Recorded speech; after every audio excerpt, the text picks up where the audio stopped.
A really ugly Spider-Man at that. I'm Skeletor. Alright, now I just gotta go to YouTube and see if I can find it. So I can, you know, make sure this thing doesn't fall apart. Okay, let's see. We are live. Hang on, live.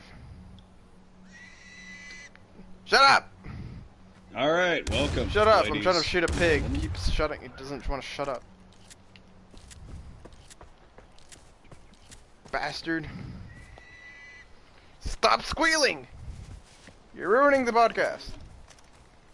What? This pig keeps squealing. I can't hear myself. Where to go? Oh, there. Alright, Okay. that takes care of that. Now I just need to see if the podcast is properly running. Live. Uncle, say something. Penis enlargement pills. Cock and ball torture is amazing and should be practiced by everyone everywhere. It works, unfortunately. Penis enlargement pills. Alright, let's start this. Welcome Purchase to... some Uncle Shut up! Death brand Shut up penis or I'm muting enlargement you. pills now. Shut up or I mute you. Do it now. Okay, I'm muting you. Say goodbye. Sorry, ladies and gentlemen. He's a little special, unfortunately. So you're gonna have to bear with me. So now that he's no longer in his timeout corner, I hope he's learned his lesson. Did you learn your lesson? Ow! I have learned nothing. Of course you. Of course. I'm being mauled You to have death. half of a show without me. You literally barely have an audience to begin with. They're all here because of me. I will mute you permanently. Do it. No, otherwise it's gonna be me. That's boring. And you see, that's what I'm No, talking about. dumbass. The whole point of a podcast is to have two people.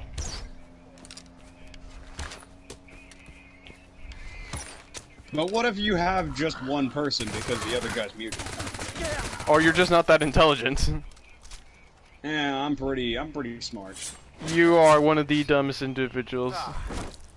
My man, I literally one time like pimp slapped Einstein and told him that he's a stupid idiot.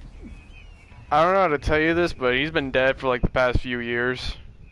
Yeah, that's what I meant. I picked his corpse out of the grave and I slapped it across So the you face. dug your hands into the dirt and pulled out a dead body. Yeah. You need psychiatric help. My man, you've said that several times and yet it's never made me go and get psychiatric help. Would it help if I finally... Jesus. Okay, look, the podcast is running. Let's just get the show on the road, okay? We're stalling. Now, guys, welcome to our little zombie apocalypse escapade, where we teach you the basics of how to survive in the worst case scenario of a zombie apocalypse. I got run over. You got run over. Shut up. Okay, Hold look. on. This is the basics to a zombie apocalypse, okay? We're gonna teach you how. With our guest star, Max Brooks, in the form of a book. Yes, Yeah, for some the reason he's Max been Brooks. worshipping this man. He's as a been zombie doing that. survival guide, and he made the World War Z movie. Wait, no, the book. The book is better. But World War Z that's is for better. Okay, his advice is specifically useful for fighting his variety of zombies. No, okay, no, the World War Z zombies in the movie were stupid as shit. They could run. World War Z zombies were just like your stereotypical Romero zombies. Slow, dumb moving, but can travel in hordes. So, yeah, shut up. Listen, man, you don't have to suck his dick that hard, alright? Speaking of, why don't we tell the audience that you're gay? No, I'm just kidding. What are you on about? I literally just plowed like not even an hour ago. And here you were telling me not to mention it. Look what you just did, fucktard. Now, back to the main topic at hand. I mean, I'm not gonna not mention it if you're going to immediately just call me a homosexual in front of thousands, possibly thousands, if you're lucky. There's quite literally no one here. Okay, one person, correction, one British man in the No, UK. me, because I have to watch my own podcast to make sure it doesn't fall apart. Yeah, I know, but last time we had like one random guy pop in who was like, Uncle Death's cool. Choke. Now, back to the main topic at hand.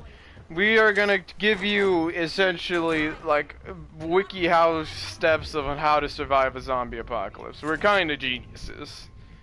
Trust and us. also run some hypothetical scenarios by each other. Yes, because we're professionals. We've been killing zombies for something years. Insert amount of time here in years. Yeah, we've killed Nazi zombies. We've killed what other kinds of zombies we killed? Actually, I'm gonna just go through the list of every single zombie virus I've fought in video games. Explodey zombies, does that count? Nah, hang on, I'm gonna just list off all of the zombies I've ever fought. The Huron virus, the Dead Island universe, Left 4 Dead zombie apocalypse, which the green flu is 10 times more dangerous than like 90% of the zombie viruses out there. The... What the hell? Okay, never mind. Okay, that's a great virus. Not the what the hells. Technically, could you count Deadites as could you count Deadites as zombies? Yes, but not with like stereotypical zombies. You get what I mean. They're not the stereotypical variety of zombies, most certain. I guess but you could they're definitely of the sturdiness of that a zombie has. But now we are gonna start off with a classification of zombies. Now, first up, you got your Romero zombies. These are essentially your drunk homeless man on a bad day. They get a little bitey. Effectively, they're literally just a crack addict who did too much. Yeah, these guys are essentially harmless, and you have essentially a 100% chance of survival. Now, Romero zombie. You have a. Now, Romero zombie. Ow! Being mauled by an eagle. Okay, look. Well, Romero zombies. With Romero zombies, ladies and gentlemen, you have a very high chance of being perfectly fine unless A, you're morbidly obese, or B, you're so frail you can't physically fight off a stumbling corpse. In which case, well, I honestly, I'm not even joking, take the L. Like, that's an actual L moment right there. You could power walk away from them, my man. Literally, you would have to be the most physically inept person on the face of the planet to lose in a fight against a Romero walker. You can crawl faster than them, if I'm pretty sure. Then you have infected. These boys are the usual runny, screamy 28 days later style zombies. You know, the zombies most people think of nowadays. Unfortunately.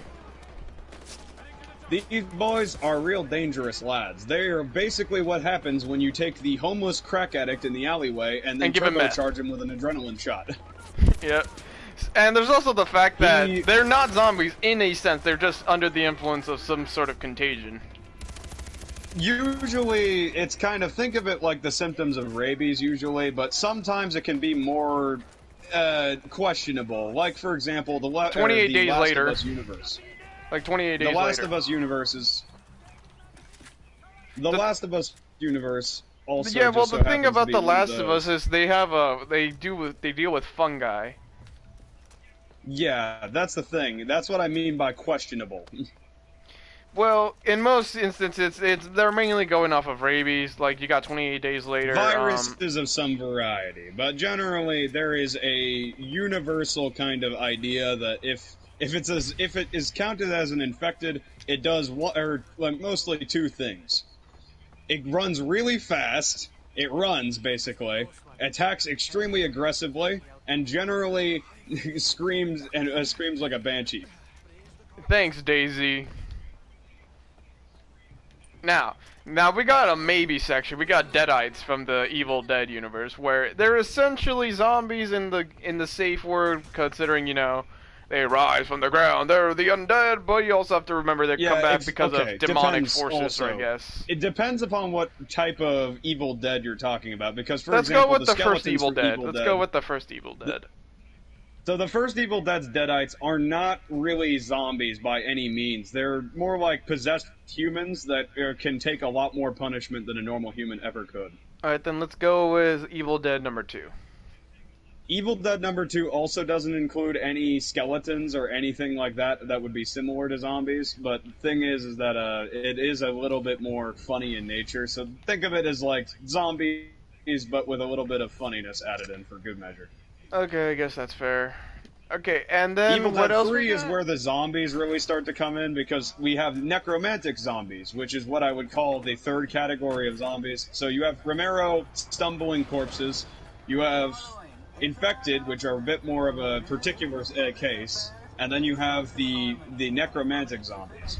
Should we go with Conplan 888? They made like the government made like this like fake scenario of zombies and gave like hypotheticals of zombies, like what kind you got. Why not like extraterrestrial zombies, like people infected from some sort of like toxin or something from outer space? Okay, Because the Apollo 11 crew, when they went to that's- space, they had to be in quarantine for a while. If it's extraterrestrial in nature, yeah, sure. We can have a bit of a separate category for that. You know, for example, like, I don't know, some kind of, like, issue like that. But for now, I'm going to describe necromantic zombies. What about, like, poultry, like chicken zombies, like poultry? Can I just get through the necromantic zombies first? Okay, carry on. Please. Okay, I just said carry on. So, necromantic zombies. Think of them similarly to infected. Usually they're faster than your average zombie, you know, generally anyway. They act a bit more intelligently overall. Sometimes they'll have the ability to use weapons and tools and such like that as, you know, improvised melee weapons. And usually are just overall more intelligent and coordinated than your average zombie. But the downside is that usually think of it like fighting a drunk person. It's going to be like they're going to be a lot more uncoordinated than an average human being. You done? Yes. What about poultry zombies? Like there have been some instances in real life Those where are like literally that would literally fall under infected categories. Okay, Have you ever sorry. seen cooties? Okay, fine, sorry, jeez. No, there was like this chicken, like it got its head cut off and it managed to like survive for like a month or something. Yeah, that doesn't count because that's mostly just due to.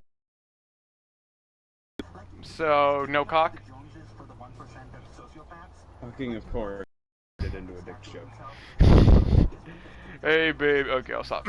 You sat there, you said, "Are you done?" and then you made a dick joke. What about occult zombies, which are similar to like what I accidentally ran someone over. What about like occult zombies, which I guess you could say are similar to Deadites or something, like because of like occult rituals? Like look at So fucking possession. like look at Army of the Dead. I mean Zombie Army Trilogy. My bad. Okay, so yeah, any kind of demonic possession zombies will fall under the Deadite category. So essentially, what you just said, like even like occult zombies from like fuck off, dude. Like Zombie Army Trilogy. Yeah, Zombie Army Trilogy is a particular case. So yeah, fun fact, if you ever get attacked by, you know, a bunch of resurrected Nazis, then, you know, maybe get some holy water because you'll probably be fine. See. I forgot. Okay. Just raid your local priest. Okay. Yeah, let's think about this for a second. Okay, let's go over the weaknesses of Romero zombies first, because they're probably the simplest overall to defeat. They're It's corpses. called Never Skip Leg Day. They're also just corpses, so they're already rotting and If you're decaying. just exceptionally strong, you could probably fight off like 1,000 of them without ever stopping, because they're rotting corpses. Like you'll be fine, dude. Okay, now one thing, you should not fight if you don't have to against these specific types of zombies, because overall they will out-stamina you because of the main fact of them not needing stamina to begin with. I thought you were gonna carry on, I'm sorry. Basically, if possible, you should always avoid engaging in a up-close and personal confrontation with Romero zombies. But you also have to remember they're very easy to deal with, so you should be fine in most situations. If anything, give them a good shove and walk away. Now, another issue is numbers. This is generally with Romero zombies. These are going to be universal things for most zombies. They almost always will have significant stamina advantages on you just due to the fact that they don't have stamina at all. They literally will be constantly swinging, constantly attempting to attack you, and they won't defend themselves usually anyway. If anything, they're gonna try and bite you, and that's about it. But here's the catch. I saw what's it called? Numbers. Yeah, there's too many of them. They're rotting and they're coming from the ground, aka dead people. So there's gonna be a lot of them. Avoid your local cemetery at all costs. This is quite simple. These are basic. These are going to be most of the things that relate to Romero zombies anyway. They are going to be very weak. They're going to be very weak and very unimpressive at first, but the issue is number one, that they have significant stamina advantages on you, and the second advantage they have is numbers, which is these two are universal among all zombies. There's a lot of zombies out there, man, and considering they're coming from the ground like actual corpses, which is what they are, yeah, there's gonna be a lot of them. Now, let's go over some basic Romero zombie specific advantages that they have. Like I said, you just said that a lot, which is numbers. Yeah, they do have a lot of numbers due to the nature of where they come from. But what I want to go over a bit more is the nature of certain Romero movies showing zombies capable of being quite intelligent if given the option of figuring it out. Night of the Living Dead zombies, one of them broke open a window with a rock. That's just one of them, but they broke open a window, so that's pretty good. They have been shown using very basic tool use, like, for example, being able to realize that there's glass in the way and using a rock to break it. Give them a few minutes, I guess, or just give them some time, and they'll eventually figure something out. One of them is Bubba from Day of the Dead, figuring out how to use guns as well. Yeah, Bubba managed to use a gun. Yeah, that is another thing. Another issue is general intelligence. It seems like it varies from Romero zombie to Romero zombie, but some of them are shown to be incredibly intelligent. But one thing is unanimous, they're slow as shit. They're very unanimously slow. That is a big weakness of Romero zombies, is they're so slow. You can actually outpower walk them. Yeah, and Romero himself, he has stated in his own universe several times, zombies do not run. As he states, their ankles would snap. Naturally. Another issue that generally another thing that Romero has that is a strength of his zombies is the simple fact of how they operate. They are generally seen as being significantly stronger than most people. Yeah, they may be rotting, but they can still overpower you, to an extent. That is one thing about Romero zombies that is a lot scarier. Granted, certain realistic versions of Romero zombies don't have them having that overwhelming power for some reason. Yeah, for some reason, I mean, I guess even if it's really rotting, inconsistent. Yeah, it is kind of inconsistent at times, but I mean, it's a movie. Like, it's trying to be realistic at the same time, but it's also no. For example, in The Walking Dead, which I know wasn't made by Romero, but basically uses Romero's zombies. Okay. They are not overly strong. They are capable of overpowering people. That's mostly because of the fact that the people freak out because there's a corpse grabbing them. Yeah, many people. That's one thing we want to keep in mind. Stay calm, because in the zombie apocalypse, you don't expect to see like someone's face being chewed off. So shock can kick in, and you'll end up being frozen like a statue, and then boom, you're gonna become a Happy Meal. You need to keep a level head, man. Biggest weakness over Romero zombies is generally your speed advantage is unreal. You will literally be able to run circles around this man. And they'll still be unable to bite you.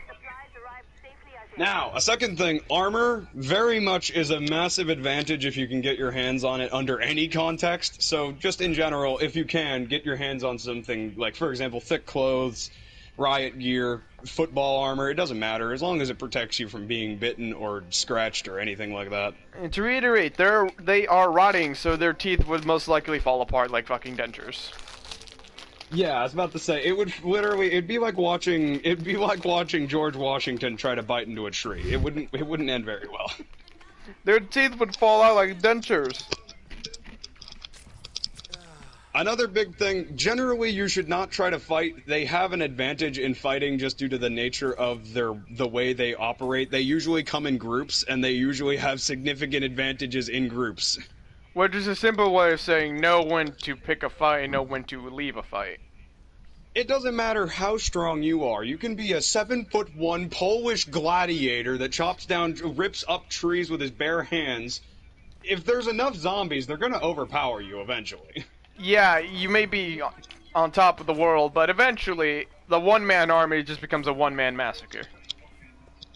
Yeah, eventually, after a while, you're gonna be looking like an Arby's Meat Mountain sandwich.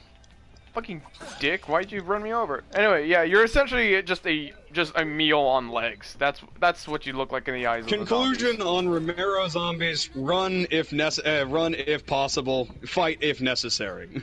Really easy to overpower, but beware of their numbers. The basic conclusion is that the vast majority of people would survive this. A Romero apocalypse would kill lots of people, considering they're coming from the ground, they're from graveyards, but we would definitely be able to survive a Romero apocalypse. Honestly, at this point, I think that one Chadley graveyard keeper could easily hold off an entire zombie horde, just because they'd be so busy trying to tear themselves out of the ground that he could just walk over and just slam them over the head with a shovel.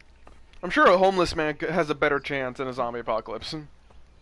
Actually, I'm not even joking. A homeless guy would have some significant advantages in a zombie apocalypse, just due to the nature of how they smelling like shit? Work. No, not that actually. It's just the fact that they know where to find things when, for example, when supplies thin or something like that. They know how to scrounge. You think Romero zombies walk past the homeless guy because they think he's dead or something? They just see like some guy. They're just assuming he's gonna come back as a zombie anyway, so they just leave him. Kill him! He's a zombie! What? No, man. I'm just really high. I'm just really fucking drunk. Okay, conclusion. Romero zombies, pizza cake. Just don't get too cocky. It's still a zombie apocalypse. Piece of cake. Then you got the 28 days later style zombies, which are in simple terms infected. Not really zombies, but infected. You damn elitists. The infected are a particular situation. Now, I would like to note that we were probably going to go over a lot more in depth, like for certain zombie viruses that we know a lot more about, like, for example, the Haran virus, like the MK virus, and all sorts of viruses out there. Yeah, like also Last of Us. I know for the fact that both of us have played a lot of Last of Us. So yeah, The Last of Us is a little. I think we should turn that into like its own subject matter, considering it has the cordyceps, and we need to, it's the cordyceps. It's not exactly something really easy. Now, the thing about general infected. The general infected we're going to be taking 28 days later as the staple. Generally, under any context, do not engage if possible. Because the rules of combat with 28 days later, one drop of blood, it's over. Like you're dead. Like it's just over. Yeah, it doesn't matter how fucking strong you are. Even if you manage to get out of it unscathed, you accidentally wipe your eye while you have blood on your hands, you're done. You're immediately done. Like plain and simple, game over. GG. No sequel. Like, literally, there is no sequel coming out. You will not be in the remaster. You are dead. That's the trouble with 28 Days Later. Like, these styles of infected zombies, they're so dangerous. Like, one drop of blood and you're done for. Even if it doesn't spill from blood. Not to mention, another advantage they have is that they're extraordinarily aggressive to the max. Like if you look at, Last of Us, they'll beat you to death. Their arms as clubs.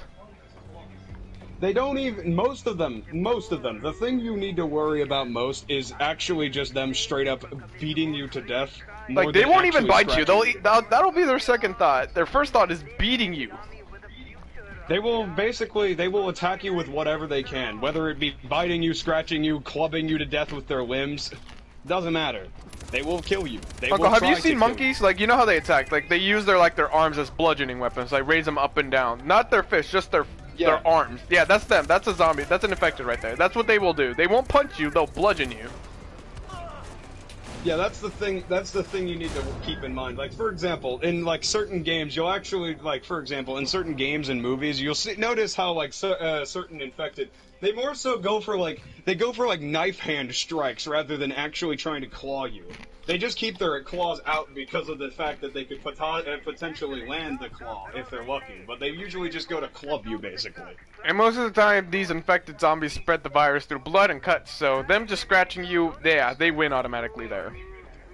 Instantly win. You might kill the thing, but you'll replace it immediately after. Yep, so when it comes to these kinds of infected, our best bet is to essentially run and use guns at a distance. Like, melee is good, yeah, don't get me Use wrong. ranged weapons of any variety anytime you get the chance. Now, Like, don't if get me you wrong, are melee is great in this instance, but considering what we said, they'll spill a lot of blood. Now, okay, there is one exception with melee. Spears. If you have a long enough spear and you can land a good solid thrust on them, you can probably keep them at a range from there. Far enough away that you won't get any blood into any of your orifices. I recommend wearing like a biker outfit, like with a helmet or just like a hazmat suit, to prevent any ways of getting blood into your body. Personal suggestions against these specific types of zombies. Armor-wise, I would suggest wearing thick amounts of clothing, or potentially... Don't go for hard armor, I would say. Because you still need to run. Hard armor, I'm not saying that it's a bad idea, but the issue is the fact that they tend to find that's gonna rip. Now, the only thing I do have to say, football gear is the one exception to this because that's made for you to run. Impacts. Yeah, it's made for you to run. It is designed for impacts. It's designed for people who need to be on the move.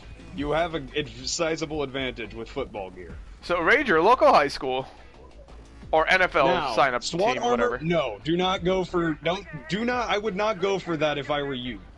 It's meant for ballistics, if anything.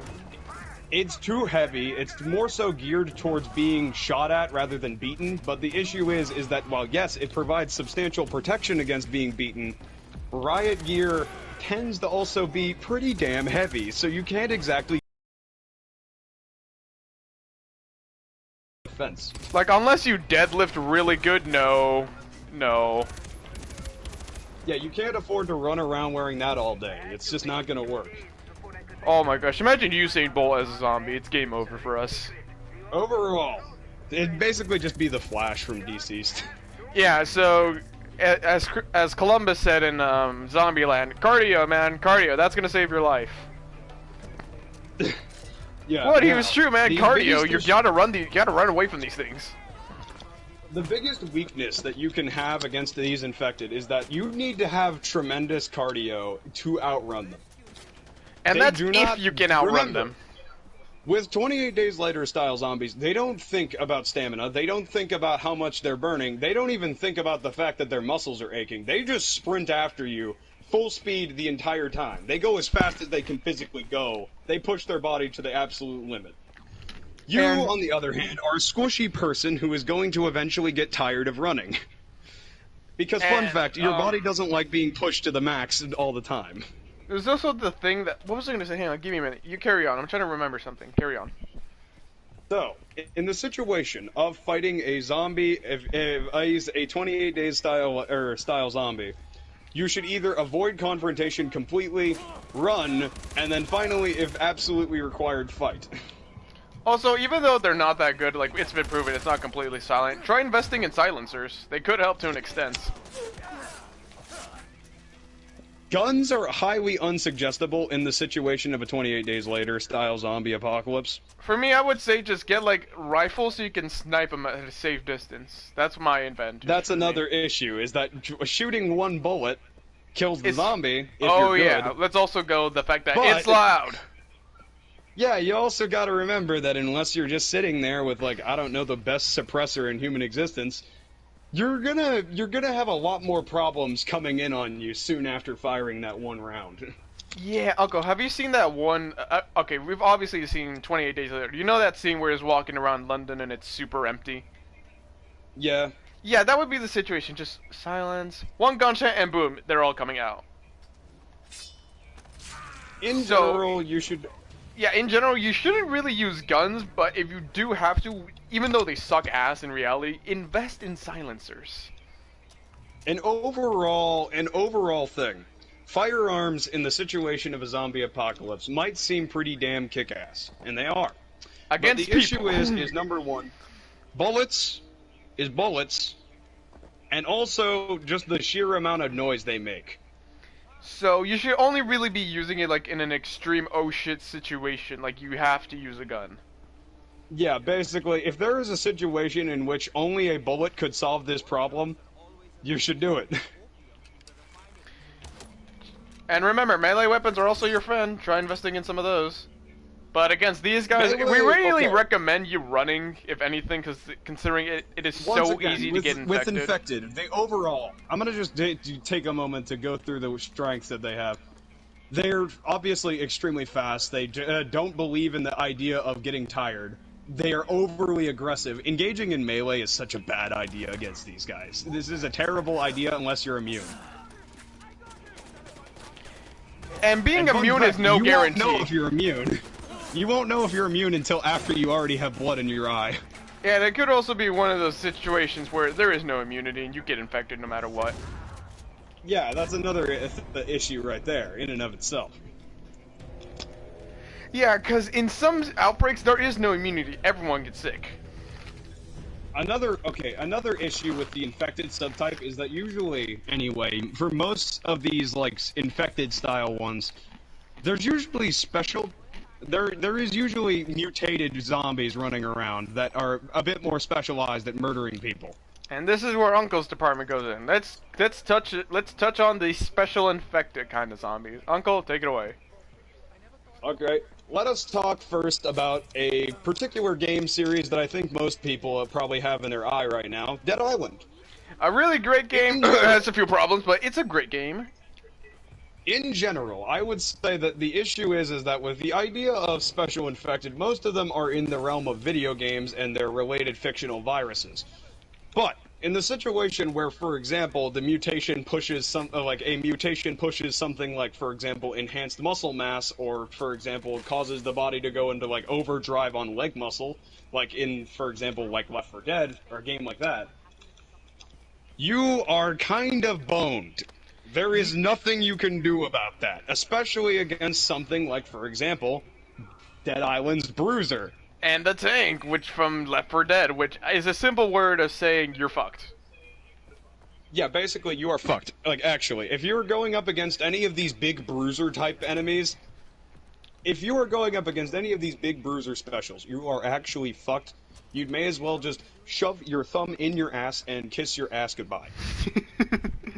You should bend over right now and just kiss your ass goodbye. Okay, just let's maybe not encourage them to shove their fingers up their ass. Listen, I'm just saying, just bend over, put your head through your legs. Don't listen to him. Don't listen to him. He's a little stupid. I'm not stupid. I'm just being honest. Point is that you will not win in these situations. Bruisers, this is a job for the military. Maybe. That's a job for the military. Bruisers, maybe. Okay, with certain specials, I will go over specials that I think you could potentially win against if you are a mere mortal man trying to fight it off with, for example, guns. Wait, would guns, the tank be able to, like, straight up weapons. punch a tank, though? Like, just lift it? Because tanks and cars are very different.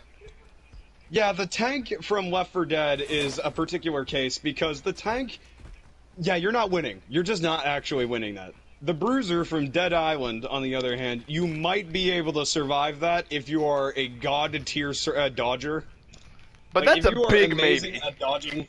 But that's if you're like a UFC fighter and you're just like the best dodger on the face of the planet, you might survive. You might. The tank? No. No, you're just done. You're done, son. You have been stone cold stunned. Get out of here. Because here's the thing that makes him so different. He picks up concrete and throws it at you. You're not surviving that. I'm sorry. Tears asphalt out of the pavement and chucks it at you like like he's doing skeet shooting, bro. Like, I'm sorry. You're not surviving that. I don't care how strong you are. You're not surviving that. You could literally be loaded up to the brim with bullets. You're just not gonna live. He's basically a walking slab of Kevlar and pain.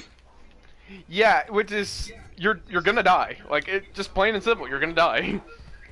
You're just dead. Like, unless you are actually armed to the teeth, you have your buddies with you, and you're just standing there going, come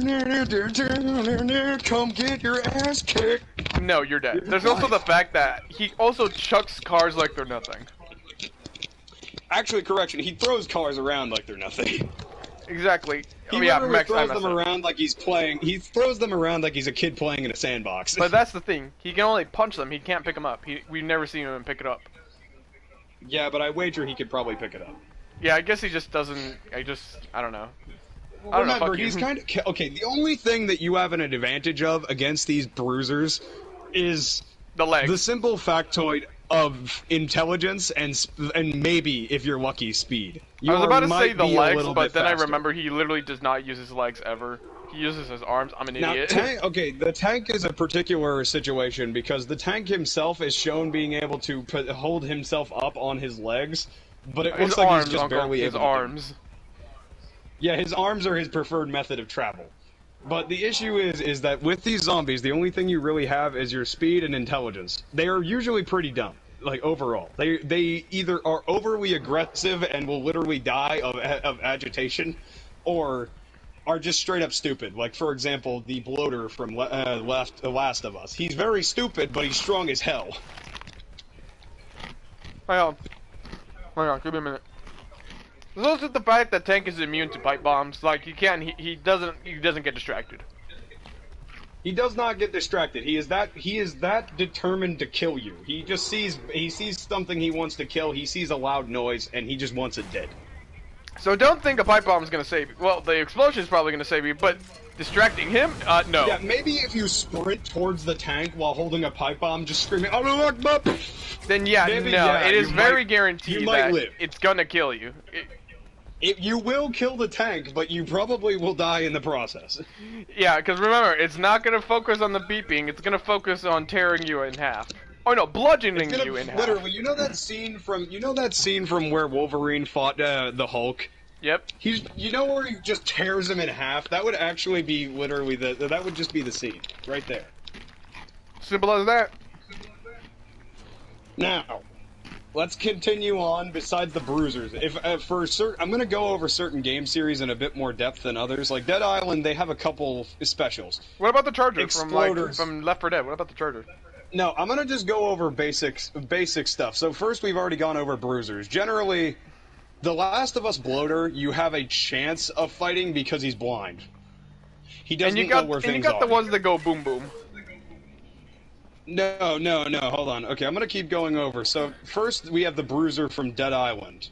Dead Island's Bruiser is a particular case, because if you're god tier at dodging, you might be able to survive it, but if you're just going at it trying to out-muscle this thing, you're probably gonna die, like, actually. Guaranteed. You're most likely going to die, because in real life, you're not a fucking godlike being that can, like, literally just block blows from a titan and then just still be standing. You're an just not average gonna guy be able to working do a 9 to 5. You are an average man working at McDonald's. You're not gonna live through being punched in the fucking stomach by this thing. Plus, in Dead Island, there's literally a scene where a bruiser slams his fist through a wall and then grabs a guy by the head and just, like, literally crumples it up. Rest in pepperoni. Like, literally crumples the man's face. Like, turns it into chunky salsa by just grabbing it a little bit too hard. So, yeah. You're gonna want to be careful when it comes to these things, man. Yeah, by the way, fun fact, that is a general thing about the bruiser subtype, is that generally you should exercise extreme caution and only engage if absolutely necessary. Which is a safe way of saying stay the fuck away from these things. Yeah, fun fact, highly dangerous means highly dangerous. Which is, yeah, what you just said, stay away from these things that can turn you into mashed potatoes. Now, the bloater is a particular case because of the nature of him being blind is kind of a massive disadvantage when you're a giant hulking monstrosity. That looks like cancer. That also looks like cancer. Thank you for adding that on.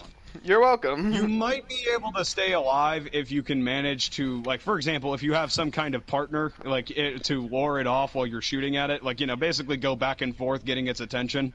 That actually could work really well.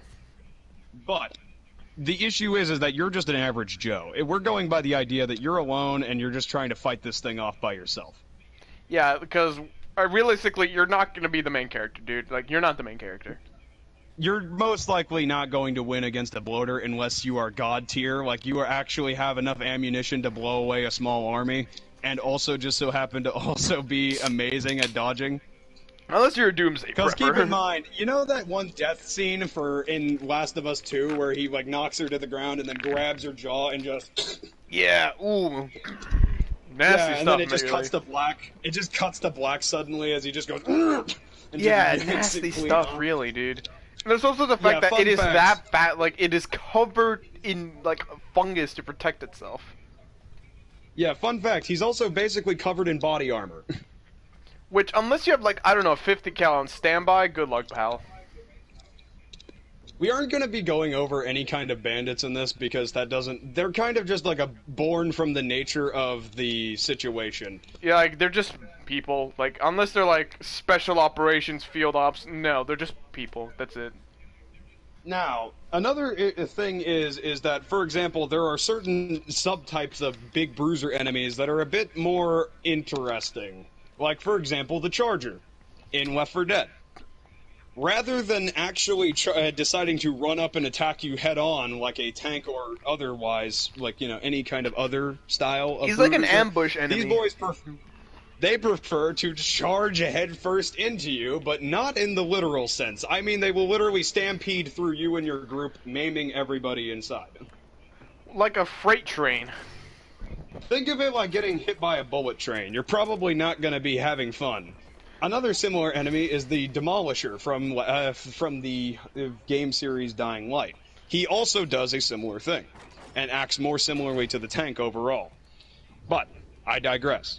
These two are a particular situation, because if you manage to, like, I don't know, perform like some kind of Navy SEAL combat role out of the way, he might miss, because of the nature of his uncontrollable speed. Anything else you want to go over for this, or not? Because I'm trying to remember some zombies as well, like big brutes. Let's see. Okay. I'm trying to remember. Another issue with the Charger, I have my doubts that you might win, but like it's all dependent upon whether or not it's disoriented heavily by slamming into things. Yeah, because whenever For example, it misses, it gets disoriented really bad. For example, the Huron virus, the Demolisher, he gets super like imagine if you ran headfirst into a brick wall. That's like the level of concussion this man gets afterward. And, like, he stands there for a very long amount of time, trying to get back his orientation. You know, realize that he's back on Earth. What about the Chargers from Dead Island? You know those, the guys wrapped in straitjackets. What about those guys? Oh yeah, I forgot about those guys. They're also a particular situation because they're basically like a mix between the Demolisher and actual. They have no physical way of attacking you because they're in straitjackets. They can only use their bodies to hit you. To be fair, he is a very big guy, and I feel like if he were to slam into you, you'd probably not be having fun. Also, I just realized I messed up his name. It's the Ram, but whatever. His name it's a Brood. You get the point. Another, for example, another fictional brutish character was actually also named the Ram, but it was basically, think of it as a big gelatinous wall of flesh that is also, you know, that was born of the corpse of a lumberjack. Basically an unstoppable beast that also, just think of it as an unstoppable beast. Point is that it's like barely, like these creatures are barely beatable. These are the least advisable to engage in combat, especially not in melee. No, it's gonna eat your melee weapon.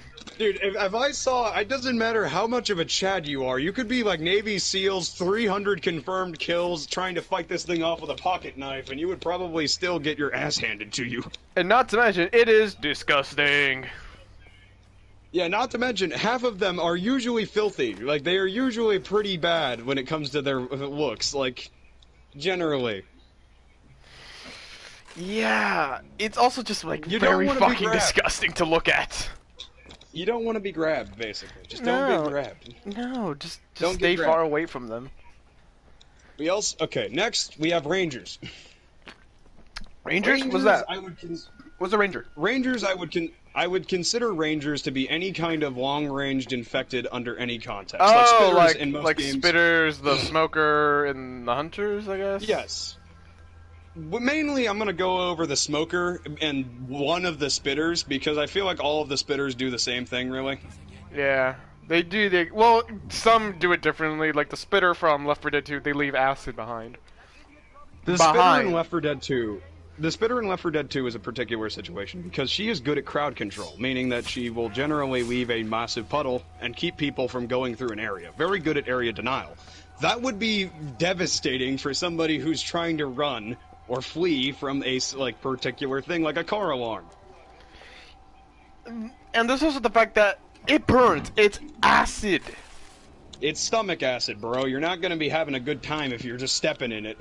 Yeah, it burns. That does, like, it'll burn your face off. Another thing, the Smoker is a particular character as well, mainly because he is one of the more inventive, special infected subtypes. He's mainly meant for ambushes, like long range, what you said. He's good at isolating folks. Like, for example, if you were a man walking by yourself, and you were to be attacked by a Smoker, there is very little you could possibly do about it. Mainly the issue with most of these Left 4 Dead infected is that they're very good at, like, from what we've seen in the games, it seems like it'd be very unlikely that you could fight them off if you were to be attacked. Maybe if you had, like, a pocket knife of some kind and you managed to get it unsheathed and not drop it, you could possibly fight off the Smoker just by cutting it off. But, you're gonna have to be really fast, though. Really fast. Yeah, and keep in mind, he's trying to strangle you the entire time. You're not gonna have consciousness for very long. There's also the fact that when he pulls you, he's pulling you backwards, which means you could end up falling. Yeah, if you fall, by the way, it's game over. He's just gonna drag you over there and just do some horrible things to you. Like, even if he does to scratch you up, just one bite and yeah, that's it, you're done. You're dead. Yeah. Now, and the thing about isolator infecteds is that generally they're considered 10 times like more dangerous overall than like 99% of them, even including the bruisers, because bruisers you can run from them. Like, these guys, they're hard to tank, detect. They're hard to find. They're mainly well hidden. Yeah, these guys, on the other hand, you could just be walking through the street, looking through cars and stuff like that, and then all of a sudden, bam, you're being attacked. So say goodbye to your whole squad. Yeah. Another issue is that if you're not by yourself, you have to worry about, wait, where'd Jimmy go? Where'd he go? And then you just hear screaming and agony from an alleyway nearby. Jimmy is currently becoming a ham sandwich. Yeah, the Spitters. The Spitters, on the other hand, are a particular issue because usually they're the rangers among the groups of infected. They stand at a distance and usually spit at people to damage them, obviously. Now, if we're going by the idea that this is stomach acid, which it mainly is, it's probably not a good idea to have that on your skin. No, it can also not, besides burn you alive, it's going to, like, infect you with something else. Keep in mind, it's also a bodily fluid, so if you're going by the idea that getting any kind of bodily fluids into your body is a bad idea, imagine being coated in stomach acid. Yes, and even if that doesn't have the virus in it, it's going to infect you with something else, some other disease they carry. Yeah, you're going to get something probably worse, like sepsis or something, and then you're going to lose a foot. Yeah, so, hey, Grandpa, where'd your foot go? I touched stomachs. I fought off a spitter in melee combat. It decided to puke on my stomach. It puked all over me, and then I proceeded to have my leg burn off. It was disgusting. And that's why I have a wooden foot.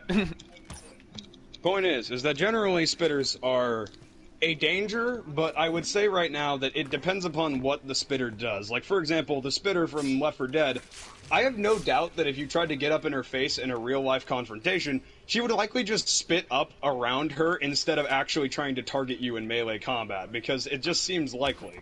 And while you're enjoying that stomach acid, they're probably going to claw your face up. Yeah, now the thing is that, for example, in a game like what's it called? Dying Light's spitter will proceed to, actually, the Dying Light 2 spitter, to be specific, actually, instead of trying to target you in melee combat, he will instead opt to basically puke around him to basically force you to leave him alone, basically giving you two options, either to try to jump across the acid and then continue trying to attack him, or, you know, not attack him, leaving him to just sit there and continue spitting at you. Yeah, you basically have two options. Yeah, you gotta take these guys out quickly, otherwise they're gonna keep spitting at you. They're kind of a threat if you leave them to their own devices. Yeah, so we recommend taking these out quickly, but also being very careful. Supports. These boys are generally, you know, your screamers, your medics, stuff like that. You don't really see Usually, these that often. Yeah, usually you don't see them that often in like other forms of Usually they're media. pretty rare overall. Like, for example, boomers, stuff like that. Generally, with something like a boomer, you as a mortal man, you would likely be infected by his, you know, vomit. Yeah, pretty nasty stuff. Now, screamers, on the other hand, you would probably be fine as long as the virus in question is not an airborne virus. And you also just have to kill them quickly before they even scream. Do that, and you're good as new. You're perfectly fine. Now, other support infected might include, for example, like in certain universes, there are like zombies that have like some kind of interesting ability. Like, for example, with necromantic zombies, there are like, for example, necromancers who can just raise the zombies back from the grave. Like Thanks, in Zombie Army assholes. Trilogy. You're making my job more difficult. Yeah, basically, think of it as him undoing. You're killing the zombies, but he's raising more in the background, so that way you basically have an infinite horde to fight. But he can't raise zombies. Generally I think can't he supports- only like just revive the ones that just died or something? No, in Zombie Army Trilogy, the necromancer anyway, he can just summon zombies from the ground. Oh well, then never mind. Yeah, you're fucked. Yeah, you're actually doomed. He can just summon zombies around him at all times. Let's just hope he has a limit to his powers. Otherwise, he's just gonna snap his fingers and boom. Good luck dealing with that. He just snaps his fingers. Good luck, fuckface. Like fucking Thanos. Now, I'm gonna keep the necromantic specials to their usual categories. This is just special infected for, like, the infected subtype, you know, like, basically, subtypes of infected. Necromantic specials will be their own selection. But, point is that generally supports are usually, in terms of infected, they're usually screamers, bloomers, vomit, basically any kind of, like, projectile vomit of some kind or scream is usually considered a support. Usually. Usually, anyway. Sometimes it's actually designed to disorient the person more than it is to draw other zombies, but, you know, whatever. But remember, like we said, necromancer zombies, they're pretty rare. It depends on the kind of zombies you're dealing with. For example, in Dying Light 2, there is a creature called a Revenant, which can summon zombies back from the grave using some kind of pheromone, basically, that, like, rises them back somehow. It's not really explained very well, but point is that it happens, even though they're actual infected zombies. Alright, carry on. I'm sorry, I'm still, I'm a little distracted. Now, medics, on the other hand, like, for example, I'm gonna refer to a game that I actually do play on my phone a little bit. What's up? The game is called Dead Ahead Zombie Warfare, but there is Sounds a medic familiar. in that I actually really think is an interesting idea, and that's that it basically creates, by breathing in and out, it creates a basically kind of like, I would say, like, think of it like like fumes, basically, that bolster zombies around it. Okay, I'm listening. So think about, basically, if you see some kind of weird zombie in a real-life zombie apocalypse that's, like, letting loose, like, some kind of strange mist, then you should probably kill it. Because breathing that in is probably not good for you. Yeah, it's also pretty toxic. Most likely. And that's most likely where their zombies come from. Yeah, not to mention, there's probably other zombies nearby. Invest in breath mints, my friend. Or gas masks. Gas mask. We'll talk about the equipment later. Right now we're just on the zombies, but don't worry, we'll get to that. Now, let's continue on to the Predator subtype. Oh, like the hunters from Left 4 Dead. I forgot to mention one thing. The Night Hunter from Dying Light will not be included in the Predator category. He is a ranger definitively because he literally does exactly what the Smoker does. But we're going by name, essentially. You get the point. But yeah, he's not going to be part of this. Yeah, he's not. So, Predators. I would consider the Hunter from Left 4 Dead to be a perfect subtype for this category. Generally, think of them as the sneaky boys, the ones that will attack people when they least expect it. Yeah, the thing about the hunter is he jumps. Like, he'll jump on you and fuck you up. Yeah, he jumps on you, tackles you down to the ground, and then proceeds to Cosby you to death. To Cosby you to death. You have a way Not with even words, joking, that's Uncle. actually, like, he literally gets into raping stance, and then proceeds to, like, literally just sit there and claw you to death. You certainly do have an interesting way with words, Uncle. Now, The hunter is a particular case because his legs are physically strong enough to easily overpower your attempts at getting him off of you. And Now, jump the really only thing that high. I think could save you in a hunter situation is if you had a knife. If you had a knife, you would probably be okay.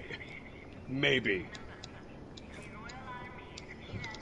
If you had a knife and you were immune to the green flu, which we know that there are immune people who are, alive in the green flu virus, Thanks, Zoe. you might be okay. You might be okay in that situation. But we're going by the idea that you're not immune, so just don't get tackled at all, because if you do, you're fucked. Good luck trying to, like, stab it off you as well, because he's gonna claw at your face. He's gonna continue trying to murder you the entire time. So yeah, there's no Keep chance in for you to mind, breathe. Yeah, no, you're not getting a chance to, like, get him off and, like, take a breath for a moment there. You're not gonna get any moment of respite. I broke my ankles. Now, Predator subclass will also include the what are they called again? Stalkers from the Last of Us universe. Now I remember it was the ones that clickers, jump clickers, out from clickers, around corners. clickers. No, not those. Those guys. Okay, clickers are kind of like, I'm gonna put them into specialty. And why is that? Predator. I think isn't it the Stalkers? I don't know. I just know it was one of them is like they have fungus on their face. I can't remember. One of them. So there's the infected, the clicker. There's the ones that come before the clicker. So I guess it's stalkers, right? Is it? It's stalkers, right? Can't remember. Yeah, they are Stalkers. Okay, carry on.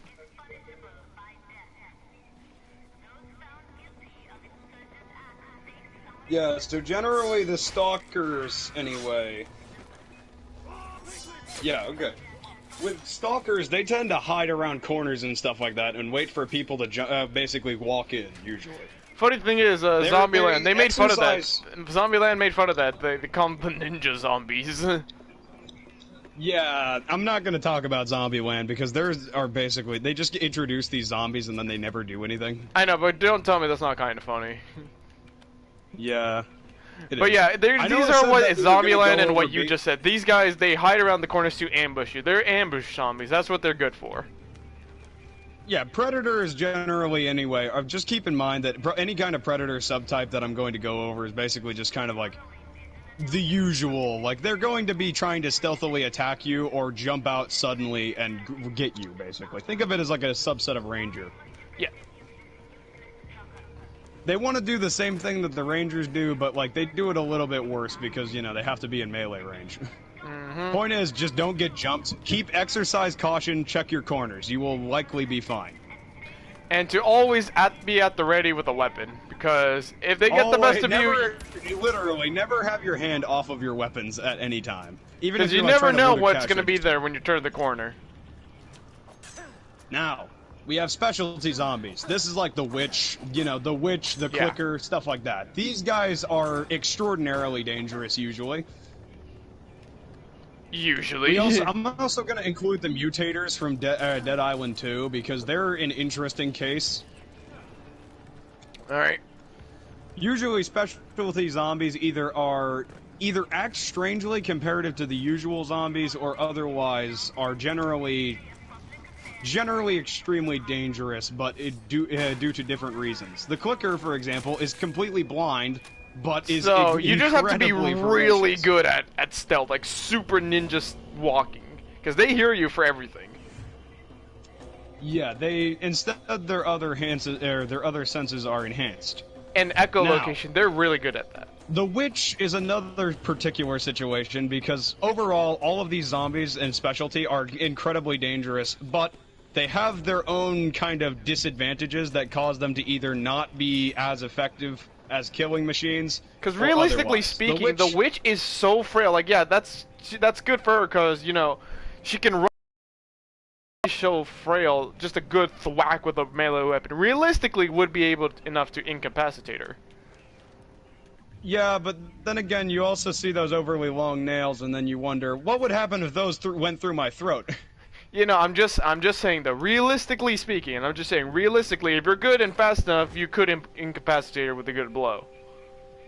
To like yeah, to the but chest you'd or also something. need to keep in mind and protect your throat, because I'm pretty sure that's only where she swings. She literally only ever swings for the person's throat. Oh, your face. Either way, yeah, Or protect your your face. face. Yeah, just protect your face.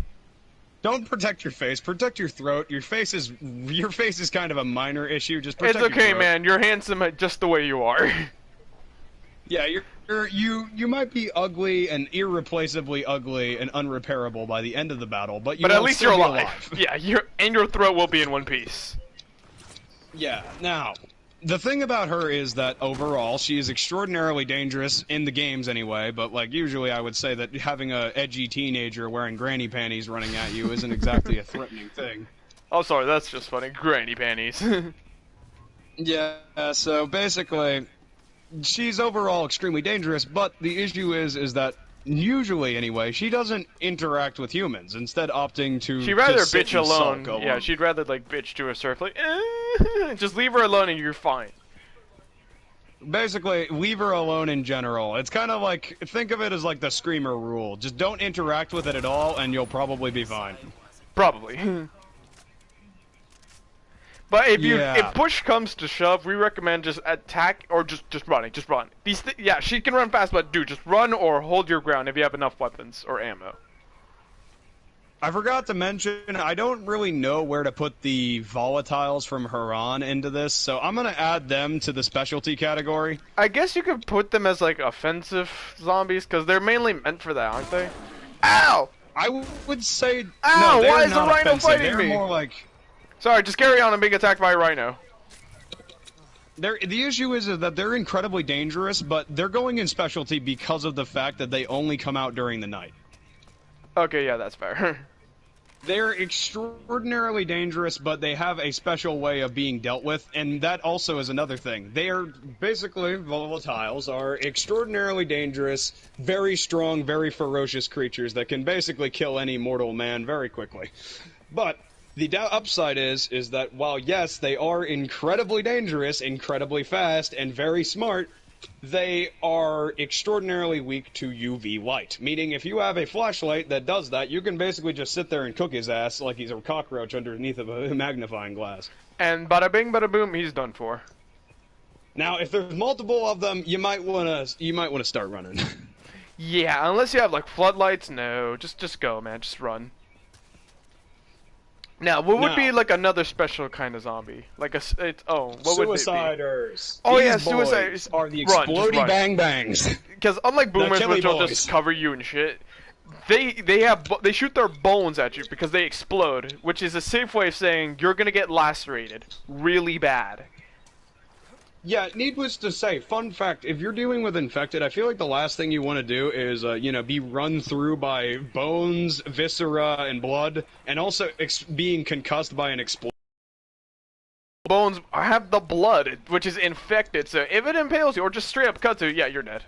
It's game over. These boys are usually all the same. They usually are literally never different from other games. They almost all do the exact same thing. They run at you, and then they explode violently. Or walk. But in theory, they're really weak, but in practice, they're also super dangerous, because like you said, they explode and they shoot out blood and bones everywhere, which is super dangerous. Now, the thing is that this would be like trying to disarm a grenade. If you shoot it from a distance, you might want to be in cover in real life anyway, because unlike in video games where these creatures usually show up, shrapnel goes a very, very far distance in real life. Yeah, and at those speeds, it's going to definitely impale you or lacerate you really bad. Now, it obviously depends upon, like, what the zombie is, whether or not its bones stay intact, whether or not those bones come out in sharp fragments, but overall, you should just avoid being in that situation to begin with. It's just an overall situation of, I don't want to be here.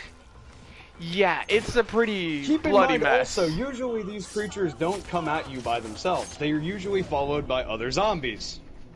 Yeah, you're not gonna find these alone, and that explosion is, unless it makes like a sound like an actual bomb, it's gonna attract zombies. Yeah, also, another fun fact, if you're knocked off your feet, which you most likely will be because, you just had a fucking living time bomb run at you, you're probably not going to be able to defend yourself after being impaled by, like, a rib or something, and then also having to fight off the incoming horde. Now, like, unless they're, like, the suiciders from Dead Island, and they just walk slowly at... You have a high chance of surviving. Just walk away. You're fine. Just do not engage. Just stay away. Now, another issue with the types of suiciders is that usually, well, yes, in the video games, they're usually considered to be extremely weak because, oh, yeah, they're like fermenting gas in their ass, and that's what's caused them to explode. We cannot emphasize this enough. They are explosions. They go boom. Another thing that you also need to keep in mind is that maybe, just maybe, if you land, for example, aim at its head. If you aim at its head, you will likely be fine. If it even has a head. Keep in mind, some of them don't actually have heads, so you might want to keep that in mind. But yeah, the infection most likely, like, rotted it away. If you aim for the creature's head, especially suiciders in the infected universes, because they almost all have heads, you can think of it like disarming a bomb, but with bullets. You can take his head off, and his body likely won't explode. It's like the most American thing you said.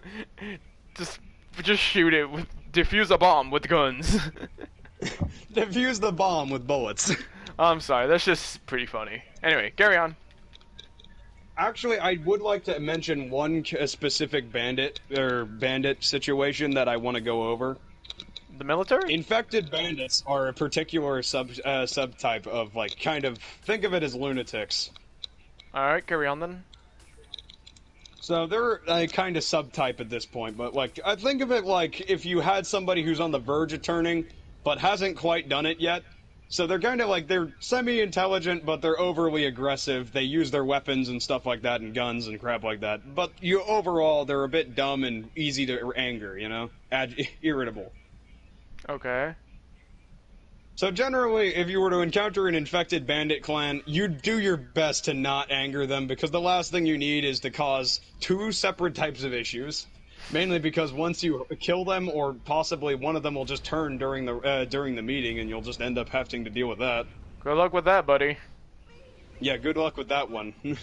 Sorry to tell you that much. That ain't ending well. Yeah, no, you're kind of fucked. Finally, we will move on to necromantic zombies. This is your category. I'm not that good, because I'm gonna be brutally honest. I don't remember much about the Evil Dead and, like, necromantic zombies, so this is your category. Take it away. Okay, now, depending upon the type of... We're gonna go over cult zombies separately, but usually the specials for both necromantic and cult zombies can be kind of similarly packed together. But they are, in theory, separate from each other. Yeah, because cult zombies, think of it as more demonic possession, meanwhile necromancy is more of like, oh, I'm going to take the soul and put it back in the body. Hail Satan! He's gonna fuck this shit up.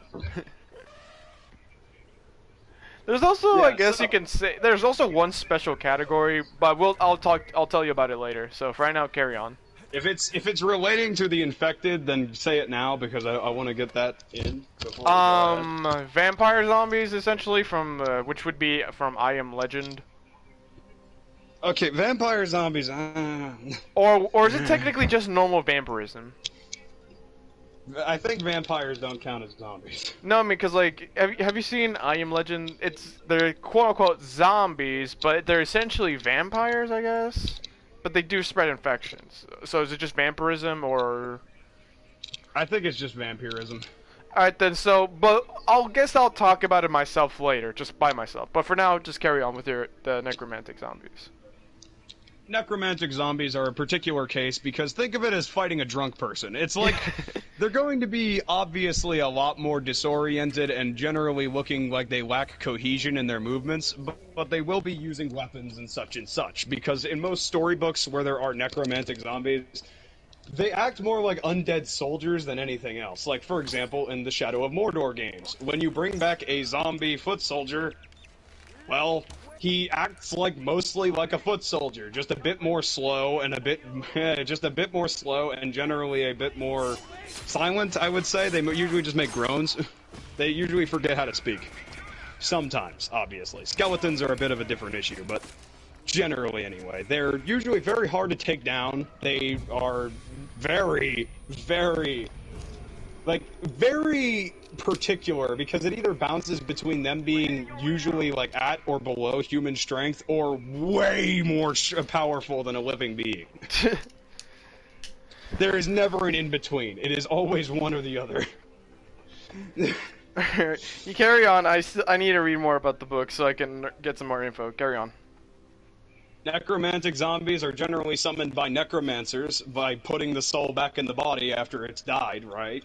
Mm-hmm. So naturally, killing the necromancer will also mean that most of his necromance zombies, at least in most universes anyway, will die.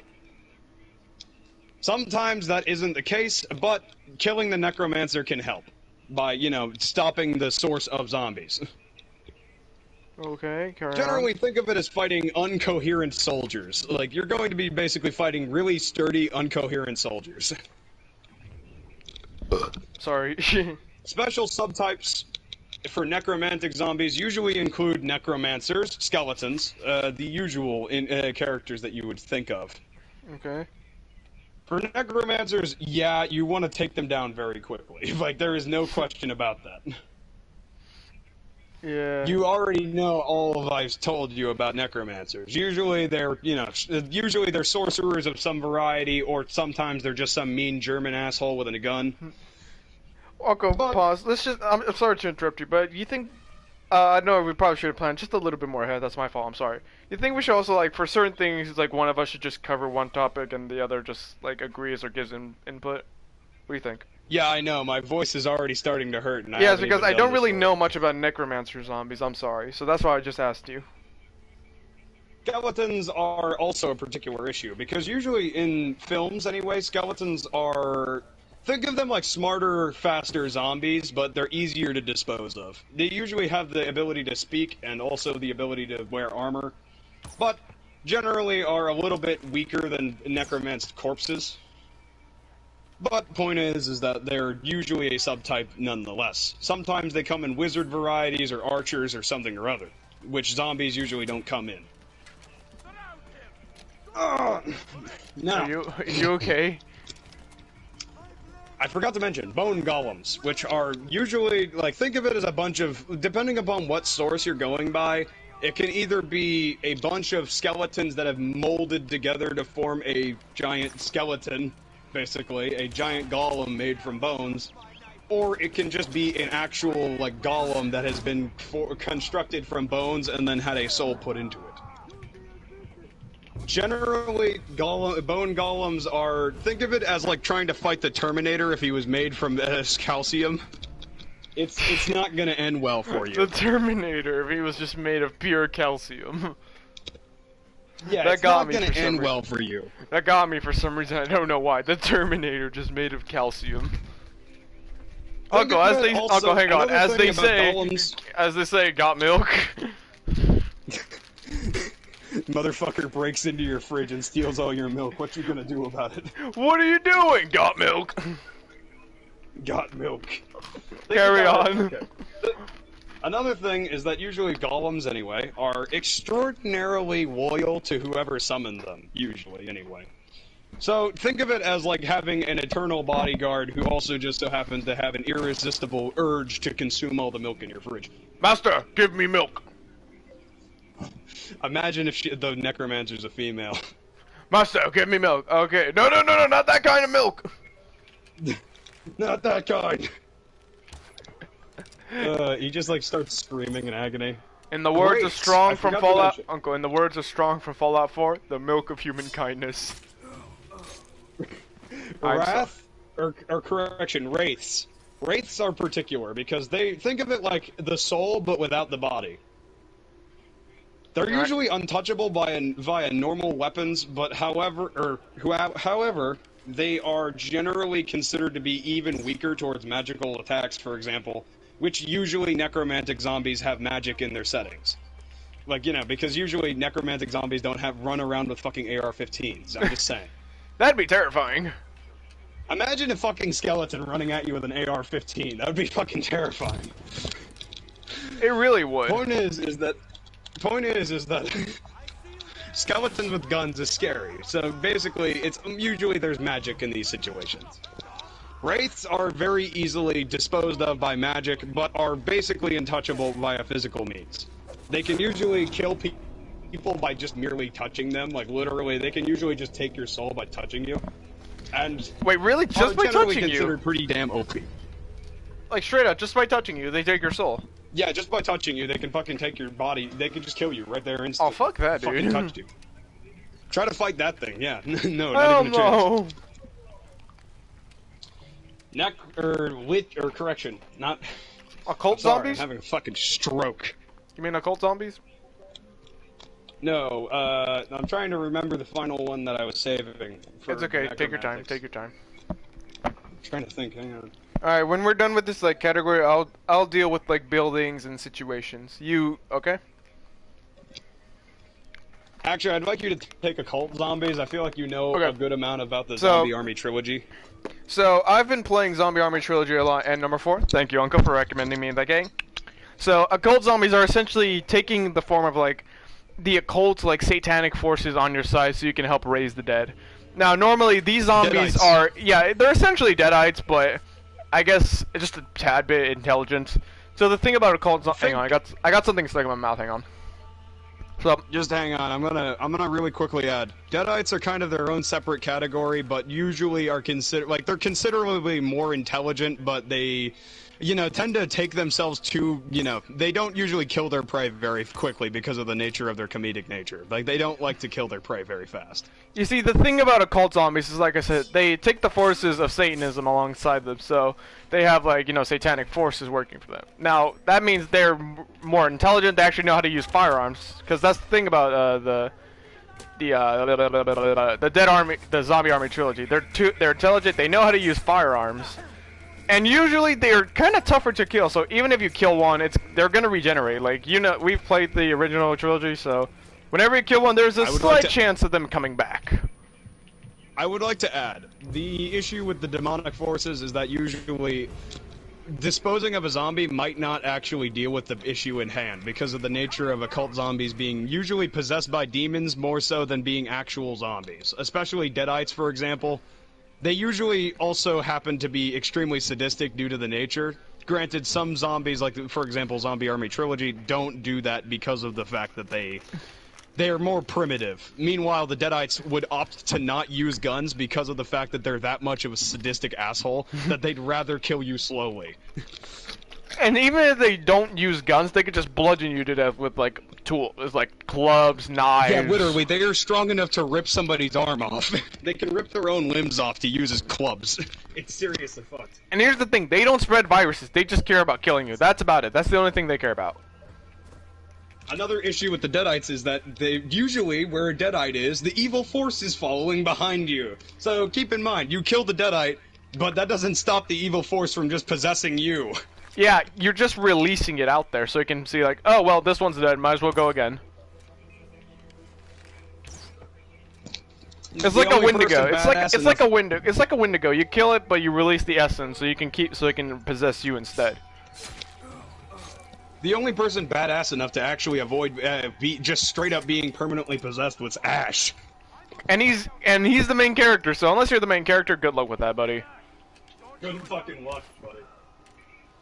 So yeah, dealing with these occult zombies, you're gonna have to be very careful. Like, melee weapons are not really advised because they have their own melee weapons and guns, so this is one of the few handful of times I would recommend guns than anything, or just trying to be super stealthy, like incapacitate them with weapons. Overall, with certain zombies like with Deadites, for example, it might be advisable to try to fight them in melee, mainly because of the fact that if you don't have access to firearms, that's probably your only option, because they aren't going to leave you alone if you try to run. They will hunt you down for all of eternity, basically, if you try to run from them.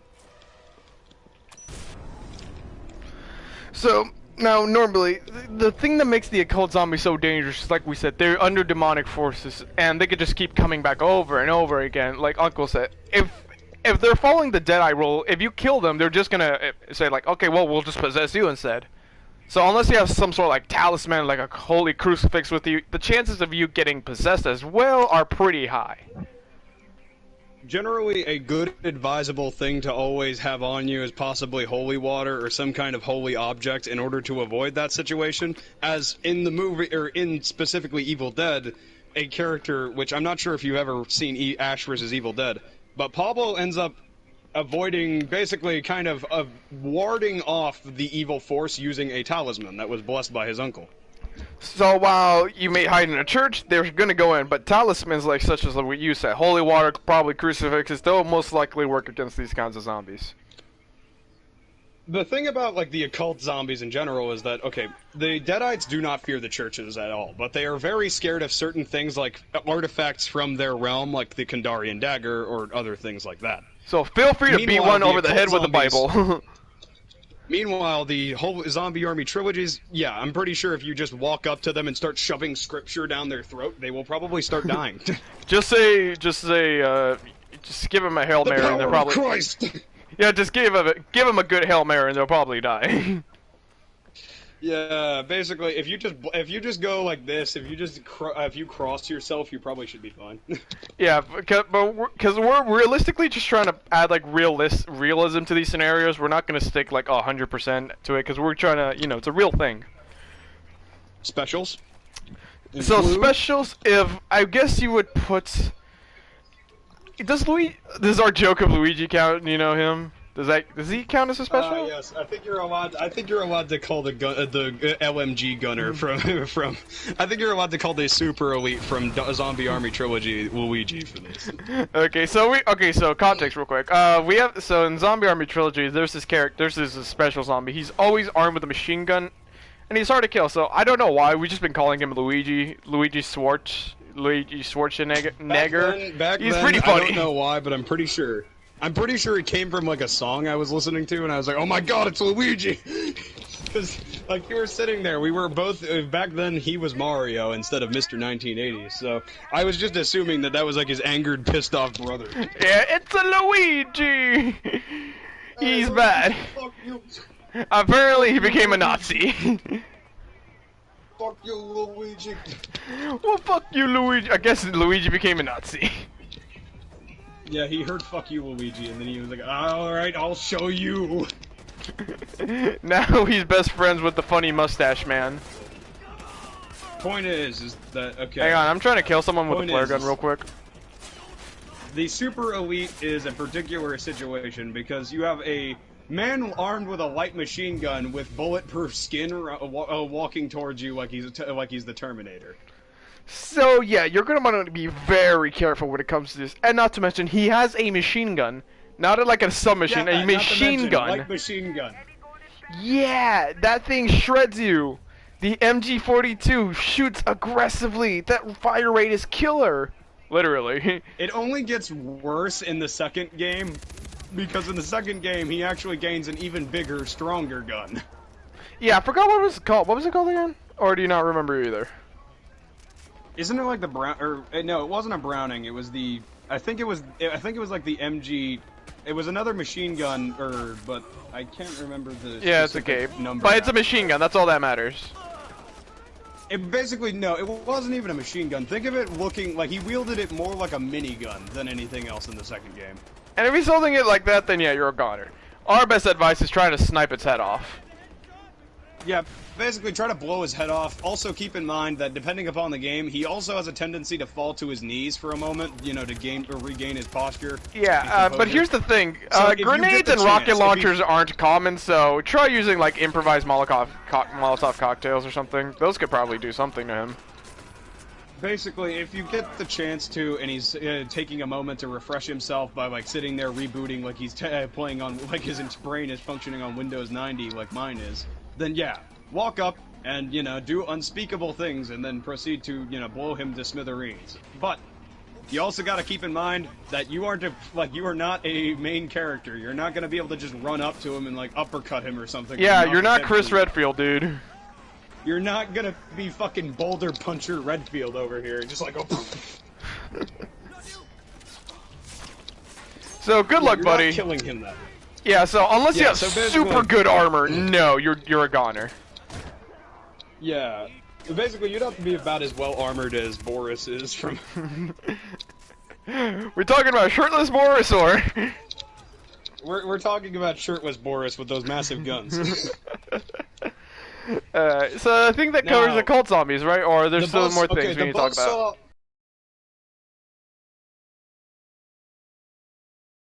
He's gonna shred you. The thing about the Buzzsaw Elite is that he's going to shred you quite literally in a different manner than the MG Elite. So the thing about the Buzzsaw is that it's exactly like the tank, but he has a Buzzsaw and doesn't. Yeah, he runs, doesn't he? Like he runs. Yeah, in the second, or actually correction, in the fourth game, he does run. He does sprint towards you. I don't know about the second game or the correction. I don't think he was in the trilogy. No, I think it was just Luigi. Him. I think it was just him. No, I'm pretty sure we just never got far enough. I made it to Zombie Army 2. Oh well, but in either case, in either way, just stay far away from him. I just think we never had the patience. Yeah, but just in general, just stay far away. Yeah, just stay far away from this thing. Like, think of it as if you were fighting Leatherface from Texas Chainsaw Massacre, but if he was also wearing Kevlar. And on steroids. And also on... So basically, imagine Chris Redfield with a buzzsaw. Chris on a bad day. Chris on a bad day. So yeah, our recommendation is just necromancer. Okay, so the thing about necromancers is you're gonna want to attack fast. Don't even bother using melee; they're gonna float. You're gonna want to use like hard-hitting weapons. Now, like I don't know if you have like a 50 cal just on standby, but you're gonna want to aim for the head to get rid of them as fast as possible. Otherwise, they're gonna keep summoning hordes and hordes after you. Hold on, wait. You actually just advised something that is very particular. You said aim for the head, right? Yeah. That's a poor decision. Remember? Oh my gosh, I'm an idiot. I know, I'm an idiot. Yeah, in Zombie Army 4, necromancers don't actually have a head. They can't have their head blown off, but it's their heart that is the weak point. There we go. Thank you, Uncle. It's been a while, you know. I'm sorry. Even we make mistakes. So basically, necromancers come in 3 different varieties. You have the general, the suicide general, and the necromancer. Remember this, ladies and gentlemen. They're the reverse of a zombie. You don't want to go for the head. You're going to want to go for the heart. The necromancer is the obvious thing. He resurrects dead zombies, and if he can't resurrect any more zombies, he will proceed to start summoning zombies to kill you, obviously. He cannot resurrect zombies that have been decapitated, though. So that is worthy to keep in mind. So, yeah. If you're aim for the head for the zombies.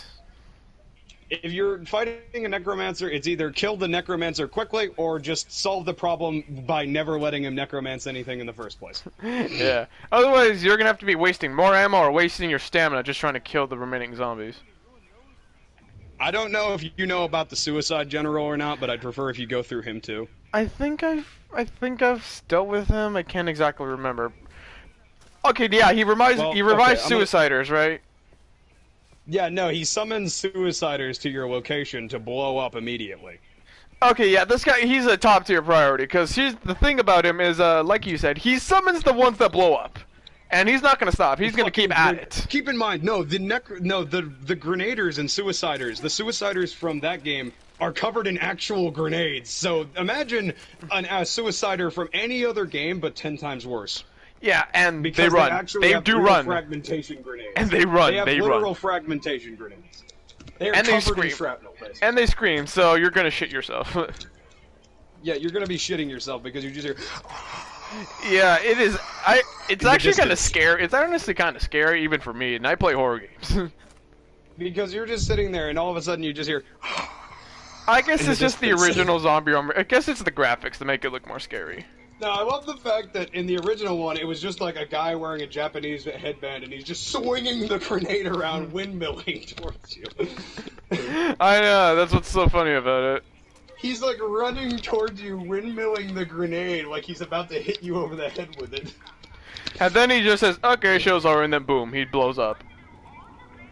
Yeah, now the thing about the Suiciders in that game that would make the Suicide General so dangerous is because of the fact that they have literal grenades, so shrapnel would be even more of an issue. Yeah, and there would also be a domino effect, like if they're too close, it's going to be an even bigger explosion. unlike most things, shrapnel, fun fact, on grenades, actually likes to come out in very sharp angles because it's metal. So yeah, when it goes boom, say goodbye to your face.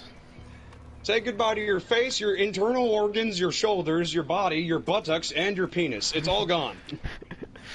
No dick, no ass, no face, no bitches, no nothing, man. You have nothing. You serve zero purpose. You should know. No, we're not going that far. You should KYS now. You should delete yourself right now. But yeah, these guys are a huge danger, considering the fact they summon guys that go boom boom. A lot. Now, the captain.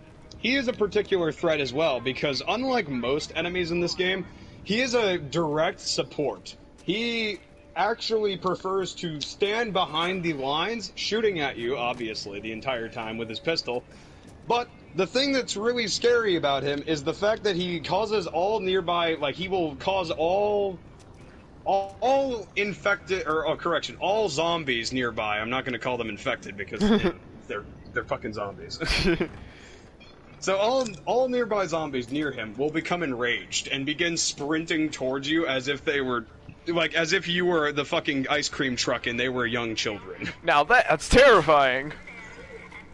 Now, you might see a problem there. And then you also remember that you can't shoot him in the face because he'll just get right back up in like 2 minutes. Yeah, so you're gonna want to act quickly on this one. Because zombies are bad alone. Pissed off zombies are worse. He also has the ability to summon one enraged zombie if there is no zombies left to enrage. So yeah, he's a really big deal. Yeah, he's kind of an issue if you ask me. A very big one at that. What's another? What are the other specials again? I can't remember. It's honestly been a while. But let's just cover this topic as done. Yeah? Oh, the snipers. Oh, the sniper. Yeah, I forgot about them. Thank you. And the bazooka snipers. Wait, hold remember? on. Wouldn't they be counted under bandits? Yeah. So the thing about these, they're essentially just zombies, or they're zombies, right? Well, in the what end. I imagine they are is that they're living, because the zombies in that universe are kind of obviously satanic in some way. So I imagine that how the fuck do they jump like zombies. Spider-Man, dude? Fucking steroids. That's obvious. Steroids it is then. Diet. They're on that Liver King diet. Steroids in the morning, evening, and afternoon. Now, the thing about sniper zombies is, it's as the name suggests. They are snipers, and they will jump. So, trying to pinpoint them is hard. You're going to have to be careful. Basically, imagine being shot from Iraq, and then imagine that happening repeatedly. So, yeah, and they jump really fast, so you're going to have to shoot them quickly. The only thing that would be a dead giveaway of them being there is the fact that they can't help but laugh their asses off while they're shooting at you. And the glint of the sniper scope as well.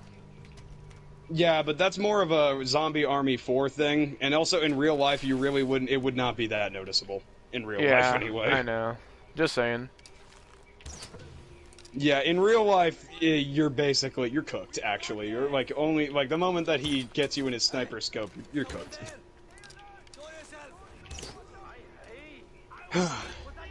Oh yeah, I forgot. Add the RPG sniper onto that list. Which is 10 times worse. He's 10 times worse. This time he has no sniper glint, and he also has a face shield, because the Panzer Czech comes with a face shield.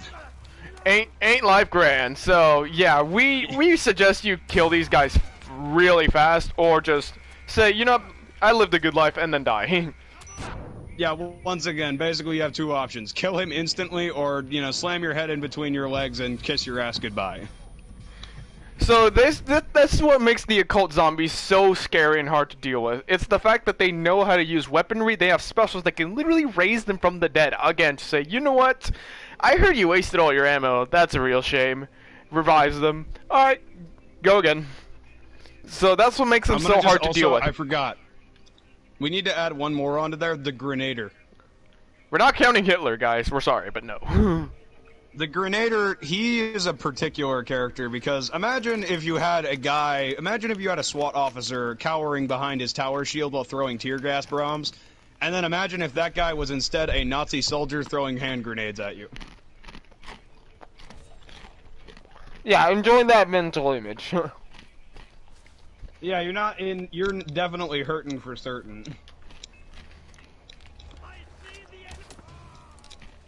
The only thing that's good about them is the fact that they peek over their shield to see where you are and then throw the grenade.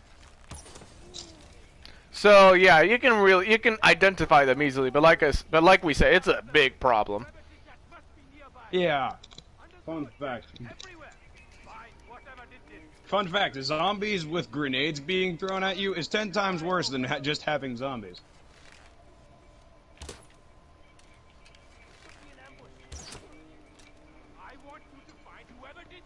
Sorry, I'm trying to do a stealth outpost and I'm really bad at it. So that's Okay, everything, I guess right? I'll continue. Yep. So should we move on to something else, or is there something else you need to cover? I think we forgot to go over the main weaknesses that these zombies these zombie types have. Oh yeah, they can be easily killed because, like Romero zombies, they're decaying corpses, so they can be really easily dealt with. But that's on paper, because remember, they have weapons. They know how to use them. And there's also the fact that certain specials too. they know also how to use firearms as well, so that's a big problem. Certain specials also might prove more difficult to kill than others, mainly the zombie sniper, because I'm not exactly sure of whether or not he's alive or not. But there's also like a handful of other inconvenient problems, such as the fact that they keep coming back. Yeah, also they keep coming back, exhausting your ammo, time, and patience. So even if you kill one of them, they'll just come back again. So let's say that was your last round. Okay, you're like, yeah, I finally got it. And then it just gets up again and says, no, no, no, no, no, no. Then yeah, enjoy that, buddy. I think all we have left to do is go over whether or not we think we could survive any of these zombies. No, no. Occult zombies, no. Like, if it's zombie army, no. Just straight up no. Like, I'm sorry, but no. It is quite literally, as the name suggests, zombie army. I'm going by the idea that this is just a survival situation. Like, you're just like, oh god, everything's going to hell in a handbasket. Not like, oh, I've been trained for this my entire life.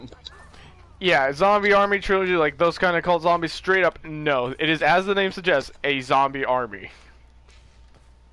Now, Romero zombies, definitely. You just gotta add mention the commanders making everything significantly worse. So for Romero zombies, oh yeah, definitely. Just don't be too cocky, and you'll be perfectly fine.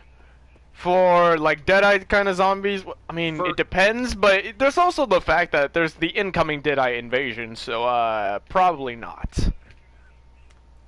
Yeah, you're probably not going to survive that one. Also, not to mention, even if you do survive killing your first Deadeye, the Force is just going to immediately take you instead.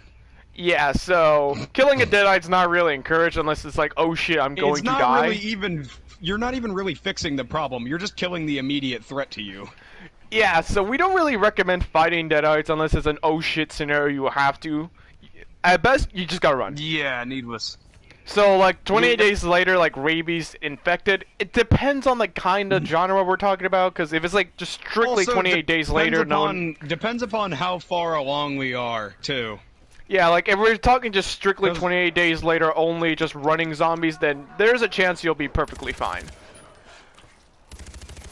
But if it's, now, like, the Left 4 Dead zombies, no, you're kind of fucked. No, the 28 days later style, like, also it depends upon how far along we are, too. Depending upon mainly the biggest disadvantage that the Left 4 Dead zombies have is the nature of their mutations, making the specials last about as long as if you left meat out in the sun.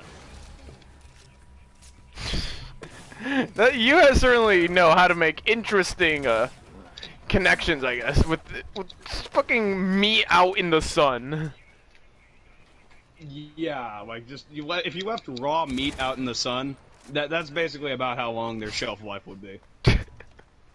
Now, there was one specific topic we didn't go over. I wanted to save it for last, which is the cordyceps zombies. Now, the thing about cordyceps zombies is they're essentially as real, I guess, as we can get to reality, because the cordyceps is a very real thing, and the thing about cordyceps zombies is that it affects the brain. Like the way the cordyceps fungus works, it goes like this: It enters the brain, it manipulates you so it can go to a populated area. It'll kill you. I'd like us all to keep in mind here. The thing about the cordyceps that I find to be the scariest is the fact that it's airborne in nature. It is a fungus. It sprays its spores. So yeah, enjoy that. Meaning gas masks are your friend. Any location. Yeah, gas masks are going to be your friend in this apocalypse, particularly. I mean, it's going to be a help in any airborne zombie virus, like the green flu especially, because it can just swap on a dime. Yeah, that's the thing. We didn't mention that about the green flu. Like, it has been confirmed several times that it constantly mutates. It is a very aggressive virus. It constantly mutates. Sometimes it's airborne, sometimes it's not. That's the thing about the green flu. Meaning, yeah, you're just minding your own business. One day you decide to take off your gas mask to eat a can of beans, and then all of a sudden, oh! Yeah, 1 minute, like yesterday, it's just strictly waterborne. You breathe in. No, now you're a zombie. Enjoy that, buddy. Now you're a zombie. All because the virus said, hey, you know what? I feel like becoming airborne today. Yeah, needless to say. Sorry, I choked a bit. Now, back to the cordyceps. So the thing about the cordyceps I think we fungus... should go into a bit more depth with the certain situations. Mainly, okay, 28 days later, I think we stand a solid chance of maybe being okay, provided that we get the drop on it. Like, if we know what's happening ahead of time, and, you know. Now, if we don't, we're fucked. Actually, not even a question. Yeah, because remember what we said, just one drop of blood, and it's game over. Yeah, literally. It doesn't matter, like, how good you are as a murderer. You're getting maimed. Yeah, and biting you is second thought. First thought is bludgeoning you to death. Left for Dead zombies, definitely not, because even then, even though, yeah, they did tell me, hey, dude, there's kind of like a flu going around. That doesn't matter. It's already in your system. It's gone airborne already. There is no escaping it. Yeah, this is a job for the military, not for you, buddy. Just get the hell out of there. Evacuate, go somewhere. Just let the army deal with it. It's not your problem. Just go. Yeah, now... the issue with the cordyceps is that in the universe of Last of Us, certain characters are not immune at all, and they go into hives and stuff like that, obviously wearing face protection, because of the fact that they aren't immune. Now, the issue is that you'd have to wear that all the time. Yeah, because you don't really know where the spores are. It's just a luck of the draw that says... It's a spore. It's fucking microscopic. For all you know, it's on all of the runners, for all you know that. Like, it could literally be on every single zombie you encounter. So yeah, that's the biggest problem here. You don't really know where it is. 1 minute you're just perfectly fine. Another thing is that these zombies tend to grab things, too, while they're fighting you. So if, for example, let's just say you get into an unlucky skirmish, it's getting the upper hand, it like reaches, punches you straight in the face, and it knocks your respirator a little bit off. There's a potential chance that you die right there on the spot. Just a pretty good chance, unless you're Ellie, like you're the key to survival to the planet. No, you're dead. Like, I'm sorry, you're gone. You're dead. Yeah, you're gone. You're literally, unless you're an actual main character and you just so happen to be immune. No. Like, you're a goner, buddy. Another particular situation is the Haran virus as well. Sorry, we didn't go over the Haran virus in depth. Now, yeah, because I don't really own the game. I'm sorry. I'm going to go into certain viruses. I'm going to go into certain viruses a bit more in depth, and I'm going to give a bit of a brief synopsis of the Haran virus for Mario here, because he doesn't, or correction, Mr. 1980s, because of the fact that he hasn't played the game before. I'm sorry. So, the Haran virus is a particular one, mainly because of the fact that it appears that how the life cycle goes is basically you get infected, you turn into a viral, which is basically, think of the 28 days later crackhead style infected. Okay. Then, after a few weeks, you turn into a walker, which is, obviously just, fucking walker. It's just your standard just fucking Romero walker. zombie. And then after a few more weeks, it seems like how it works is eventually these walkers end up just basically kind of going dormant and turning slowly into volatiles. Oh, that's no bueno. Yeah, that's the life cycle of this. And fun fact, that means that eventually, provided that all of the walkers survive long enough, there's just gonna be a fucking army of volatiles just like waiting in a cave or a building somewhere, and you're just gonna walk in there and be like, ah, smell of the In the words of Sonic, that's no good. Accurate. Another thing is that, fun fact, in the universe of the Dying Light, or the Dying Light situation, the Huron virus happened in Huron. The military immediately quarantined the zone and left everybody in there to die. Thanks, guys. You're real heroes, assholes. So fun fact, if you're in Huron, you're fucked. Like, not even a question. Like, unless you can weasel your way out, like, really good, or you're just a, I don't know, fucking ninja. Yeah, no, you're staying in there. Good luck, buddy. It's all up to you. Another fun fact is that though even the people who are immune to it are actually kind of, think of it like this, even if you're immune to it, you only have partial immunity, and by that I mean that eventually, for example, if you suffer severe injuries or something or other, you'll end up turning into, well, a viral. How? How? Yeah. Basically, if you suffer severe injuries, or, for example, are deprived of a certain drug that was called antizin for a long time, you will die. You will turn into a zombie. So no matter what, you're still fucked. Yeah, fun fact, there is a character in that universe that escaped from the city and then named Crane, obviously. If you played the game, you know who I'm talking about, main character. In the DLC, he goes, and spoiler alert, he goes outside of the city, and then it was revealed that he was actually secretly infecting everybody he interacted with because of the fact that he had minor immunity to the virus. He was carrying it the entire time. Well, that's just depressing. So, he ends up turning into a volatile eventually, obviously, because of the nature of the virus, and, you know, basically that's the end of that. But, in Dying Light 2, instead, the virus proceeded to evolve, turning into something that needs UV light to keep you from turning into a volatile, meaning that you're fine during the day, but during the night you have to either stay near UV light all night, or just, you know, be really, really fast. That's about it. You have to basically stay out of darkness at all costs, because otherwise you will turn into a zombie. Your electricity bill is gonna be killer.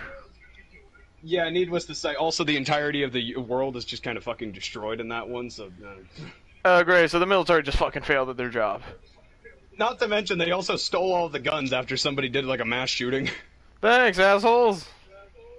Yeah, the military in this universe kind of fucked up, honestly. They stole all of the guns, and they abandoned like, an entire city to die. Like, it was... Honestly, I'm gonna be honest, it sounds like some third world country shit, dude. Mass shooting. Just one mass shooting. Hey, guys, we're gonna take away your guns. Is that cool? Yep, that's cool. Zombie apocalypse. Hey, can we have our guns back? No. Honestly, I'm gonna be completely honest with you. I think that the likelihood of us surviving this situation is... It's slim, but we could possibly do it, provided that we actually... Like, it seems extremely slim that we would make it out alive, but provided that we actually, you know, work together, I think we could make it out of it. Yeah. Anything else? Another issue... Sorry, I was just asking. Another issue was, not to mention, another issue is volatiles and specials in that universe. Volatiles are, fun fact, very dangerous creatures that don't give two shits if you hit them in the face with a baseball bat. They're still gonna go after you. No, literally, in the game, they have stun lock immunity. So if you hit them in the face while they're swinging at you, they won't feel it at all. They'll just continue through their attack as if they had armor on. Enjoy that, guys. Yeah, fun fact, they don't give two shits about whether or not you're hitting them. They just go fucking Wumbo Insano mode and, like, one hit your ass. Fun. Yeah, needless to say. Also, due to the fact that due to the nature of Huron, nighttime is 10 times more dangerous, but the way that the zombies work is that they go indoors during the day, especially volatiles, and then they come outside during the night to roam the streets. So, the only time that you can get into those buildings that have volatiles in them and possibly life-saving supplies is during the nighttime, which requires that you go through the fucking volatile-infested streets. Ah, lovely. No thank you. Yeah, don't you love that idea? So I guess I'm doing all the supply runs. Yep. Hey, it's nothing personal, man. I'm just not going anywhere near that thing. Then again, do you want to go near that thing? One last thing. What? In that universe, there is a bandit clan that's basically just a bunch of thugs. But the point is that they actually ended up depriving people of a life-saving drug, you know, antizin that I brought up. Yeah, they ended up, like, basically cornering the market on that stuff and basically, like, fucking killing people by just not, like, allowing them to buy it. Assholes. Yeah, so fun fact, even if you are good at surviving, there's a chance you get fucked anyway because there's some random guy that says, hey, you, $50 now. Well, I don't... Okay, you die then. You die now. Oh. Ain't life grand. Ain't life grand. Assholes. So, is that covered at all, or is there more that we need to talk about this? That's everything covered. Okay, good, because we spent more time talking about classifications than anything. Yeah, we did. But hey, it was fun. Now, my turn, my area of expertise. Thanks, Max Brooks. Fuck out of here. So, now I'm going to be talking about fuck, I'm an idiot. I'm sorry. I can't talk right now. It's the environment. There we go. Jeez, I'm so sorry. I can't speak. I cannot English today. So now, where you are, you're in a city, you're dead. Yeah. So where you are in the zombie apocalypse, as I can clearly tell, is one of the most important things to you. It is of the utmost importance. So, as Uncle does, stay just fuck the city. Just stay far away from that. Like, if you go to major cities like San Francisco, L.A., Charleston, New York City, Washington, Miami, no, you're guaranteed that because these are packed, populous areas. So the infection, virus, necromancy, whatever, it's gonna spread really fast, and you're gonna be caught up in the crossfire. These are the hotspots for zombies. Yes, they have lots of people, which means lots of more loot. But is it really worth the risk? Unless you're going in like heavily armored with like a super armored van, no. I do not advise ever going to the cities. I'm gonna just say right now that when it comes to rural areas, I'm gonna give you a lot of. That is definitely my area of expertise. Yeah, so I'm gonna rely on Uncle just a little bit. So now, what you're mainly going to want to do is you want to stick to rural areas. So the thing about rural areas is most people don't really think of going there. They mainly think of like probably hiding in bunkers or just going to some other locations, or just like going. Speaking of fortified locations, avoid any sort of police stations. Because here's the thing: aside from maybe people wanting to go raid the police station, if it's the beginning of the outbreak, people are going to flock to there for protection, because, you know, that's the police. They have guns, shotguns, dogs, riot gear. But since lots of people are going to be going there, it's going to cause chaos and anarchy, and the police can only do so much to quell their fears and stuff. And not to mention the fact, if you go there, the virus is also going to spread really bad. And law and order eventually is going to collapse. I'm sorry, like, unless the military can deal with it quickly, yeah, law and order is guaranteed to collapse, so I highly advise just staying away from like police stations unless it's not sacked to the brim or it's like one of those like small rural town police stations and no one really goes there. I'm gonna just say right now that for environment, there was an idea that me and Mario were talking about earlier, and that's that a prison would likely be an extremely safe place to be just due to the nature of prisons. But we'll get to that later. That is for the hypothetical part. Yeah. Now another like situation, like area you don't want to find yourself in. You do not want to be in any sort of hospitals, because hospitals is more or less where most of the zombie outbreaks occur, and lots of sick people who are like, oh, I don't feel too well, like the beginning patients, they're most likely going to be heading on over there. So the chances of you catching something are very high. And like I said, even if you just don't get the zombie virus, you're going to get some sort of disease, because you don't know what kinds of people are in there. Some person is probably has a runny nose. Worth noting. What's up? In the, like, in certain universes, that's actually extremely correct, mainly due to the fact that you'll see, like, for example, in Left 4 Dead, you see, like, an x-ray of somebody with an abnormally large neck. Ouch. The beginnings of a spitter, obviously, if you put two and two together looking at the spitter in the universe, showing that this, like, for example, there will be most likely future specials roaming around this hospital just waiting to happen. Yeah, that's the thing. So even if it's like the beginning of the outbreak, there's no guarantee. Like they're either probably gonna be in there or not. So like it's the beginning of the outbreak. Like, the zombies aren't there, but like the virus is spreading. Going to a hospital is so hard to avoid because you don't know if you like life is unpredictable. You could be sent there for who knows what, and you could end up getting sick for just out of the blue because I don't know, some shitbag decided to sneeze next to you. Now, so hospitals are only really good like if you're wearing like some sort of like hazmat suit or the entire place is vacant, and you can like raid it for medical supplies. Even if you are wearing a hazmat suit, you're still kind of boned because what if it's airborne? There's a good chance it got to you before you even jumped in there. Yeah, enjoy that, buddy. Now, another thing we should also mention is the fact that you don't know what kind of medicine is there. Like, if you just down pills, then good job, pal. You just overdosed. So good job, pal. You just downed an entire bottle of Viagra. So how do you feel now? My dick, it won't go down. I'm trying to fight off a zombie. My dick won't go down. Slap him with it. I'm so sorry. We are so with it, and sorry guys, we're immature. Now back to the main topic at hand. Now another thing you're gonna want to avoid is surprisingly, like this is gonna sound kind of absurd when you think about it, but just like shopping centers. Because here's the thing, it's common knowledge that you need perfect food. Sense. Yeah, food, you need it. Water, you need it. And people are gonna be rushing over there, raiding the fuck out of it because you know they need food and water. Without it, they are going to die. Also, more importantly, if in the situation of going to a massive shopping center, you have no idea whether or not anybody in there is infected or not, and they could turn at any goddamn second and turn this entire place into one bloody hellhole. Or strapped, because it's every man for himself. Like, fuck common decency, dude. You gotta live. More importantly, depending upon the situation, there could just be zombies in there already, and then people are trying to raid it, which causes just all-around complete chaos and gunfire. Like, some dude is fully willing to bludgeon you to death with a fucking tortilla wrap. Motherfucker actually is willing to scoop your eye out with a spork if it means that he can get a hold of this one PS5. Imagine dying for a PS5 in the zombie apocalypse. Dude, I don't care about food, I need a PS5. I need this PS5 now! You don't understand, I need it. I need it!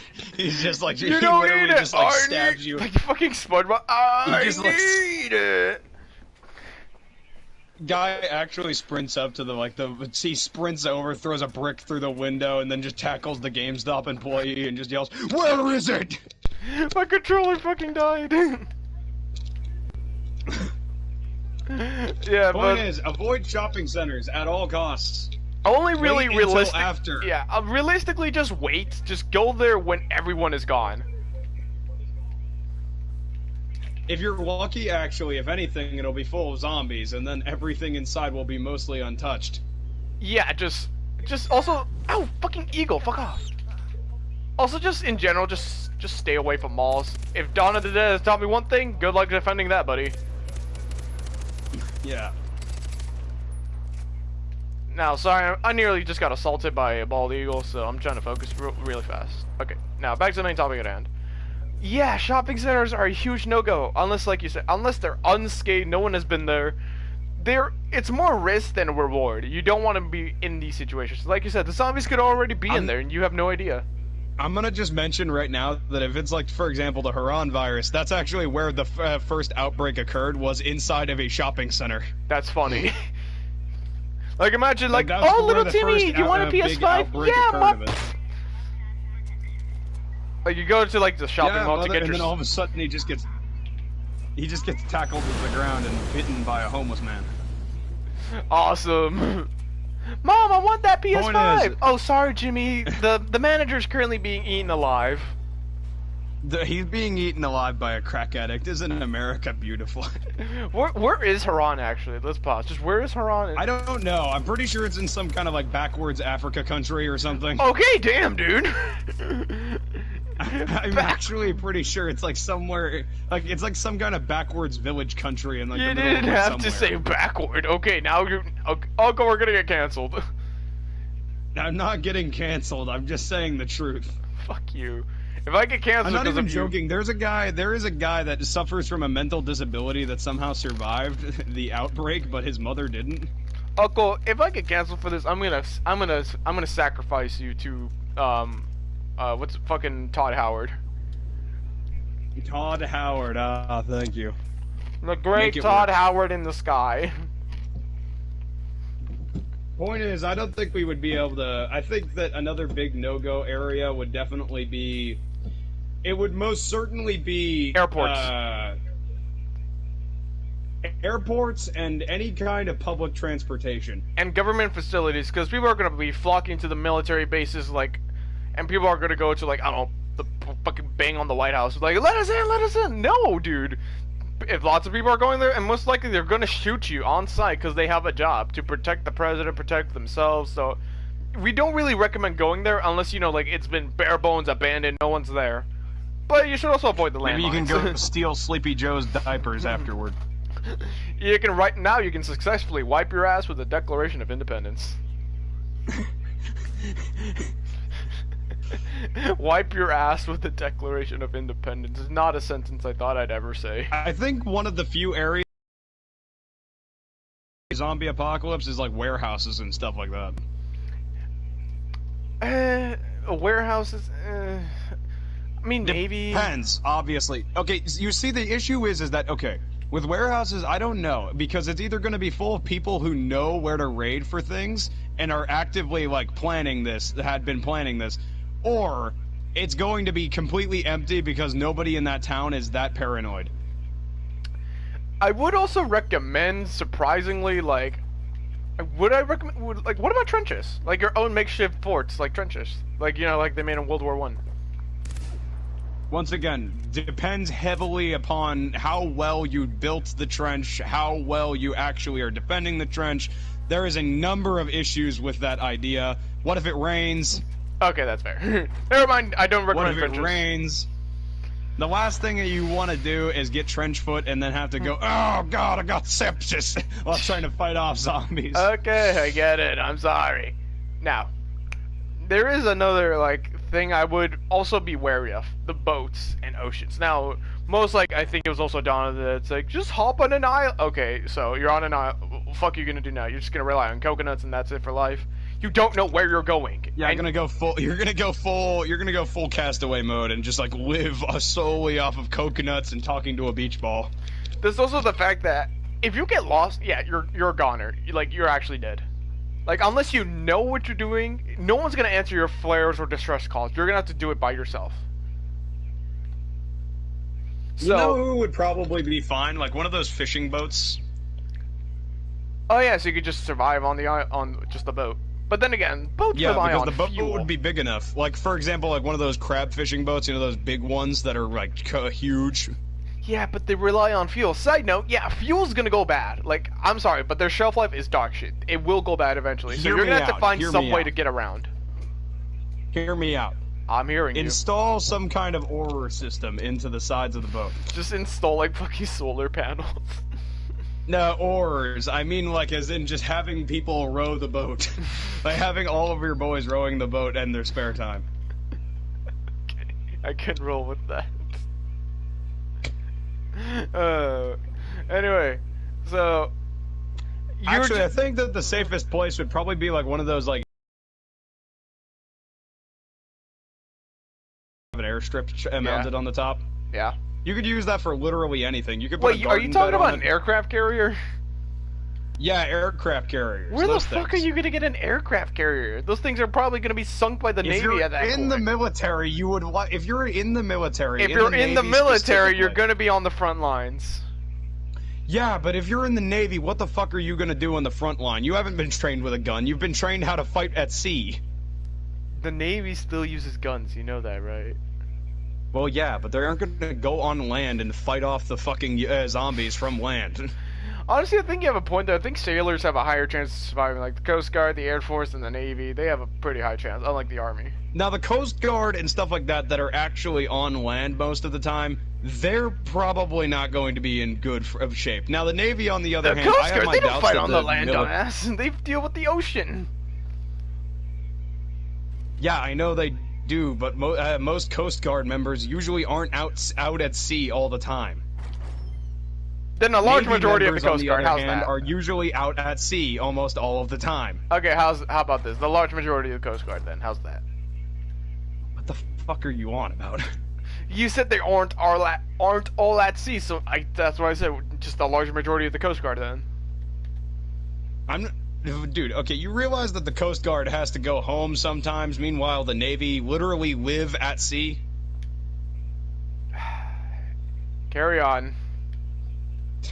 Listen, let's not get into an argument over the fucking military branches right now. I really can't deal with that. I just said All carry right, now, on. The Navy, I think the Navy would be fine. If you had access to like one of those aircraft carriers, you could put a garden on there, a rainwater collector, whatever you needed up there. Until you need just to have the refuel. lower decks. Till you need to refuel, at which point I think you want to dock that thing and just kind of like make it into a land base at that point, because functionally, if you think about it, if you just put it at the shoreline, the zombies really can't attack it from many angles. They'd only have one entry point, and it would be like just brute force. Or And you like could put we a said ladder. before, eventually fuel is gonna go bad. Once again, aircraft carrier low-key kind of OP in the zombie apocalypse meta. Now, what else would we be missing? Let's see. Schools. Yeah, here's an interesting thing we don't really talk about. Schools. Now, I would argue just a bit that they are kind of good. Because here's the thing about schools. They have, like, certain, like, I guess you could say weapons. Because most schools nowadays have, like, you know, like sports, they have all sorts of things to do at school. Like I said, sports, cooking. So you can make your own foods there.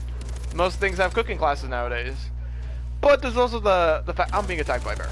Now the thing about schools is also the fact they're in mainly populated areas, so the chances of it becoming a hotspot are pretty high. And not to mention, it could also spread like wildfire. The virus ends up going into the kids like cooties. But there's also another thing we don't mention. I forgot if I wanted to mention. In most like disaster scenarios, like in real life, schools become like shelters. Like they become camps for people in times of need. So realistically speaking, there would probably be a lot of infected there, or just straight up lots of dead bodies, which could either be carrying the disease or all sorts of other diseases. Now, there is more risk, I would say, about schools, but there are certainly interesting rewards. Is that okay? If you think about it for a second here, a zombie virus doesn't give a fuck about who it infects, especially if it's something like the green flu or something like that. Obviously. Now, think about it from another logical perspective. Your average school most likely has like what, two or maybe three police officers in it, right? Yeah. How much ammo could those guys possibly be carrying to fend off a bunch of zombies in the case of like, for example, one of the kids turns or something like that? Realistically speaking, not good enough. And if we're going off like cooties kinds of zombies, no, those fuckers can like jump and run. Those fuckers are getting wrecked. Yeah. Here's also another thing we also mentioned. Like, you think the kids and teenagers are going to take this shit seriously? If they hear reports of a zombie apocalypse, in the first few minutes, they're going to think it's a joke. No, first few minutes, they're going to pull out their phones and immediately start recording the zombies. Or like someone's going to start advocating for zombie rights. Fabulous, look at this. Or some dude's going to start like, or like some chick's going to start advocating for zombie rights. They're just mortally challenged, guys. Zombie rights matter. Zom life. Pro zom life. I'm pro zombie. Actually, pro death. Pro death. Pro death. It's like the reverse of the death penalty. How am I losing karma? I saved that guy. Fuck you, game. Anyway, while I rage at my game, the thing about is also the fact that, you know, they're teenagers. They're probably also going to be really afraid, unless there's like some jock there who's been like, I've been waiting for this all my life. Yeah, the virus is going to spread really easily. There's going to be that one kid wearing a trench coat in the background, and he's just going to be like, I've been waiting for this all my life. The school shooter saves the day. He's so American. The man's like, man has a gun for his gun. The school shooter saves the day. That's never something I think I'd say. 200% American. So yeah, now normally, like I said, I would only really recommend schools like if you're gonna raid the shit out of it for like supplies, maybe like blunt weapons like baseball bats and stuff. But Anything else? No. I wouldn't really recommend any sort of school for like a hiding place. Like, it's not really worth it. Like okay, the only thing I have to give them is that they're pretty defendable usually because of the nature of them having like walking doors from the inside. Yeah, and here's something funny I thought about. What if you just strap the entire place with explosives, like turn on like some sort of like alarm, bring zombies there, and boom, blow them up. That is also an option. But guaranteed, goodbye to your shelter and more zombies. But it is really funny. Now, I mean, car bombs are a thing in Dying Light too, so it makes sense. Now, yeah, so basically, you use a car alarm, have the bomb attached to the car, and zombies go crowd around it because loud noise equal bad, and then bam, you blow it up. Now, do I recommend hotel? No. Hotels are a gigantic no, even if there's no zombies there. The virus is going to spread so painfully easy. Have you not played Dead Island, my guy? Because it's so enclosed, like, in any sort of emergency, like, it's the staff, dude. They're not paid enough. Like, you don't expect a fucking zombie, of all things, to be like, hello, room service. Yes, ma'am. There's, like, this guest. He's, like, eating my neighbor. It's so loud.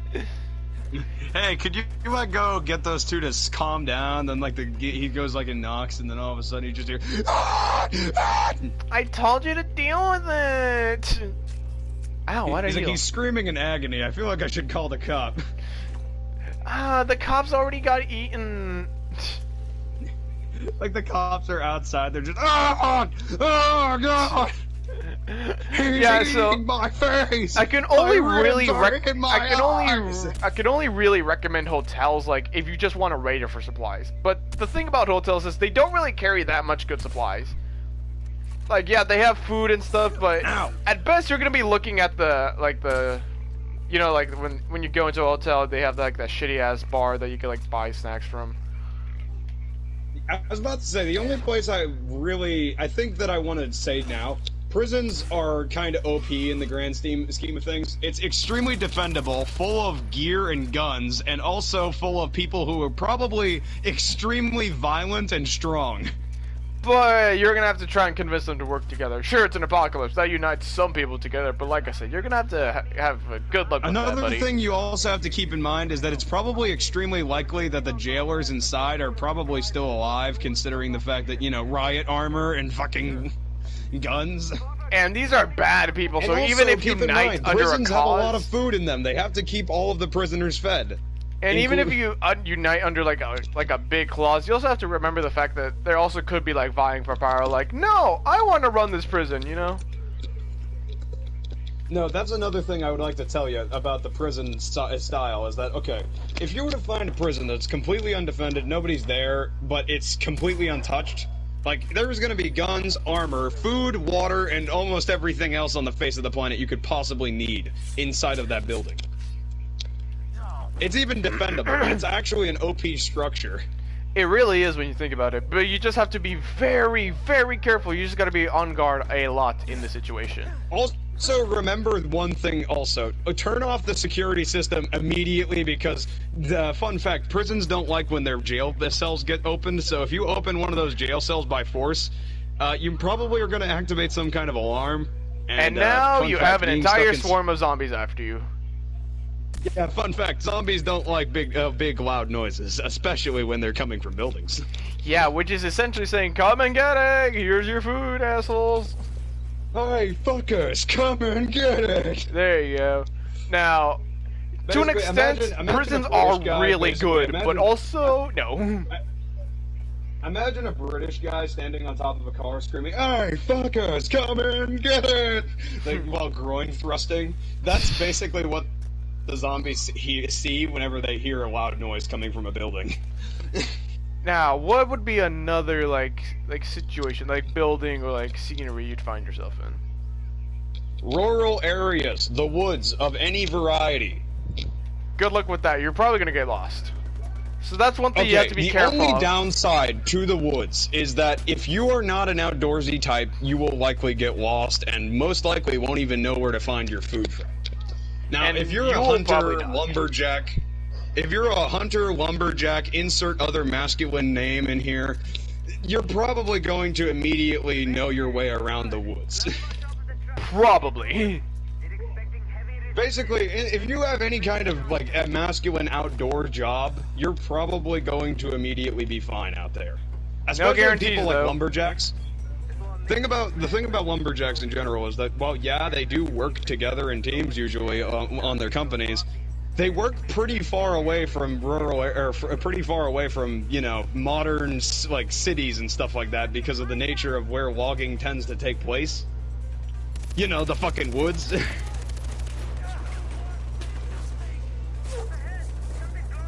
I'm on fire. You are the worst fucking podcast co-host I've ever talked to. I'm the host, asshole, and I'm sorry, okay? I'm playing a game. I'm trying to keep the audience entertained as well. At this point, I am the host. I keep talking about stuff too. I'm sorry. You wanted to cover the occult zombies. Actually, no, that was me. Yeah, you wanted to I cover know. the Deadites. So shut up. The lumberjacks are an interesting thing here. Because they're they're think this is beefy kind as of hell, our- so they know how to like swing weapons at good speeds to like incapacitate or just straight up decapitate a zombie if they're that good, which they most likely are. Okay, this is gonna be kind of our transition into hypotheticals here because I think there's only so many other areas to cover, and I think rural areas are kind of like meh. Like they're okay. I mean, it's better than being in a big city, but it's not very good because you're still nearby other people, and especially in rural areas. I don't know if y'all have ever been to certain rural areas, but there are people in those settlement or like in those kinds of areas that would be more than willing to walk over to their neighbors with a gun and immediately say, "Hand over all your shit. The world's ending." So yeah, you don't really know who's gonna come to your aid, so you gotta be careful in these situations because, like Uncle said, it's every man for themselves. Like they could be like trying to be neighborly, like actually just straight up help you, or they're just there to straight up kill you. You're like, hey buddy, Jimbo, about that favor you owed me, can I like borrow everything in your house? Now let us transition over to the Lumbee Boys, which is going to be our transition into hypothetical questions, and that's mainly that if you are a lumberjack, you have a lot of inherent advantages that other people don't. Mainly, number one, usually you are probably going to be a lot more familiar with the wild areas than you are going to be familiar with, like, urban locations. And there's also the fact that you're going to be well versatile, so that means you're going to be really strong, so you're going to be able to swing, like, melee weapons, like axes, fucking, I don't know, even just a Not stick. to mention, if you've ever seen Lumbee Boys, if you've ever seen a lumberjack in person, usually you'd figure, like, oh, big, strong man. But the thing is that, like, I've never seen a single one that isn't, like, overly masculine and also, more importantly, usually over, like, 6 foot, which admittedly isn't a very good thing for a zombie apocalypse, but I would like to keep in mind that taller you are, the more range you have on a swing with any weapon. It doesn't matter. And even if they're not, like, super duper jacked, they're still well versatile with weapons. They know how to use and swing weapons like axes, which, you know, it's kind of a job of a lumberjack. Yeah, who would have figured swinging an axe around is a lumberjack's job? Who would have So figured? so even if they're not super beefy, they still know how to swing weapons really good and use chainsaws. So, oh yeah, we should also talk about weapons. We should cover weapons later on. But yeah, carry on about lumberjacks. The worst downside to being a lumberjack would most likely be the fact that your reaction time for most things, mainly when it comes to, like, receiving news, is probably going to be heavily reduced. Like, for example, if, like, all of a sudden it says, oh my god, zombie outbreak, I give it, like, maybe a week before you ever hear about that, because, like, realistically, if you're out in the middle of the bumblefuck nowhere woods, think about it. What's the likelihood that you have internet connection right now? No, a big no, man. Unless you just have I don't know, just a portable Wi-Fi. Nobody. My fucker activates his hotspot. He's just like, yes. Finally, I can read about the zombies. He's like, finally, we read about the zombies. You know, that would be like an interesting movie, like just like a zombie apocalypse out in the wilderness. What do you bet me if they ever made that into a movie? It's just following going to hell in a handbasket. It's just called Lumber. Got wood. Got wood, and but he's wearing like the got wood shirt underneath. Thanks, Ed, from Shaun of the Dead. Flannel. Yeah, that'd be hilarious, honestly. Yeah. I could buy that shirt eventually. I bought it for a friend. Now, Got wood t-shirt. sorry, now, my throat is being inherent disadvantage murdered. also is another thing. Lumberjack, think about it for a moment. You're just a normal guy, right? I'd imagine that if you're a lumberjack, you probably wouldn't like immediately murder somebody that you saw like stumbling around through the woods, right? Yeah, you're gonna have to stomach that. Like, if you're gonna have like a guilty conscience, whatever, that's gonna be like murder for your like your morals or something like that. You get what I mean? Cause like, yeah, like you said, like, Yeah, well, you're not the main character. You're just some person. Another general thing that you also have to grapple with is, for example, with certain zombies, they actually have a tendency of kind of like coming to their senses almost whenever they get like hit with weapons and such. Mainly, it's either some kind of trick or they're trying to actually like they legitimately are coming to their senses due to being physically harmed. Point. And that could possibly throw off Dying people, Light. Like, isn't there like realistically. sometimes like a zombie will just come to their sense if you hit them? Yeah, no, in the game Dying Light, if you hit a zombie, they have a chance of going through a long stumble animation, which actually involves them going, "Oh, Jesus, you fucking..." Yeah, like so act they like could they in just the came end come to their senses. for a moment. Yeah, like, sometimes you even get, like, you'll hear them go, "No, no, no, no." Yeah, And like then, they'll you know, be like, begging they'll for go, life, like, don't kill me. You know, and then they'll basically just, like, suddenly go go back into feral rage mode and just start charging again. Yeah, so after a you'll be minute. like, hey, are you okay? And then, no, please, and then boom, they just bite your face off. I like to imagine you just have like a random lumberjack, he just fucking cold clocks the guy, and then he's just like, "Oh, you fucking asshole," and then immediately he's just like, "Oh, Jesus Christ, I'm sorry," and then he just get fucking mauled. Hey, why'd you do that? And my bad, bro. He just goes back to eating him. Hey, yo, my bad, bro. He's like, "Hey, yo, I'm sorry. I thought you were just like, you know, I'm sorry about it." But he like taps him on the shoulder, and then he immediately just like, "Ah, gotcha, bitch."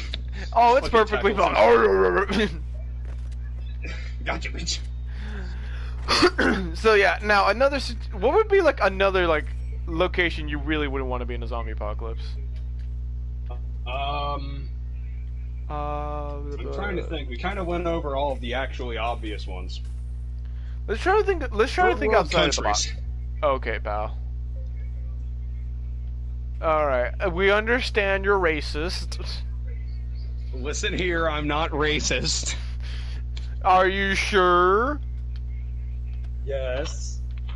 You really sure? You know, I've watched. Hang on. I voted for Obama. Where's my phone? No, Where's my phone? no. You put that phone back. You better put it back. No. I listened to this song when I was a kid. No, you please, nerd. no. I don't want to get copyrighted. Please, Uncle. You're not getting copyrighted. I swear, I'm gonna punch you in the throat if I do.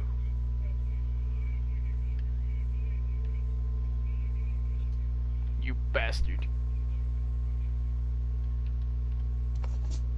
Alright, while you're doing that, I'm gonna go back to think of location. Oh, that song. Don't be racist, I'm a building. Now, while you play this absurd song, I'm going to think of other locations you really wouldn't want to be in a zombie apocalypse. Point is, yeah. I'm trying to think. Point is, you would not survive. I think that another occupation that would be very interesting to see A firefighter. from the position, a firefighter. Yeah. Dude, just deck out a fire truck I and think boom. I think something that would be actually genuinely interesting to see would be an EMT during a zombie apocalypse. They could treat wounds. Oh wait, now I just realized here's something you don't really think about in a zombie apocalypse, but we mentioned it briefly. Getting infections out. You'll be perfectly fine, you'll kill a horde of zombies, and then boom, you die of hepatitis. You die of sepsis. Yeah, getting a cut, it doesn't matter just how muscular and beefy you are, you're fucking Chris Redfield, just get one nasty cut and you're done for. you have gotten sepsis and died. Yeah, like, you need to be careful because eventually society is going to collapse, so there's going to be no healthcare. Like, you have to be very careful, or you know your medicines very well. Heck, I think the only people that would have access to antibiotics are probably, like, crazy chemists down in, like, their basement somewhere. Or any surviving doctors who, like, or people who just, like, read really good medical books. Yeah, I'm going to just say right now that you would, number one, the likelihood of creating your own medicines is going to be very, very low just due to the nature of how that works. You require the proper equipment to create the medicines in a safe and controlled environment. You'd also need to have a lot of safety procedures, which you likely could not have, like, for example, proper equipment to make the... proper equipment to defend yourself from any potential accidents, and otherwise, like, there's just a lot of issues with trying to make your own meds. Yeah, and there's also the fact that you could end up just straight up poisoning yourself. Also, fun fact, I don't know about you, but it's pretty hard to find some fucking sodium chloride lying around it somewhere, you know, pure sodium chloride down in the basement. Yeah, you can't really somewhere. just, like, walk down to your local supermarket and just be like, hey, can I borrow, like, some sodium chloride? Like, what the fuck, dude? Hey, yo, can I borrow some muriatic acid? We're gonna need ingredients: muriatic acid, caustic soda, and hydrogen chloride. He's like, alright, I think that this is how we make it. This website is iffy at best. Thanks, Bane. Now, I like to imagine Bane. Now, also, another thing that would be interesting to contemplate, bank robbers. Are you being fucking serious right now, Uncle? Yeah, I am. We will talk Think about it. that You're later. inside of a pretty secure location. A bank? Think about it. Usually most banks have, like, those little security shutters. Are you gonna, like, straight up hide yourself in a vault? You're gonna starve to death. Yeah, I could eat money. You are actually stupid. If it's the dollar flu, then you're a fucking idiot. I got that dollar flu, man. The dollar flu isn't even zombies. Right? I need to eat money, bro. I need to eat money. The dollar flu isn't zombies, though, right? I can't remember. It's been a while. Sorry, when I'm getting a little racist. I am a building. What the fuck are you talking about? Anyway, now what else? What else would be an interesting topic that we don't like? Let's go to miscellaneous, like some interesting things to keep you alive in a zombie apocalypse. Miscellaneous tips and tricks, as I'm going to call it. Improvised weapons, like even if you think like I don't know, oh, what am I gonna do with this pointy stick? Boom, you got a spear. Something that I've had on my mind for a really long time, but I always thought would be really, really hard to keep sustainable. Liquid nitrogen thrower. A liquid nitrogen throw? Oh yeah, alright, I remember this, but I'd rather you have the spotlight. This is your idea, so go ahead. Imagine this: you're a mad scientist, like you were working in like a liquid nitrogen depot or something, and you're just like, oh man, I really hate the fact that a zombie apocalypse hasn't started yet. And then you check your phone and it says zombie apocalypse is just now spread. You're sitting there like, wow, this is amazing. So you walk over, you grab one of those big tanks of liquid nitrogen, you attach a hose. You add like a compressor or something to cause it to spray out with some proper pressure, and then you mount that crap up on your back, and you start walking down the street, and you just spray everything that moves. Or better yet, get a fire, better yet, get a fire truck, and fill that baby with liquid nitrogen. So an option.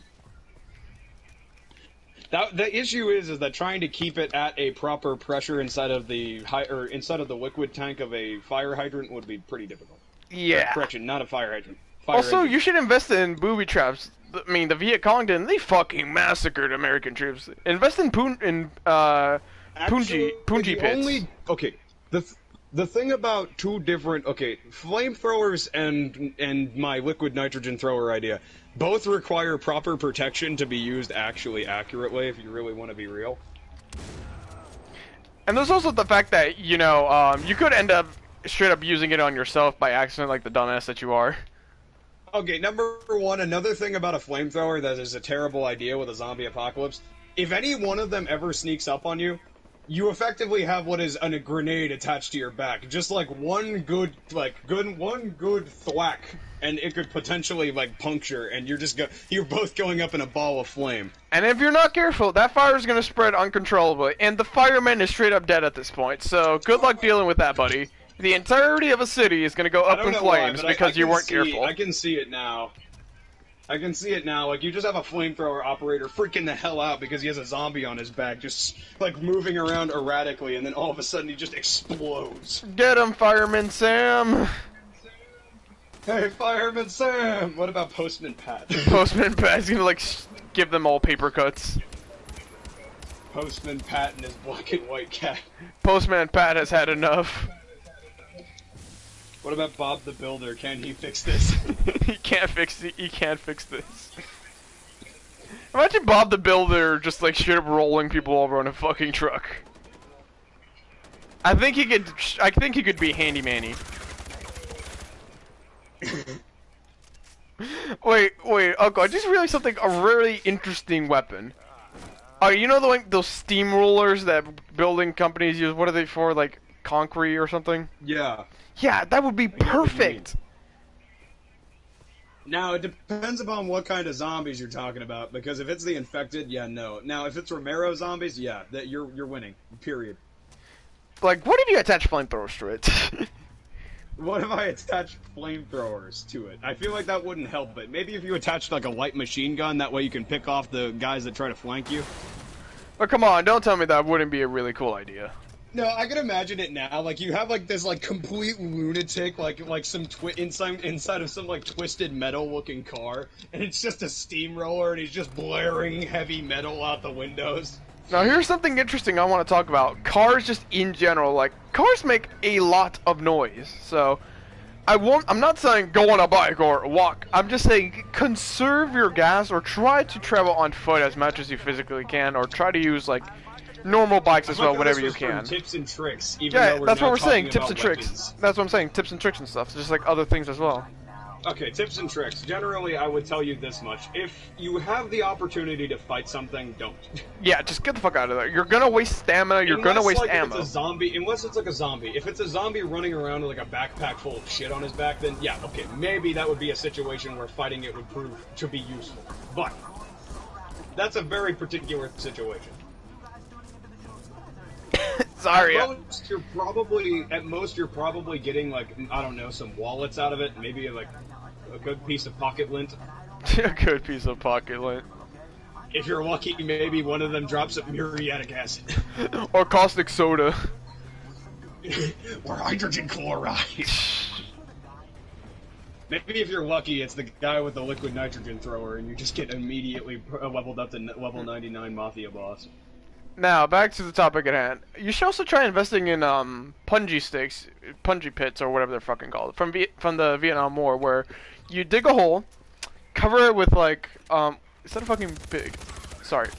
Cover it with like spikes, and when a zombie falls in, boom, that zombie's gonna fall in and straight up die. Even if they don't die, well, congratulations, they're maimed and they're stuck in a hole.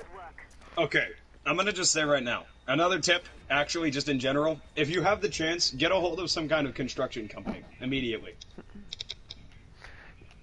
Another tip I would also recommend is also wear heavy-duty clothes, like things that don't tear easily. Like if a zombie bites into something hard, yeah, no, that's just not gonna rip. If anything, it's gonna break their face. When it comes to armor, my suggestion would always be armored forearms, your forearms and your shins first. Oh, and your neck as well. Be careful with your neck, so wear a helmet.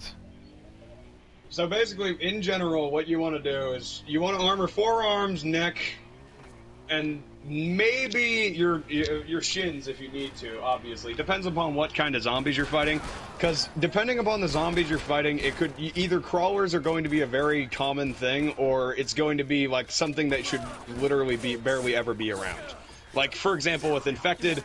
Yeah, no, they usually don't crawl towards you. Lay there and maybe writhe around a little bit. So, Uncle, in your professional opinion, what would you say would be the perfect fit for a zombie apocalypse? Your opinion, what would be the perfect fit for a zombie apocalypse? Well, wait, what was Like, the question? just in your opinion, like, just pick your own scenario. What do you think would be the perfect outfit for a zombie apocalypse? So it's your scenario. Okay. What do you think? What do you think is perfect? Okay, ideally, in my eyes anyway, you want something light, but not thin, so to speak. Okay. Something like a leather jacket would help you immensely. Like, you know how bikers have those, like, you know, those really thick leather jackets that they usually wear on the road to keep them from getting road rash if they ever crash? Yeah.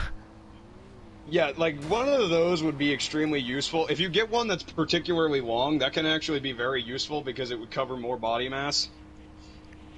Another thing, if I were you, is, you know those football pads that go over your, I think that it used to be a thing that football players used. They have these football pads that go over your shins. Yeah. And the thing about football pads is that, fun fact, well, yeah, it isn't going to feel very nice having somebody try to bite you through it. It's better than having them bite you through it. Yeah, like, do you want to die, man? Do you want to keel over? Do you want to be pulled down to the ground by a goddamn crawler and raped? Okay, buddy. Yeah, We're not fact, insinuating sure you will be molested by a zombie. It's just him being an idiot. We are definitely insinuating that the zombies will try to rape you if you ever Shut get up. that close.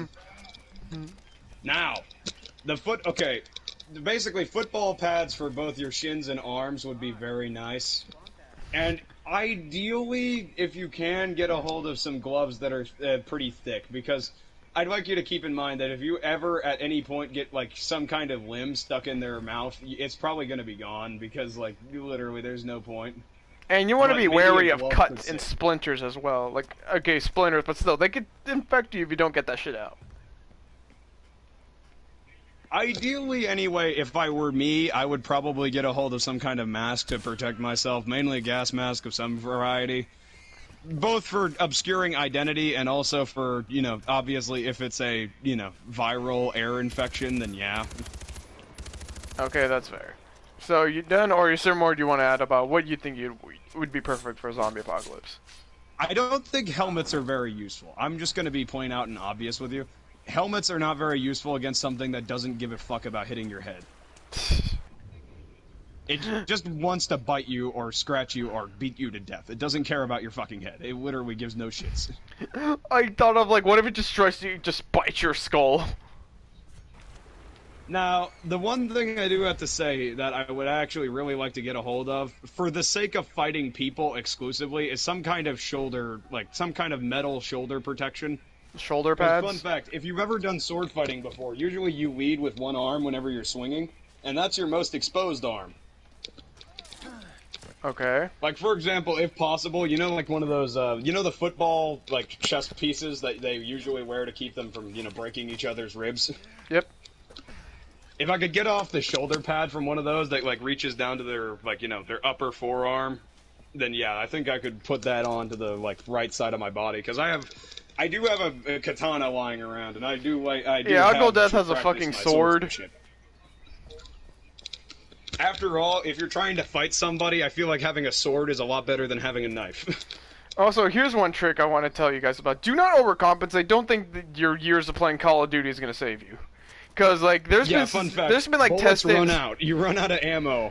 Like, statistics prove, like, There ain't in no life kill streak situations, rewards. like, cops just straight up suck ass at times at shooting in real life situations. So, be wary of that. Just because you think, oh yeah, I've been to the range a billion times, I'm gonna get pure I'd like headshots. to also keep in mind, depending upon what type of zombie it is, they will be moving either extremely erratically or, like, otherwise, like, for example, the Left 4 Dead zombies tend to do zigzags while running at you.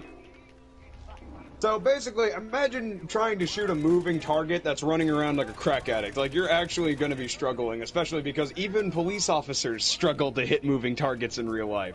I don't care about how much COD you've played. I don't care about how much Halo Reach you used to smash. It doesn't matter. You're fucked. And you're you have fucked in that fear. We're situation. humans. Even if you think, yeah, I got this. There's still that fear that you're gonna be bitten. So Unless even if the you're not most afraid of the calm, zombie, cool, and collected bastard on the face of the planet. Yeah, so even if you're not afraid of the zombie, you're gonna be afraid of being bit. So that's gonna be with you. So it's probably gonna cause you to be like filled with anxiety or do risky maneuvers that could end up with you getting infected. Yeah, unless you're some kind of like low down dirty bastard that just does not give a two fucks about death itself running towards him, then yeah, maybe in that situation you'd be cold hearted enough to just like immediately just go and just quick draw it. Now, Bang. what would be another perfect tip? Now, let's see. What would be perfect? Melee is discouraged.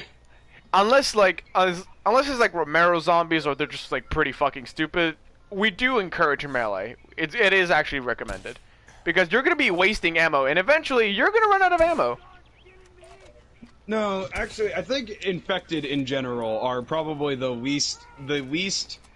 You should not ever fight infected in close range combat under any circumstances, unless it's absolutely required.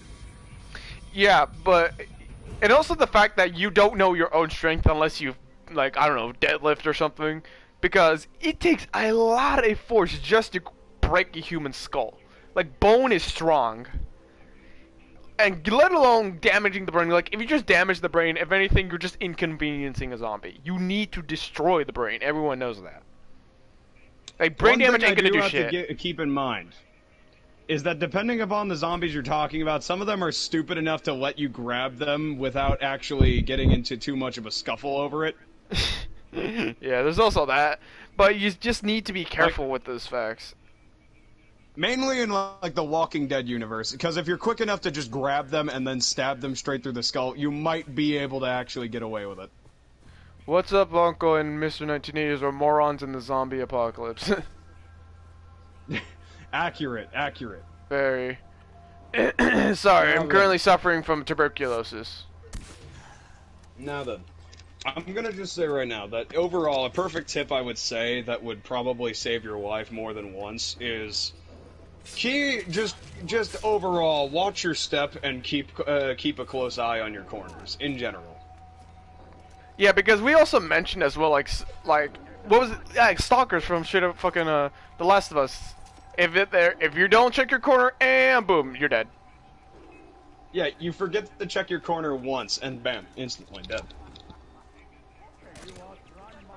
Yeah, that's another issue overall, is that in movies and movies, TV shows, video games, people die a lot from just plain out either incompetence or just not checking around. Or overconfidence. Like, dude, keep it down. You're not the main character. You're just the survivor. Chill out.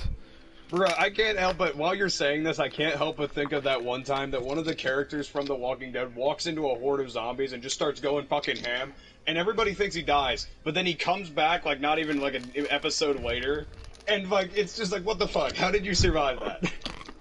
Don't know. He stole the spotlight. I actually said, I am the main character. Main character energy is strong. Yeah, fun fact. If you have enough main character energy, it doesn't matter how much God wants to kill you, you'll win either way. Most of the time. Most of the time. Now, Uncle, do you have any other tips and tricks? Big tip in general. When it comes to things like weapons, blades are not suggested overall. Why if is you that? are just some random schmo who thinks he could pick up a sword and immediately decapitate somebody, you are not. Trust me, buddy. If y'all have ever seen, like, people trying to take cuts with swords for the first time, it is... I would know. I've done, like, you know those little you know the mats, like the bamboo cutting? In real life? I used to, like, basically practice that kind of stuff by using those little mats. Or tutorial mats, I think that they were called. Yeah. I used to do that with my sword collection, but unfortunately the issue is that I was terrible at it. Like, fucking horrid. Like, it was actually garbage. And these things... The issue is that you gotta also keep in mind, this is a moving target, meaning that the moment your sword hits it, it's probably gonna end up changing its trajectory a lot. And if you already messed up the trajectory as you were going, and your edge alignment's off, even slightly, you could get that thing stuck. Or it could just snap. Like right or there on the in spot. a worst case scenario, you just miss completely and the zombie has the chance to either scratch you or bite you. And there you go, now you're a zombie. Congratulations, best case dumbass. scenario is that if whenever it snaps, if it snaps completely, your best case scenario is that it's sharp enough to stab it in the head, and that's about it. Then that thing's done. That's a best case scenario. The worst case scenario, it gets stuck. It snaps off. It's not even sharp enough to stab the thing, and then you're stuck trying to bludgeon it to death with a hilt. Ain't that fun? Imagine that. Imagine that while you're also being enclosed by other zombies nearby because they hear, oh, stop, please. Nice going, Stop. jackass. My head. My concussion.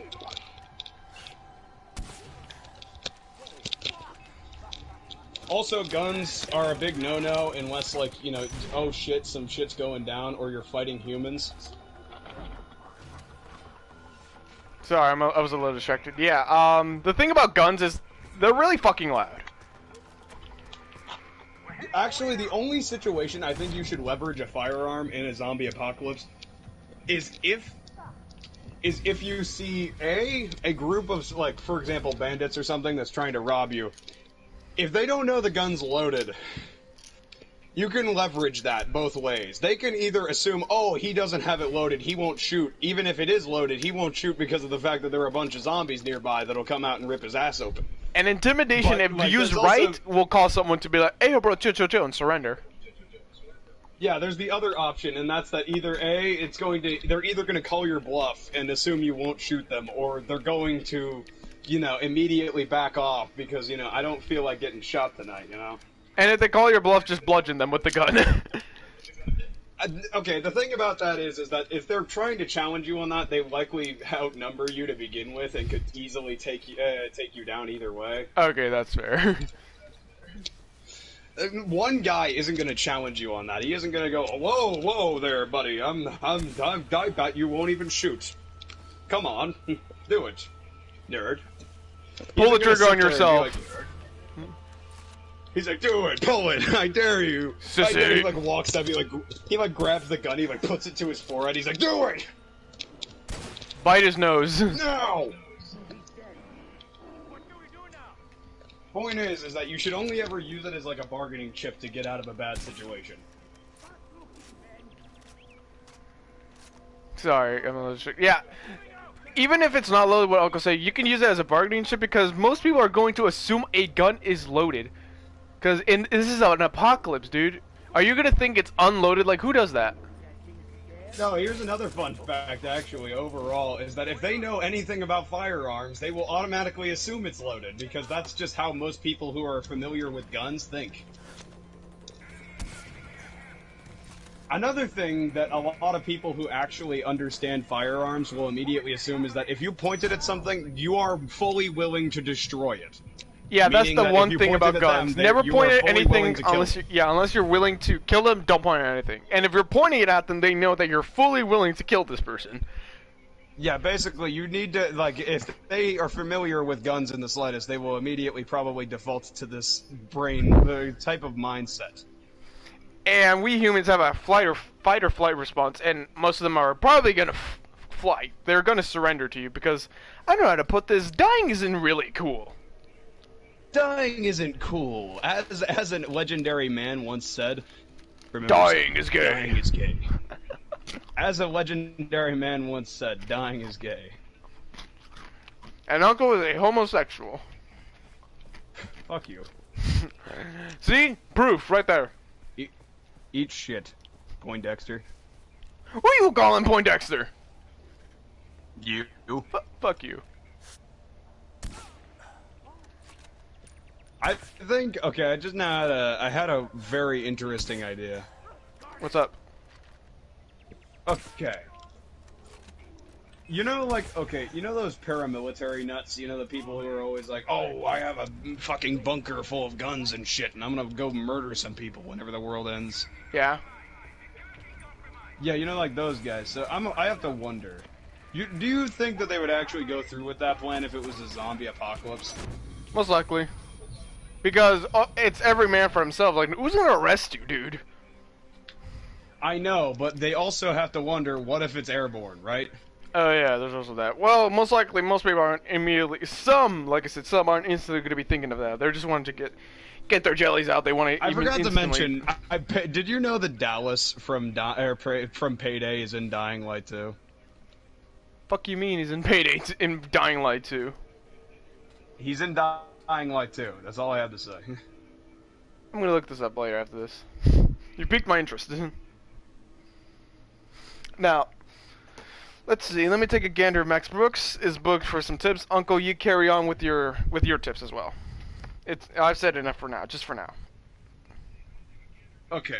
Well, an issue overall that you will likely see with most of the suggested ideas anyway is that people likely either suggest heavily that you should immediately go, like, raid for supplies, and some people like us will tell you, do not do that, that is going to get you killed. Okay, I think I'm onto something. Now. I failed to mention this. Uncle, do you want to carry on with your tip, or do you want me to say mine? Actually, I'd prefer if you take my tip, because it's not useful. Well, here's an interesting tip. Most people don't really think about. Me and you talked about this before we started the podcast. Like a while, like I think it was a couple weeks ago. The weather would wipe out a large majority of zombies. So the thing is, during natural disasters, we have like police and alarm systems to tell us, hey, like there's going to be a tornado, there's going to be an earthquake, hurricane, whatever. With no governments there to like warn people of this, a hurricane, tornado can just happen out of thin air and boom. A large town, whole civilizations, like whole like settlements gone like that. But zombies as well, they're gonna be in their way, so they're gonna be falling apart, just like straight up torn apart by like hurricanes and earthquakes. So that's one thing many people don't really consider. Weather alone could like destroy large, or just straight up end an apocalypse. Because if we're going by Romero zombies, decaying corpses, rain is gonna like destroy them because they're already rotting, and rain is essentially just adding salt into the wound. Tornadoes, all these like sorts of natural disasters alone could straight up kill zombies. And even if animals don't decide to like chow down on these zombies, like I don't know, a fucking tiger, some are most likely going to attack them for either for sport or because they made an aggressive move towards the animal, and boom, a tiger just straight up mauled a zombie to death. If the virus doesn't spread to an animal. I'm gonna be completely honest here. This is something really funny that you reminded me of. Metro Exodus. There is a bear in that game that is a boss fight, but I could just imagine how much of a threat a bear would be to a bunch of zombies. There you go. And they are one of these. They are called the kings of the forest for a reason, dude.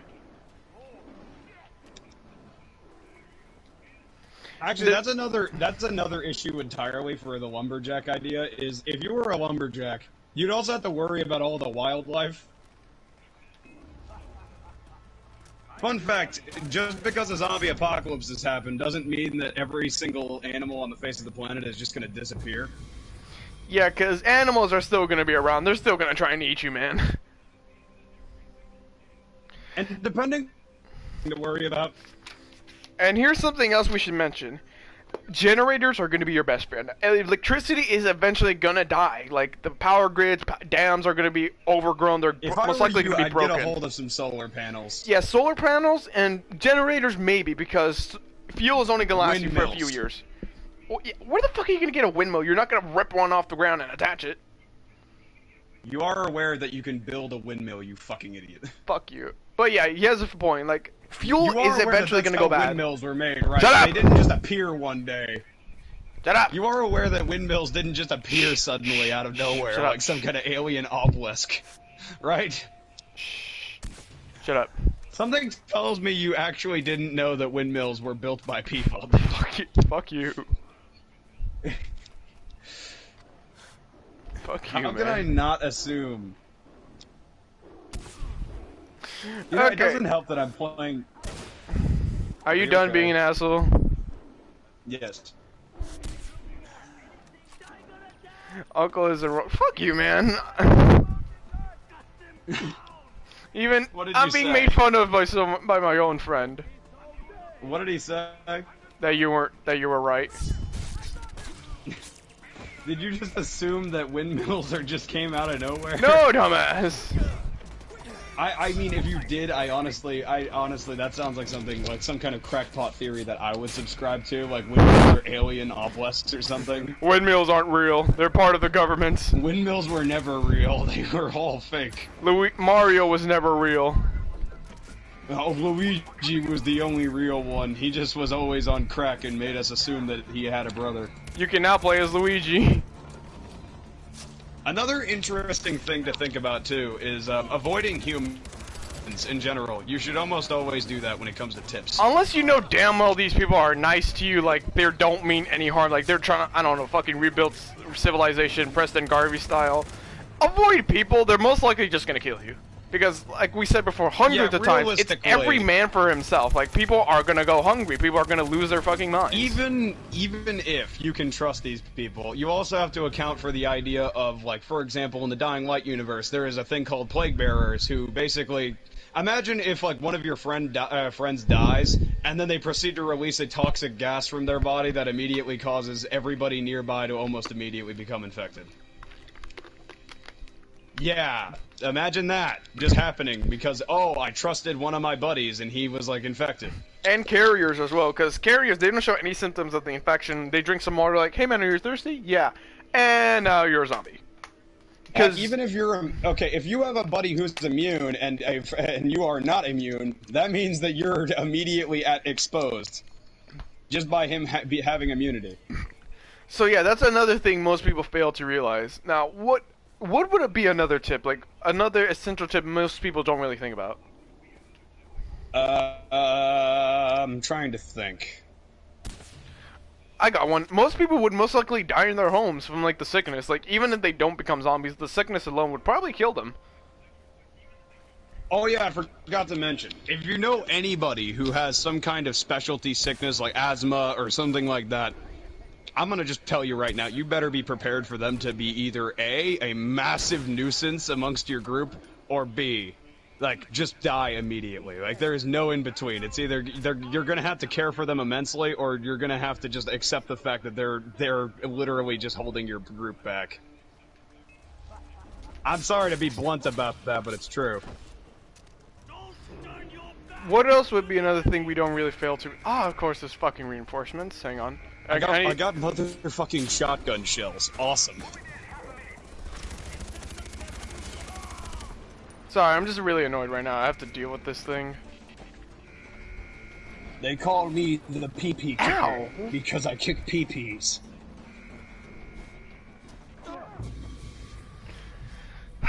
Sorry, I like how that didn't get. No, sorry, I'm just getting really mad because I'm sorry, I'm just getting really mad because I want to take out this outpost stealthy, but I'm so just dog shit at it that it's not even funny. Don't worry about playing your game. Just like kind of play it absent-mindedly and focus on the podcast like I am.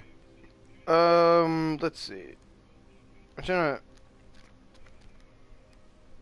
figure something out. Like, I'm trying to get some more information from Max Brooks. I just now had the worst idea, but okay.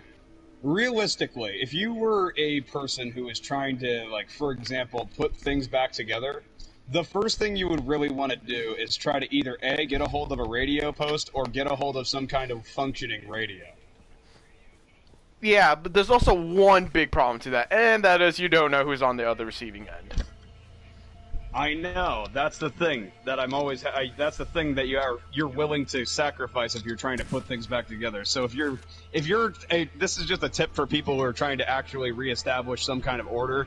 And if you're trying to get a hold of other survivors, don't even bother with going for your cell phone. Yeah, because at that point, cell phone towers are most likely never going to be maintained again, and that shit's most likely going to fall apart. Maybe if it's early on in the infection, but you really shouldn't be trying to put things back together if it's early on in the infection. Because at that point, anarchy is still around, and people are still... There's going to be huge amounts of mistrust in society and people. And remember, I've said that, I cannot stress this enough, it's every man for himself. There's no more law enforcement anywhere.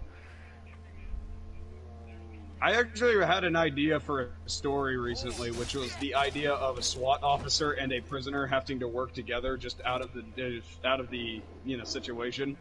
Now of that'd a be an zombie interesting apocalypse. story. Tell the nice people in the podcast about it. Okay. Go on. I'm sure they'd like to Basically, hear about it. I think that there's either two options here, and that's that in the situation of a zombie apocalypse, people would put aside their differences and try to work together if it meant surviving. Like, for example, prisoners would work with the prison guards if necessary. But I doubt that they would deliberately do it out of the goodness of their hearts.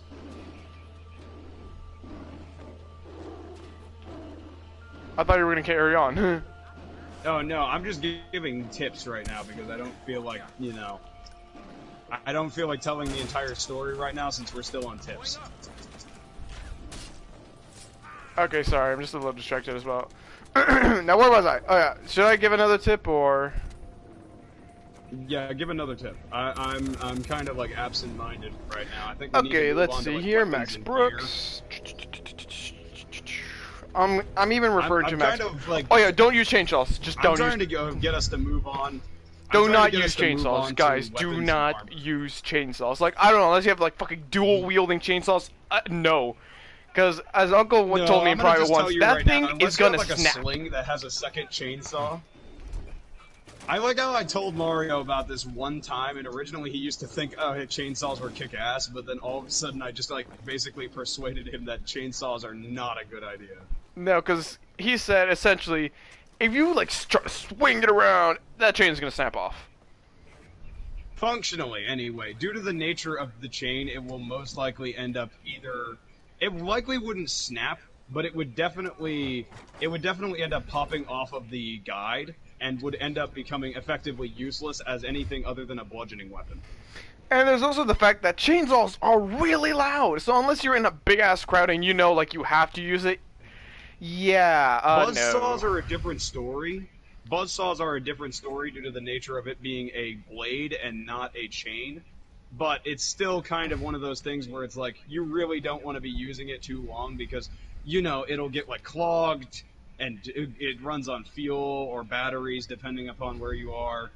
There's just a lot of issues with that. But it would be effective for, like, the first few zombies. Yeah, because the thing about saws is because they're meant to cut through things. They're mainly used for fire departments, so they can cut through rebar, which is really strong metal, and cut open cars, so so you can get an injured person out of it. That's the point of these saws. So they could be very beneficial. But like we said before, they're going to run on gas, and that thing's going to go bad eventually. And they are also really, really loud. We cannot stress that enough. They are loud. Now, what would be another thing we don't... Bows and arrows, like, wouldn't bows and crossbows, like Daryl Dixon, like, wouldn't he, like, be excellent? Because you can reuse those arrows. Sure, they'll go, like, against... Eventually, they won't be as perfect, but they'd be perfect. Theoretically, but like, okay, another thing people don't really contemplate with arrows is that, okay, depending upon what kind of arrows you're using, it could either go amazingly or terribly. And what makes you say that? Okay, depending upon, for example, if you're using something like a compound bow, those things are exerting so much force onto that arrow that if it's a wooden arrow and it hits at a like slightly awkward angle, there is a good chance it will splinter on the bones of whatever it is that it's hitting. Ew. Now, those, like, for example, things like composite arrows, like the stuff that usually comes with, like compound crossbows and stuff like that nowadays.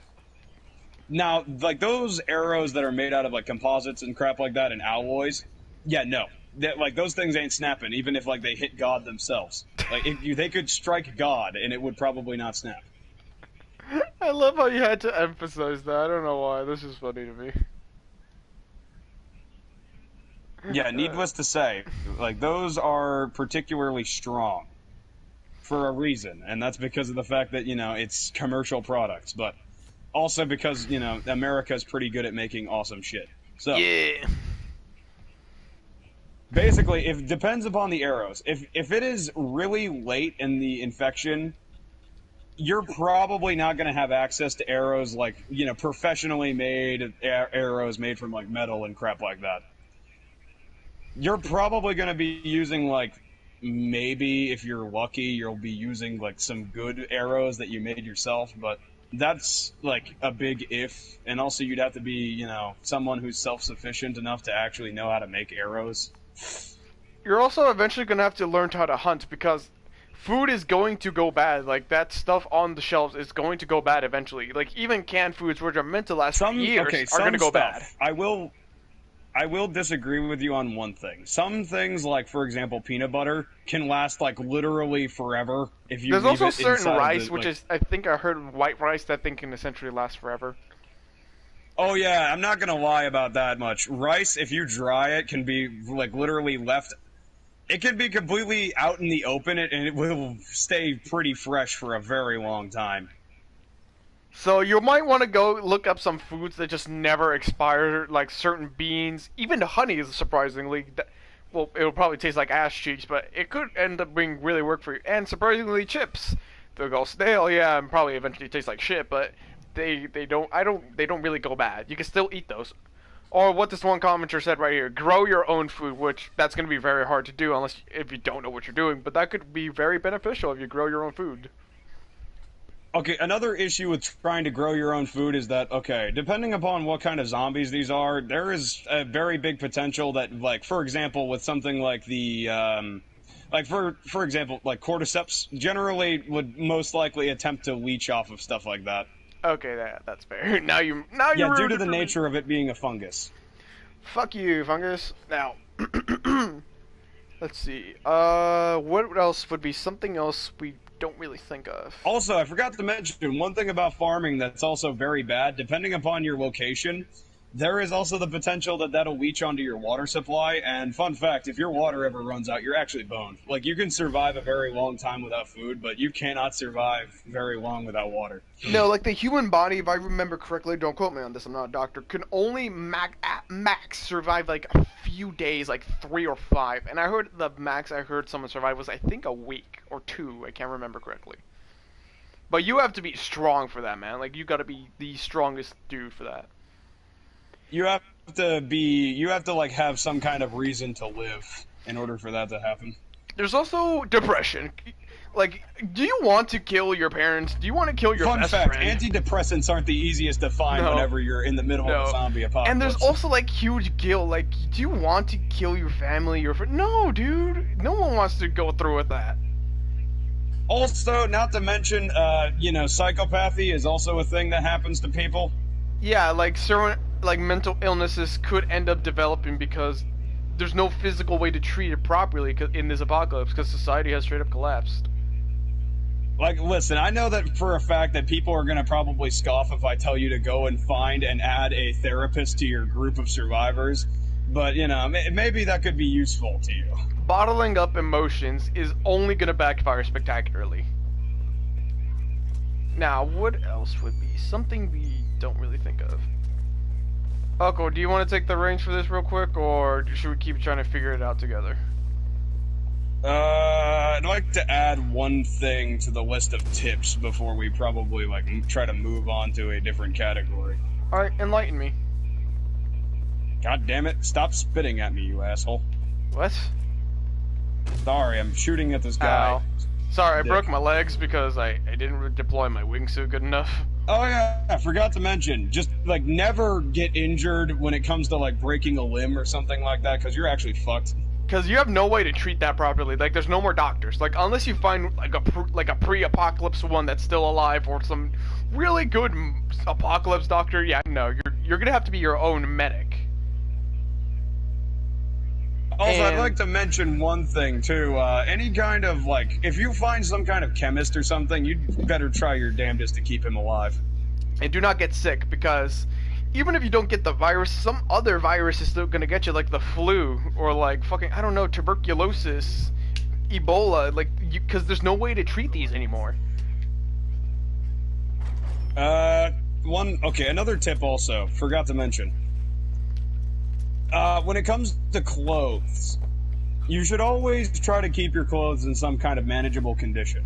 And try to keep them dull color, because if it's reflective or shiny or just way too damn bright, a zombie's gonna notice that. Are you gonna sneak around in flamboyant fucking purple colors like a hunter's vest or something like that? Yeah, admittedly, it might show, hey, don't fucking shoot me. but it'll also tell the zombies, hey, free meal here. And there's also the fact that, like, are you gonna sneak around, like, in fucking purple or something? Yeah, that's another thing. Are you gonna run around wearing your drip while trying to avoid being eaten? And also, here's something interesting I think I just thought of myself. Keep track of time, like, have a watch with you. Oh yeah, I forgot to mention that. That is another thing you should almost always keep on you at all times. Grab your watch and make sure it's set properly, because depending upon the type of situation you're stuck in, mainly I would say for situations where like zombies are more active at night, you should always know the time in that situation. And you can't really keep track of time unless you know this kinds of stuff, like you know how to like check, I don't know, the fucking sun. Yeah, because like 1 minute you think it's like, yeah, unless you think it's like 1 minute's like 3 o'clock, and next thing you know, it's fucking 12 o'clock. Yeah, and you're being chased down by angry, pissed off people wearing no clothes. Isn't that fun? So always be sure to have a watch with you so you can keep track of time, and you can manage your time responsibly. Also, one more thing. Okay. If you are like a big guy on coffee, this is just a big tip for any like people like me who are like extremely addicted to caffeine and stuff like that. Do not underestimate your coffee supplies. I'm just gonna tell you that much. Here's also one thing I would say, try to avoid any sort of addicting substances. Like, dude, just avoid the drugs, dude. There are more pressing matters. I know. Okay, the only reason I'm mentioning coffee is because, okay, a big thing people forget about is the idea of trading with others. Yeah, because even if you don't trust people, you're going to have to trade with some people eventually. That's the way it works, man. You're not going to have everything at your disposal. Yeah.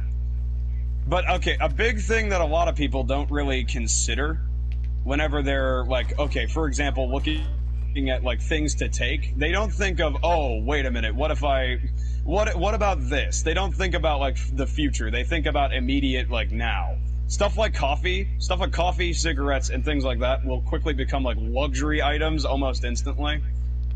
Like, unless you know how to make that stuff on your own, like cigarettes, beers, coffee, you literally cannot make coffee. It is actually impossible to do that unless you are currently in South Africa and also know where to get coffee beans and how to grow them. Okay, that's fair. My bad. Yeah, once again, you are fucked in that situation. And also, more importantly, tobacco is also incredibly hard to find and manufacture into cigarettes while you're being chased around by zombies. And even if you grow that stuff, like you said, you're gonna have to grow that stuff. It's not just gonna be, oh, boom, now I got tobacco at an instant there. Oh yeah, here's one tip I also failed to mention. Or, Uncle, are you done with yours, or do you need to carry on? I'd like to add, like, a few more things to the list of tradable materials that you should consider. Carry on, my bad. Any kind of refined alcohol of any variety. Alright. Oh yeah, that's true, because that's going to become a luxury at one point, eventually. No, it doesn't matter. It'll become a luxury item almost instantly, because, listen here, nobody on the face of the planet is going to sit there and, like, try to refine whiskey while they're trying to survive. Nobody's going to do that. Okay, you have a fair point. Now, admittedly, yeah, if you're like a bandit and you're sitting there like making some like back alley swill, like some kind of like really, really, really crude moonshine, that's like probably like the minimalist amount of like actual effort that could go into that. That is the most amount of effort that could possibly go into it. Now, if you're trying to make actually good stuff that people will buy, that's not happening unless you actually just so happen to have a distillery available, which doesn't seem very likely. Yeah, you can't just go down to your local shopping mall and be like, hey, can I have a distillery? Hey, yo, can I buy all of your alcohol distilling sets? Oh, yeah, sure. Let me just pull this silent alarm real quick. What am I doing with my life? That is a good question. What are we doing with our lives, Uncle? Anyway, I feel like I needed to give a trick, but I forgot. Fuck. I swear I got this. I don't got this. Okay, one more general tip that I have. would be always, when you're considering diplomatic relations, consider one simple fact. It's almost always better to have numbers than it is to have than it is to be feared.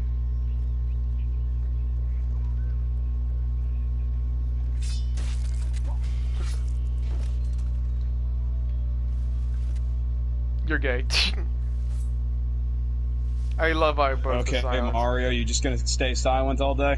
No, I thought you were gonna say more. That's why I got silent. I was like, okay, I'm waiting. But really, yeah, what he said, strength in numbers. Yeah, strength in numbers is always something like, isn't it called like? Literally, it does not matter how good of a fighter you are. If you're outnumbered, it doesn't. Your abilities are invalidated by just having to fight multiple opponents. I don't know about you, but I've done sparring before with multiple opponents. It's not fun. It is not fun. It's like watching the epic anime finale. Like you're trying to fight off so many different things at once. Number one, Uncle, I think I just found a nuke in this bunker that's pretty sick. And Not number to two, mention, I forgot to mention one thing. If you've been paying attention, that's one of the main advantages that zombies have over people. Anyway, is just having strength in numbers.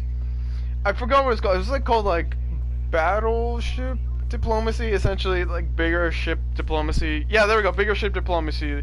The strength is what really matters, and that's what causes like the peace. I guess I forgot how it goes, but it essentially goes like the stronger you are, the more likely of a peace treaty going on. So if you've ever heard of Teddy Roosevelt and his idea of big stick diplomacy, then it's basically the same idea. Thank you, big stick diplomacy. There it is. I'm an idiot. Unless it was also big ship. I don't know. I just remember it went something like that. So yeah, go with Teddy Roosevelt in that instance.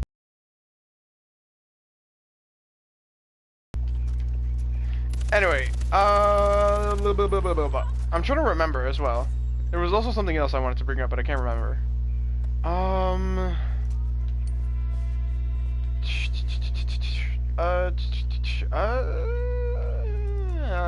can't remember. So, moving on. What else would be another topic we'd want to bring up in this zombie survival guide? Deer? Did you say yes, deer? Deer. Oh, I thought you said no, deer. Gear. Yeah, I know. You said gear. No, not fucking deer. Why yes, would I know. Why would that be I'm important? sorry. I'm sorry. I'm just saying I thought I heard it, okay? Chill. It's not that deep, bro. It is definitely that deep, bro.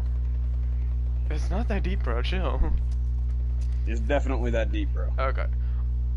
Women. Listen, man, you're not building a harem. You ain't like that. I know. I was just kidding. Anyway, do you have any ideas? Because I don't have anything in mind, surprisingly. When it comes to gear? No, because we kind of already mentioned, like, you mentioned what would be your, like, ideal, like, pick for zombie apocalypse. I know, but I'm talking about, like, I want to go over general, like, good ideas in terms of gear. Oh, well, in that like instance, weapons me and such. personally... Okay, no, not me personally. I guess just, like, what we should come to our senses. I guess you would want to go with certain melee weapons. I would not recommend any, like, sort of, like, wooden, like, weapons, like baseball bats or cricket bats, because eventually they're going to snap, because it's wood. But at the beginning, I could understand, like, you do need a weapon. You do indeed need a weapon, but eventually you're gonna have to replace it, or at least, like, put some barbed wire on it, dude. Like, come on. I do mainly recommend, like, metallic weapons, like metal or aluminum baseball bats. Those can come on really handy, because they don't break, they dent. But they can still be used, like even golf clubs. Well, yes, that is true. But with certain weapons, for example, anything made out of metal, eventually it will become so mangled it will either snap or become completely unusable. Fair point. Another thing, try using machetes. The blade will eventually dull, but hey, at least you can beat them over the head with it. Once again, with machetes, I'd prefer to... Okay, I'm gonna just say right now, if you're a beginner to bladed weapons, stay away from any kind of bladed weapon. Fair. Just stay away from it. And here's I'm not saying that you can't use it. I'm just saying that it's a bad idea to use it. And here's something I think we mentioned before, I don't know, because we've been at this for 3 hours. Or just something we just failed to mention. It takes a lot of strength just to get someone on the ground. And a zombie, considering they most likely do not care what you do to them, they're still gonna come at you, is most likely gonna ignore that. I do have to say this much. Knowing this is one thing that could actually be very useful to you as a person who is trying to escape from something, like, for example, zombies or infected of any variety. Have you ever heard of bolas? You know, like those... What's that? I think they're called bolas, actually. What is that? Think of it, so it's like, okay, it's basically this rope with a pair of 3 weights attached to it. Ooh. Whenever one of the ropes will, basically you throw it, you spin it overhead, then you throw it.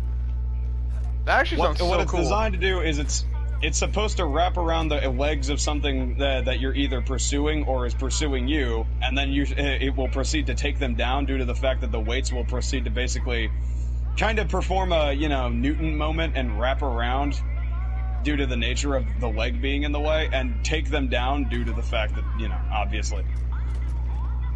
I think that is something that would be very useful considering the fact of, zombies. That is actually pretty smart. But what about pipe bombs? Like, those could realistically work and exist as well? Like, like from Left 4 Dead, those kinds of pipe bombs. Okay. You see, the issue is with grenades and explosives of any variety. Number one, dangerous to carry. And period. Shrapnel. We also forgot shrapnel. Shrapnel is always a scary idea anyway. Like, you really don't want to be fucking around with bombs to begin with. But... And if you do it crudely, it could end up blowing up in your actual face. That's what I mean, is also another thing. Like, let's say, you're getting into a scuffle with a zombie. It, scrapes you across the chest. You manage to fight it off, but you don't realize that it pulled the pin on one of your grenades or something. And you don't realize that, and then bam, you're gone. Wrist and pepperonis. Rest in fucking chunky salsa. You are now all over the country, literally. You are now spread all the way to New Jersey, and also just so happen to look like ragu. As they say, Mr. Worldwide. Mr. 357 Worldwide. There's also the fact that even if you just get a small crowd to the beeping, it's gonna explode, and explosions are more loud than anything. Yeah, in real life, those would definitely attract. Actually, a game that does it really well is Dying Light, where the grenades attract virals to the position after they explode. Another thing, what about signal flares? Like, if you throw an emergency flare, what about that? Okay, it depends. What is your objective with it? What do you think would it be perfect for? Like a signal flare?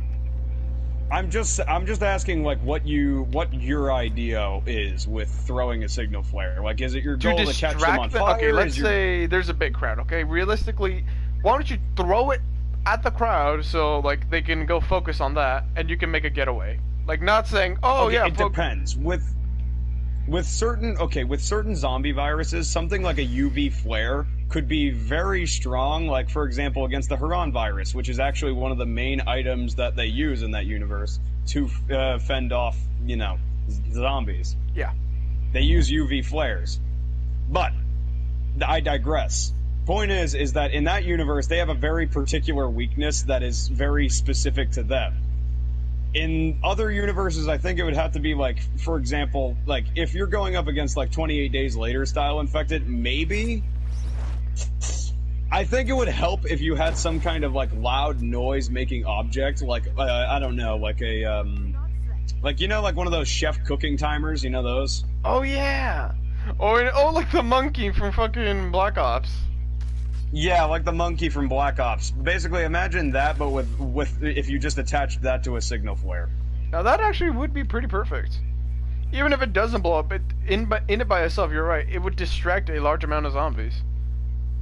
And the thing is, I don't think it would work against the stupid, slow, stumbling, zombies of George Romero, but John Romero. Oh, John Romero. No, it's George Romero. Yeah, John. I don't think that George Romero, I don't think that George Romero's zombies would actually be affected by that in the slightest. Oh yeah, because they're mainly motherfucker just threw a grenade at me. Mainly because they're actually kind of fucking stupid. Since when do these guys have grenades? I have a gun. Well, I guess there's consequences to your update. Stop throwing grenades, you asshole. Sorry guys, he's playing Dying Light, ironically. He's playing a zombie game, and I'm playing the opposite. He's playing a zombie game. I'm playing the exact opposite of a zombie game. Okay. Are you okay now? Or are you still having strip? Yeah, I'm fine.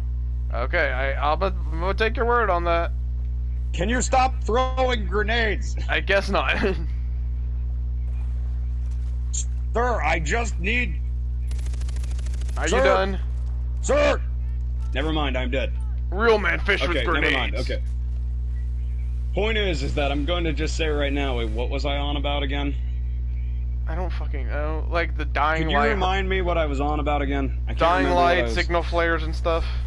Okay, signal flares. Yeah, I think the signal flares would work, but it would have to be the zombies from, like, an infection style You universe, said Romero would not work. Yeah, Romero wouldn't work, I don't think. Just because of the fact that their zombies are, like...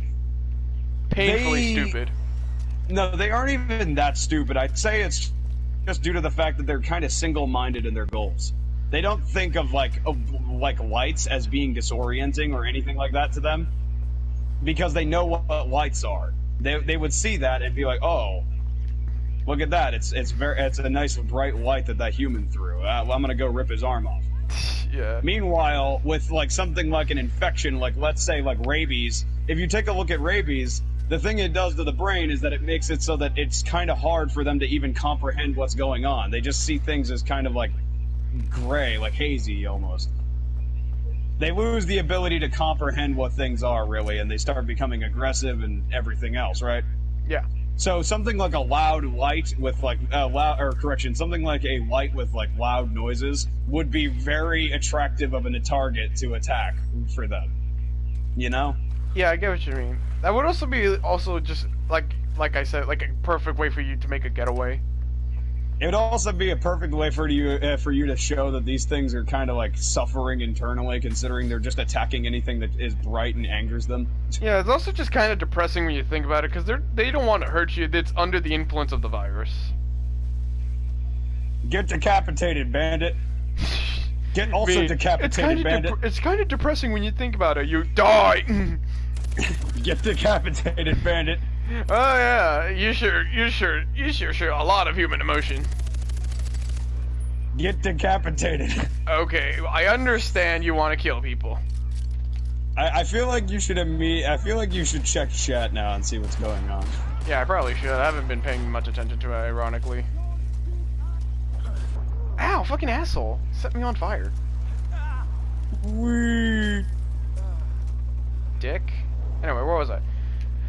Bolas, you throw it in ankles and they'll fall. Also with rabies, they can develop a fear of water, inability to be better with antibiotics.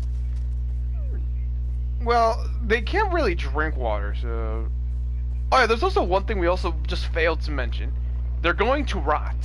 Eventually. Like, okay, remember that one scene... depends upon the virus. But did you remember seeing that one scene from The Walking Dead where they see, like, a zombie overgrown with, like, plant life? Yeah. Yeah, if it's just Romero zombies, yeah, probably... No, definitely, they're going to rot. If it's human zombies, well, decomposition, like... Either the host is dead or it's just still alive and under the influence of the virus. It's going to take forever for it to decompose, unlike animals. No, okay, a thing that I would like to mention is that in, like, for example, the 28 Days Later universe, we kind of see this happening. Because depending upon the universe that you're talking about, the zombies could theoretically last indefinitely. Yeah, unless they have, like, a food source or something. No, like, look at the Days Gone universe. Have you ever played that game? Unfortunately, no. Okay, well, in Days Gone, the zombies are confirmed to eat and drink. Like, they will eat things and they will drink water from water sources. Meaning that you can't go to any water sources because there are going to be hordes of zombies walking around them. Ew. Well, that's a big business. issue in that universe. Now, the Dying Light universe, I don't think that they ever actually mentioned the zombies eating or drinking, but I know for a fact that they eat because we see that happening, but we don't really know if they drink. Now, that's a good question. That is a question, honestly. I really have to wonder now. Do they drink? I don't know. Better question. Could a zombie get drunk?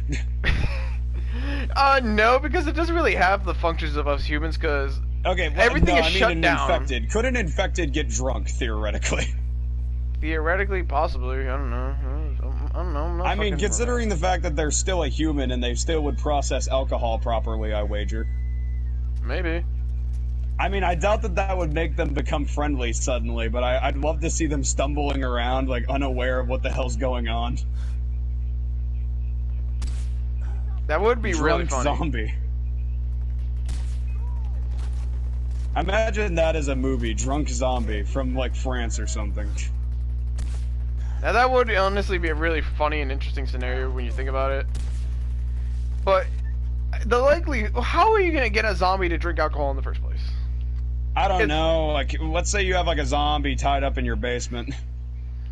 Actually, now that you mentioned, there is one thing I'm curious about rehabilitating a zombie. Like, what if you just like cut off its? Oh, food you're source? talking about the, yeah, okay. Yeah, that I get one. what you mean. Yeah, but like that. Yeah, when you mentioned keeping it in your basement, that one scene from Shaun of the Dead, the ending where you see Ed in the shed, could that feasibly even be possible? It depends upon the zombies, of course. I think the ones that you would have the highest chance of rehabilitating are the Romero-style zombies.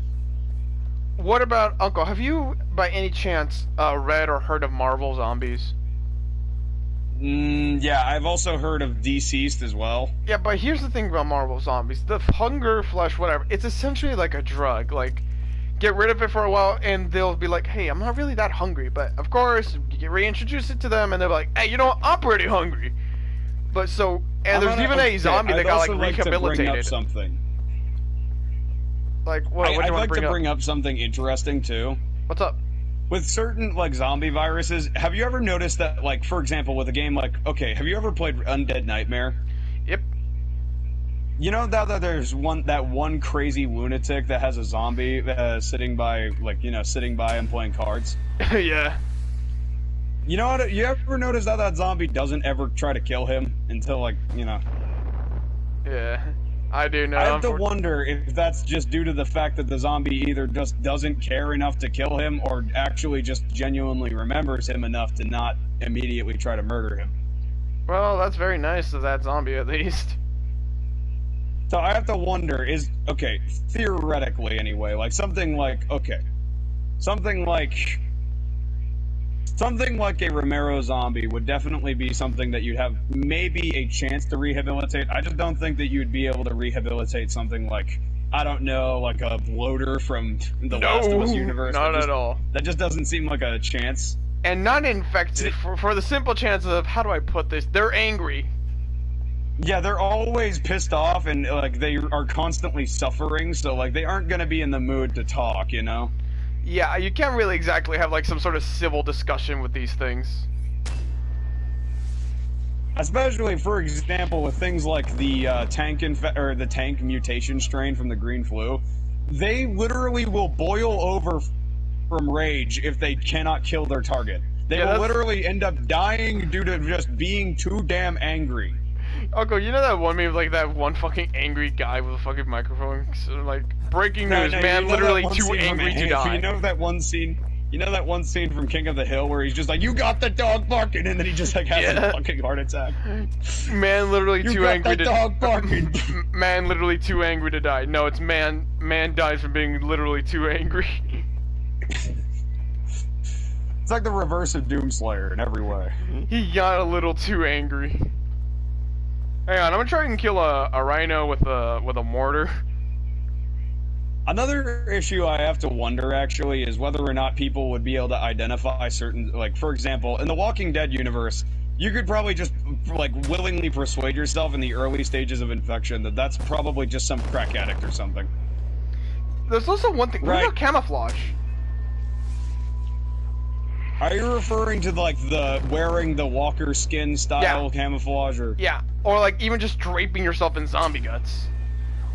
Yeah, actually, that was a thing in Dying Light. You used to be able to just drape yourself in zombie organs and then call it a day, and they would leave you alone. Is that possible, then? Or would that just fail spectacularly? I don't know. It depends upon the zombies in question. I remember I saw this, like, I don't know. There's like this zombie research center out there. I guess it's just full of nerds, whatever. Where they hypothesize there's this part of the brain that because it's decayed so bad, they wouldn't be able to tell the difference between a normal human that well unless you get fucking up close, or because unless they like drape themselves or like behave like a zombie. You get what I'm coming from, or am I sounding stupid? Yeah, so Shaun of the Dead them, basically, is what I'm hearing. Or even just like drench yourself into like looking like a zombie. What do you think? I think it might be able to work, especially considering that in the original version of the Haran virus, that was actually a thing people used to do in Haran. Really? Yeah, like in Haran, the THV virus, basically, for some reason the zombies were unable to tell the difference between a night runner who was draped in zombie organs, and maybe it had something to do with like pheromones or something, but I wager it definitely wasn't just because of the fact that he was covered in blood. But what do you think of that? I do think it would work, potentially, but it would depend upon the virus and the strain. Like, for example, I think the Last of Us zombies would not be fooled. No, not at all. They would also probably not notice because of the giant fucking fungus. Yeah, not to mention, also, their eyes don't even exist, and they probably don't even identify things based off of how, whether or not it's shaped like a human, considering the fact that they probably identify based off of, like, I don't know, spores or something. And it's the cordyceps fungus, so at that point, the brain is gone. Yeah, there is no brain. It's been replaced by a fungus. Yeah, so for cordyceps, no. Not at all. For certain other things, maybe, I guess it all depends. Like you said, it all really just depends on the infection. Yeah, it is a very interesting idea. Like, for some situations, I do think it could realistically work, but like you said, for other infections, no, not at all. Not even a chance. For Romero zombies, I think most definitely, considering, like I said, since they've rotted away, like, I think at that point the brain would have been so badly damaged that I think it would, like, take away that aspect of their brain. Yeah. Now, what would be another thing we should talk about until we just end it? Do you have anything in mind? Let me think. Take your time.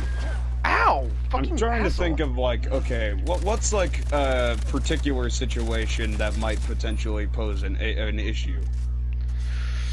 The environment itself, considering when there's an apocalypse, it's probably gonna start some fires out there, so all that smoke eventually is gonna ruin the environment, so rain is gonna be either less prevalent or worse. Like, it could become essentially acid rain. Actually, I'm gonna just say acid rain would be terrible. Yeah. Yeah, number one, because, okay, think about it for a second here. A lot of people who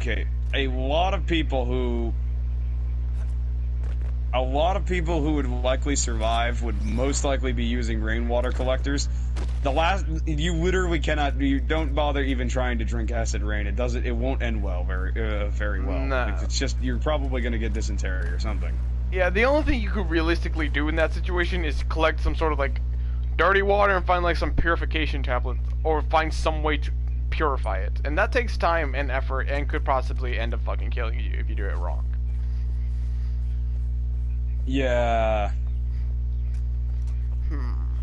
Anything else that we... Oh yeah, be wary of animals. Like, yeah, I understand you want companionship. Man's best friend, but they're gonna bark. That fucker is gonna bark. And eventually, it's probably most likely gonna give away your position. Okay, I think one thing that also always weirded me out was, why the hell are, like, animals not, like, affected by the virus, but... Why are animals not affected by most zombie viruses? Yeah, that is something I never really understood. It always confused me. Usually, like, something like cordyceps would very likely target deer as well, considering the fact that if it's targeting humans, it's probably targeting anything that is smaller than that as well, like ants. Yeah. It would honestly very likely just kill everything. Yeah. Oh my gosh, dude, if it got to ants, we're goners. Dude, it's literally on ants currently. Alright, smartass. That's where cordyceps comes from. I know, but I'm just saying, but realistically, if it got to ants, yeah, we're gone. It's like, it's GG.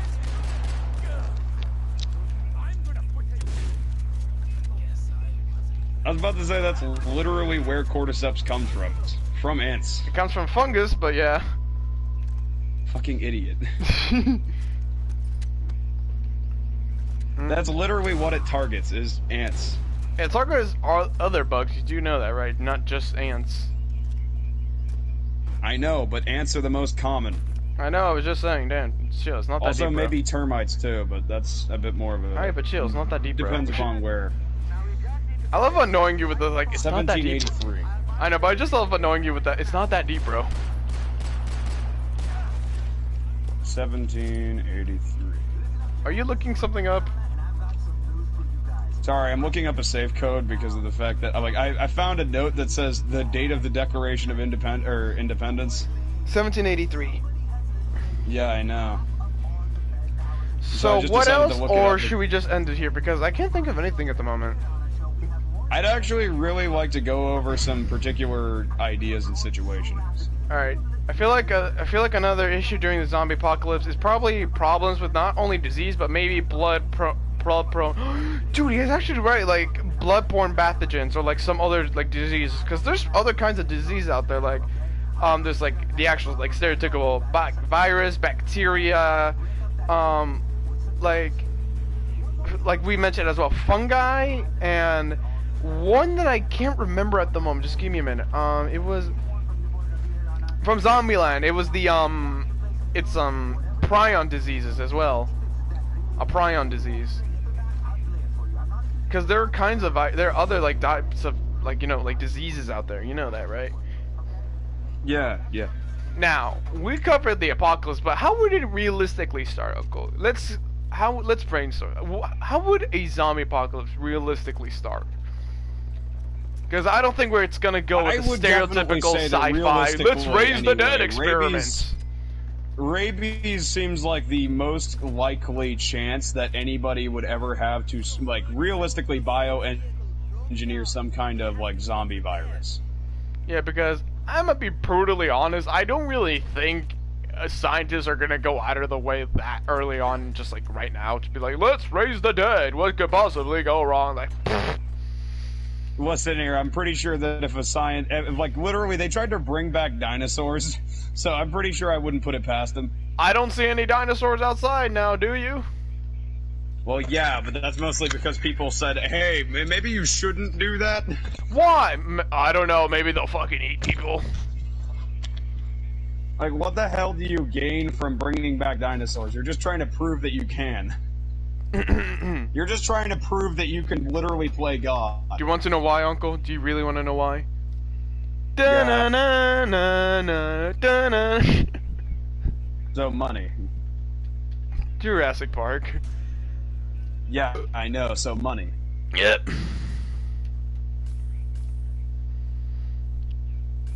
My ass itches. Now, back to the main topic at hand. You said rabies, correct? Yeah, rabies, definitely. Realistically, yeah, I think it would mainly start from rabies, because rabies itself already resembles a real-life, like, zombie virus. It's fucking horrifying, dude.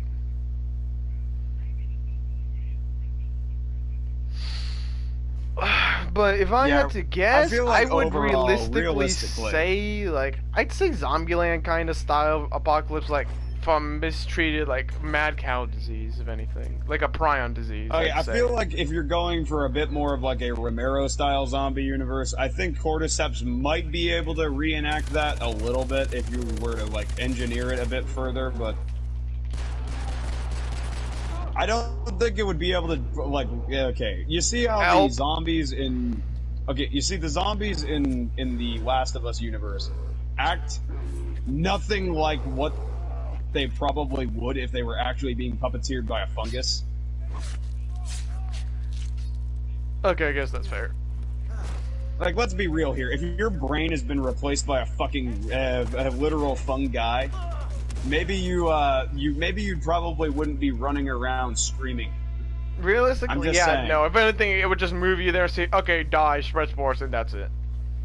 Yeah, that's about it. You just see like zombies roaming the streets, and by that I mean they wouldn't be trying to kill people. They'd most likely just be trying to spread the virus further by getting as high as they can and then dying. Yeah, at that point, it's not a zombie apocalypse. It's just, fuck, I don't know, fungus apocalypse. It's just kind of wear a gas mask and hope to God you don't run out of filters. Yeah, and I don't think, because I think it'd also be super hard to like cure because it's fungus. We have like vaccines for diseases and viruses. We don't really deal with fungus.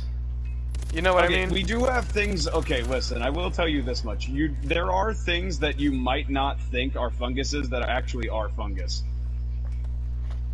Like have what? you ever gotten like a bad case of athlete's foot? Oh yeah, I know that was fungus. I know what that is. I knew it was fungus. Okay. Have you ever also gotten, for example, dandruff? Number one, no, I actually have never gone to athlete's foot though. But dandruff, well, no. Okay, well, wait, for that's certain fungus? folks out there, I don't know if you know this, but like, if you all out there have dandruff, if any of you have dandruff right now, it depends. It could be either dry scalp, or if you're like me, I had a bad encounter with dandruff where it was actually a fungus. Oh. Yeah, fun fact. Dandruff is actually a fungus targeting your scalp because of the fact that it has oils that it likes to eat. That is nasty. And so your scalp reacts, and instead of being like a normal scalp, there's a reason why it only affects a couple folks. But due to like some people have overactive immune systems, and so mine decided to freak the fuck out and start receding backward, basically. So it just led to dry scalp and basically just everything else. But eventually, I killed it by getting some Head and Shoulders. There's a joke there, Uncle. You got some just, Head and Shoulders. It's a whole situation. I understand what you mean. I'm such an asshole. I am so sorry. Point is that the last thing you want to, like, you don't realize how many things are actually funguses that are targeting you, but, like, there are actually a lot of things that are funguses that are targeting you. And that should be spreading spores. Specifically, the funguses that do target people don't actually release spores, but actually just are due to, like, for example, grime and stuff like that and dirt. Yeah, I get what you mean, but I'm just saying.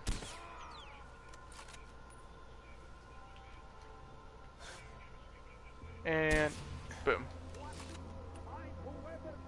Sorry, I'm playing the game as well. So, realistically speaking, I think what you said earlier is more accurate to a zombie apocalypse because rabies always existed in humans, but like how it is in animals, no, not really, right? If anything, it just kills you normally. Yeah, sure. Like somebody who, the thing is that with people who catch rabies, we die very quickly. Yeah. I don't think we'd last that long to have zombies. Yeah, I think how you need to do it, you need to engineer it so that it's a little bit less aggressive on its hosts.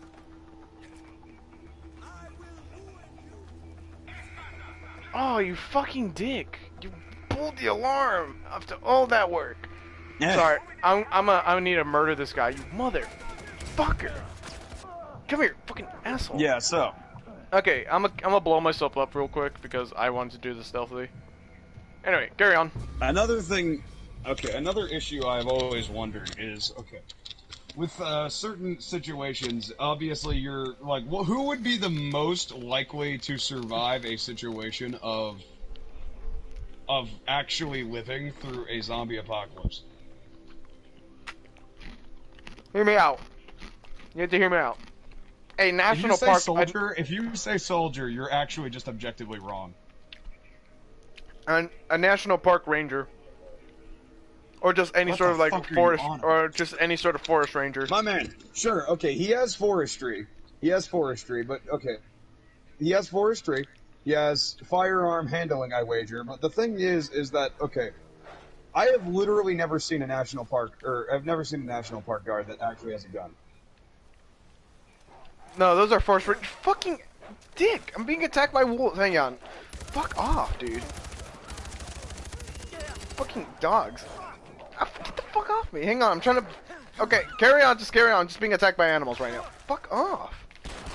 I don't know about you, but unless like people are just shooting up heroin in your location in your national parks, they don't exactly need like they don't need guns. That's why they usually aren't equipped with guns.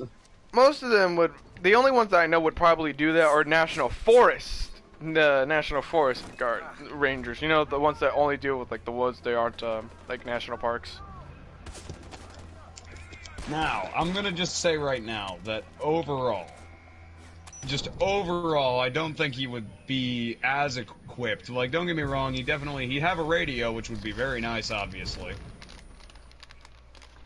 He wouldn't necessarily be called to the front line to defend the lands from, you know, the zombies, obviously. So he'd probably be safe in that regard, because realistically, the soldiers are going to be the first to fall. Obviously. What about sailors? And sailors, okay, I think that sailors, it's gonna be that, like, sailors, lumberjacks, and maybe rangers, like park rangers and stuff like that, you know? I do like that one idea you gave me a while ago in the beginning of the podcast. What if they just park their boat? At that point, it becomes a fortress. Yeah, basically, it is functionally a fortress. Like, they have one entry point, and it's terrible. And also, more importantly, zombies can't climb unless you're living in World War Z. Yeah, most are gonna slump around and fall down. The only zombies I know that climb are, they climb, but they, like, think of it like this. If a parkourist could get up something, that means that a zombie that is infected, like with a 28 days later style virus, could get up it as well. Realistically, so I would argue just make sure no. That you have a... Sorry. No? Well, what's your reasoning? Okay. Sorry, hang on, I mean to check. So, I'd say no for the Can you fuck off? Jeez. I'll eat you later, you bastard. Now, where was I? I said no, right? Okay, so the reason why I think it's a no is simply down to the fact because the virus simply keeps them alive for basic functions, like simply like doing what it wants, like running. I don't think they have like the durability to be pulling off shit like a fucking parkourist. It's just basic necessity, so like the whole thing doesn't fall apart. I'm not saying that they're gonna be jumping from 2-story buildings and doing fucking combat rolls and shit. I'm just saying that they're gonna be able to climb up things. Think about it. Okay, think about it from this perspective. If a fucking infected from that is going to be raving, ranting, and ultra aggressive sees something that it wants to kill, is it gonna stop because the person climbed a fucking fence? Honestly, no.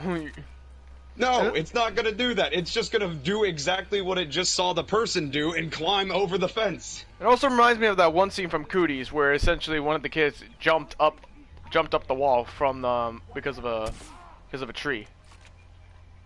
Yeah, basically that's what I'm saying. Is like seriously, just like think about it for a second here. Can you not pull the fucking alarm? That would mean the world to me. Yeah, point is that I think also another person that might stand an actual chance of surviving an infection style virus, you know, the 28 days later style ones, is definitely someone like a parkourist who, you know, knows his way around running. But he better be good at making sure he doesn't fall on his ass. Dude, they fucking jump off of 2-story buildings and yeah, everyone wipes out eventually. I'm just saying, damn, it's not that deep, bro. Motherfucker, if you're seriously saying that this man, okay, I would like to see you jump off a 2-story building and not break your fucking legs. Uncle, it's not that deep, bro. Chill. It is definitely that deep. I feel like you're just criticizing it because you don't like the idea. No, I do. I'm just saying. I'm just saying. Okay. Hear me out. Okay, so they got number one. They have amazing cardio. Obviously. Number two, they know urban environments very well, so they could easily do... Also, their reaction time is fucking insane, because, you know, you have to jump from a fucking building and then make a split-second reaction to, you know, tuck and roll instead of land and break both of your legs. Break both your legs. I love how you have to emphasize that. And also, not to mention, their core strength is fucking ridiculous, because you know how much upper body strength you have to pull yourself up something without stopping? Yeah, it reminds me of something someone said. If you don't have the strength to do a pull-up, you're not going to have enough strength to pull yourself up. Yeah. Whee! I'm bored. I'm sorry. Point is that they have a lot of physical advantages that other people just don't have, but the downside is that they also, I'm not saying that parkourists cannot also be into stuff like shooting guns and stuff like that, but I'm going to just say that if we're just looking at the idea of them only being a parkourist and into nothing else, then they kind of are lacking in terms of advantages outside of being physically gifted. Fair enough. They're ideal for survival, but they're like terrible in terms of like the type of gear that they would probably have access to. If you're just looking at the idea of them being a parkourist and only a parkourist. You always beat me in these arguments. Like, for example, look at Hunter. Like, look at the Hunter. Yeah, I know about the Hunter. He's essentially a parkourist. On steroids. He was literally a parkourist beforehand. That is, unironically, his entire thing. Okay. I'm sorry, I'm slow. I'm losing my sanity. So, anything else that we would cover, or is this the end? What would we cover? I think in general, prisoners and prison guards would definitely have a good chance of surviving just based off of their location alone. Yeah, you mentioned this a while ago. The prison is fucking crazy as a location, not even gonna lie. It OP. I know, I'm just saying though, it would be also just a little bit challenging at the same time, because you have to make sure, I'm just saying, okay, I'm not saying it's a bad idea, it's just saying it's big, okay? I know, you said, well, the inmates and the guard, I know, I was just saying, it can be rather tricky at times, okay? You have an entire building full of people who are already very, automatically tilted towards violence. Dude, I'm just saying. You have a bunch of corpses. Dude, I was just saying. You have a bunch of shambling corpses stumbling towards your base. It would be so easy to just give them a bunch of melee weapons and tell them to go ham. I'm just saying, I'm not saying it was a bad idea. Also, I'm gonna just say another bunch of people who would definitely have a severe advantage would be definitely those aircraft carriers. Yeah, you mentioned this in the beginning of the podcast. Aircraft carriers would be perfect for fortresses once they run out of Dude, imagine fuel. that they run out of fuel, so they just go inland, land on the shore, and then bam, there's only like one entry point, and it's like a ladder. Yeah. Wait, I have a question. Like, wouldn't also like the turrets and everything also run on the fucking gas? Or am I an idiot? I don't think turrets run off of gas unless they're like really, really. Or is it electricity? I think they run off of electricity, but. Oh, still. well, in that case, yeah, it's a fortress. It's essentially Rivet City from Fallout. Yeah. I honestly could see a huge ass like base made out of an aircraft carrier, but like I said, oh no, there is one negative drawback. There's one drawback you never mentioned. That right there seems. What? It's so tight quarters, dude. I understand. I'm just saying, like, if they breach through the own entrance, that's gonna be a big F because, like you said, there's only one way. You have a bunch of angry seamen inside. I am just saying, okay. I'm giving you feedback. I'm just saying, chill, dude. I know. I'm not saying that, but I'm just saying, but it's very tight quarters. Like I've seen the inside of an aircraft carrier. I'm just telling you to keep in mind that you do have a bunch of angry seamen inside who are trying to actively murder the threat for entering. I'm so childish. I'm so sorry, seamen. I literally was sitting there trying to tell you. I was literally sitting there trying to make that joke this entire time. I wasn't even trying to prove you wrong. You just didn't even hear me and assumed I was complaining at you. Oh well, too bad. I was just sitting there trying to make the funny seaman joke. I'm sorry. Please never say that ever again. Okay, I'm sorry. I swear to God.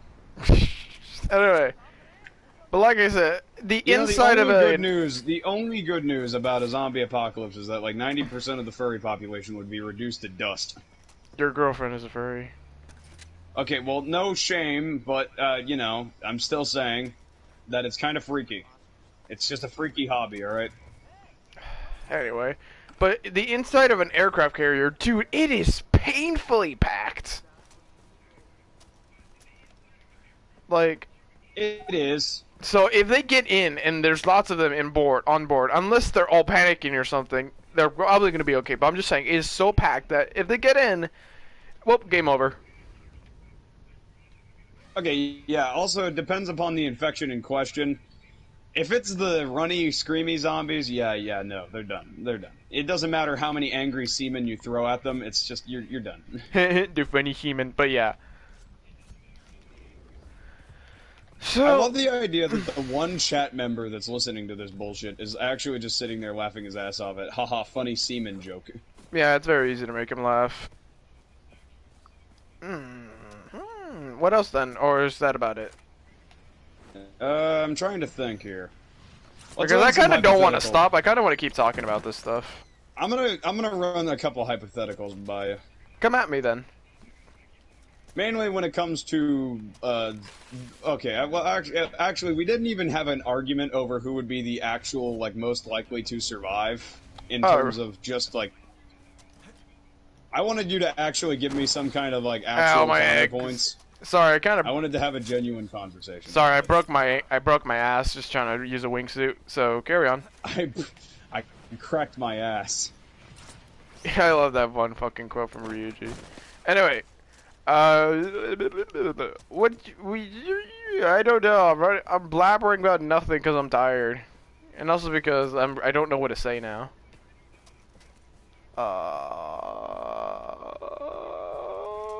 I don't know. I'm thinking of I'm trying to think of the job that would have the least likelihood of dying during a zombie apocalypse. The president. Oh, I'm just kidding. Okay, that's a given. I don't think that he would actually, and that's just kind of a given. All right. They just wheel his ass. They'd wheel out Sleepy Joe in his wheelchair to the fucking bunker. I can see it now. I can see it already. You can hear Sleepy Joe going, "What's going on?" Mr. President, we got ice cream for you. Hey, Mr. President, can you come here and get inside of the private jet? Are there children in there? Are there children in there? No, Mr. President, it's ice cream. Good enough. Good enough for poor old Sleepy Joe. Good enough. Check the chat. Let's see if they have any suggestions. Chat. One chat member, do you have a suggestion? It's only he hasn't said anything. Lady, stop yelling! I'm trying to talk to a friend here. Oh, it's a rhino. Die. Oh, okay, shit. what would be... Here's a good question, actually. I pissed off the rhino! I pissed off the rhino! Oh god, I pissed off the rhino! I pissed off the rhino! It's gonna kill me. Of course you did. You can't climb. You can't climb. Where'd he go? You say that until the rhino starts climbing. Rhino, come back. Hold still. I need to shoot you in the ass. The rhino is so OP. What is up with you and just shooting people in the ass? The rhinos are so OP in Far Cry 4, man. They managed to demolish me every time. Well, then stop trying to kill them. No. They piss me off. Every time I just try to mind my business. Uncle, there was one time I was just trying to mind my business, just trying to get to a waypoint. No intention of killing anything. And this rhino just sneaks up on me and just fucking kills me. And here's the thing, every time they attack you, they always follow up instantly, so there's no time to react, and then boom, you're dead. Hear me out. If I were in a zombie apocalypse, I would start be a snake oil salesman, like selling penis enlargement pills. Oh, you're one of those. You're the carpet bagger. You're the carpet bagger. Yep. Of course you are, you sack of shit. You know how easy it would be to say, "You sir, this is right here is the thing that'll keep you alive forever." I'm pretty sure no one is actually gonna believe you. If I were to say that I invented a cure to the disease, well, mixing together like Kool-Aid and Kool-Aid and Coca-Cola. Like I was just sitting there like, "Hey, have you ever heard of this fancy thing called pilk?" Pilk. Sounds like you're trying to say MILF but had a stroke midway. What, have you not heard of Pepsi milk? That sounds disgusting. You are so not with the times, it's actually funny. You're not with the times, what are you smoking? The goofiest part is that I'm more with the times than you are, considering I know what pilk is.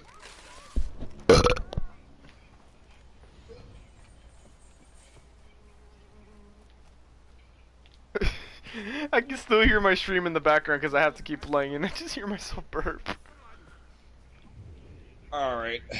Is our one chat member still there, or are they just No, disappeared? I don't know. They haven't said shit. Are you not, like, checking chat at all? You're No, like the I am. worst I'm streamer just... ever, dude. No, dumbass, I just said they haven't said anything. You're the worst streamer ever, dude. I'm gonna shit in your nose. Do that, I dare you. What are you, gay? I said do it, I dare you. You won't, nerd. No, I didn't know you were into that stuff. You disgust me. I said nerd! Bitch ass, you won't do it. Alright, how about this? I'll shit in your mouth. That's not good enough. That's not good enough. So, you're into some freaky stuff, man. Nah, I'd only let Fox shit in my ear. Huh? Fuck you. Okay, yeah, the live stream heard that. Everyone, please clip that, animate that, do it, everything, spread the news. I will go find an artist, animator, whatever, to just clip that. Yeah, no, that isn't happening. Someone, please clip that. Anyway. I will actually sue all of you. With what money? I have all of the money in the world. Can I borrow $5? No. Fuck you. It's like a game of Monopoly. I hope you die of rat I have to have all of them. Oh, in that case, Uncle, I hope you die of food poisoning then. Oh yeah, I forgot to tell everybody, yo, Uncle's got a Funkle. Cut the stream! He gets funky. No, I'm just kidding. I mean, there ain't no point in trying not to bring it up now. This man has a girlfriend, surprisingly. Who would have figured? It's kind of shocking that this thing got somebody. I like how you're saying it's kind of shocking, my man. I'm such a dick. You're just like the worst friend ever. I know, I'm so supportive. Mwah. Yeah, point is that she's a very nice lady. We're never gonna tell you her name, obviously, but we just call him Fox. Yeah, so if you ever hear me randomly rambling on about something that's named Fox, then yeah, just assume that it's that and move on. Excusez-moi. Yeah, just call him Fox. And if you have a problem with that, I'm gonna shove my foot up your ass. I have a gun. I have a sock. I have a gun. I have a sock.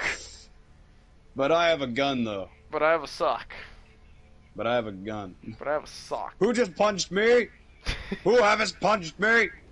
I will shoot you with my gun. I genuinely have no idea if we're running out of topics for this apocalypse thing. Like, okay, hear me out. Alright, hear me out. You see a hot babe out in the street. She's yelling for help. You're minding your own business, trying not to be eaten. It's a zombie apocalypse. Do you go and help her? Number one, you have, I don't even. Second of all, sure, yeah, I mean, I have to help someone. I have to help people. You have to help people, or you want to help people? I want to help people, dude. Like, oh, lady, why are you freaking out? Sorry, I think this lady's just having a stroke or something. I don't know. You keep crying. I don't know. Would I help? I mean, yeah. I mean, that'd kind of be like a dick move even for me. Like, if I have the tools and like I have enough to spare, I mean, sure, I guess I'll help. If I don't, then I'll be like, I know for a fact that if I was ever in a zombie apocalypse, I guarantee you just want to bang like, that woman, take, don't like, you? 5 minutes before. No, it would take like 5 seconds before I'm already running a bandit clan. So you'd look at her and be like, I'm here to rob you. What a great piece of society you are. I'm gonna sprint up to her. I'm gonna sprint up. I'm gonna tackle the fucking zombie down to the ground. I'm gonna murder it, and then I'm gonna stand up and say, "Well, you're getting robbed now." No, be like Deadpool. Like you run like a zombie killing service for people. Hey, you. Would you like some protection? She's like getting mauled, and I'm just like, "Oh well." But of course, essentially, money is useless. So as for supplies or just I'll certain, just steal their shit. You're a great vigilante, aren't you? Yep. Yes, you are To indeed be fair, the futurist. I think being a bandit would definitely be like the best way to live. Uncle, I feel like if this is a zombie apocalypse, okay? Like we finally come in contact. I'm like, Uncle, I need your help. Damn, bro, that's crazy. I'm here to rob you. Hey, buddy, who the hell is Mario? It's me, I'm Mario. I'm sorry, I just couldn't help it. I just couldn't. It's me, Luigi. Baby, I'm sorry. It's not you. It's me, Mario. It's me. Wah, it's me. It's me. Wah. I think I'm actually Stop, losing. you crack addict. I think I'm actually losing my mind. Point is, okay, when it comes to the whole idea, I think, There is also one thing we failed to mention. I think definitely somebody who would have one of the biggest advantages in terms of, like, just sheer survivability would definitely be, like, outdoorsmen of any variety. Uncle, there's also one thing we forgot to mention. The military would most likely, like, just beat the shit out of those zombies and we'd be fine. Like, for some situations, like, we talked about this, obviously. yeah, but I would say realistically, yeah, we win. Like, we're okay. Large people would die, yeah, I'm just saying, though. Realistically, we'd be fine. If it's Romero zombies, yeah, no cap, we're actually just, like, taking the W there. If it's for, like, maybe infected, yeah, lots of people are gonna die, but maybe, yeah, we got this. If it's, like, actually, like, There's a special maybe infected, small, no. there's a very small chance that if it's, like, the 28 days later style infected, we maybe actually get out of that unscathed. Yeah, we'll most likely die, but yeah. Some will die, of course, like, that's just how apocalypses are, but yeah, we'll be fine. If it's, like, Left 4 Dead special infected, like, or just any special effect, no.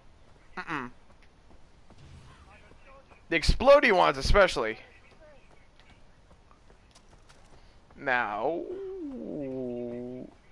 So, Uncle, combining all these facts, let's say, add them all realistically. Do you think we as a society, like just America, let alone just the planet, would survive a zombie apocalypse?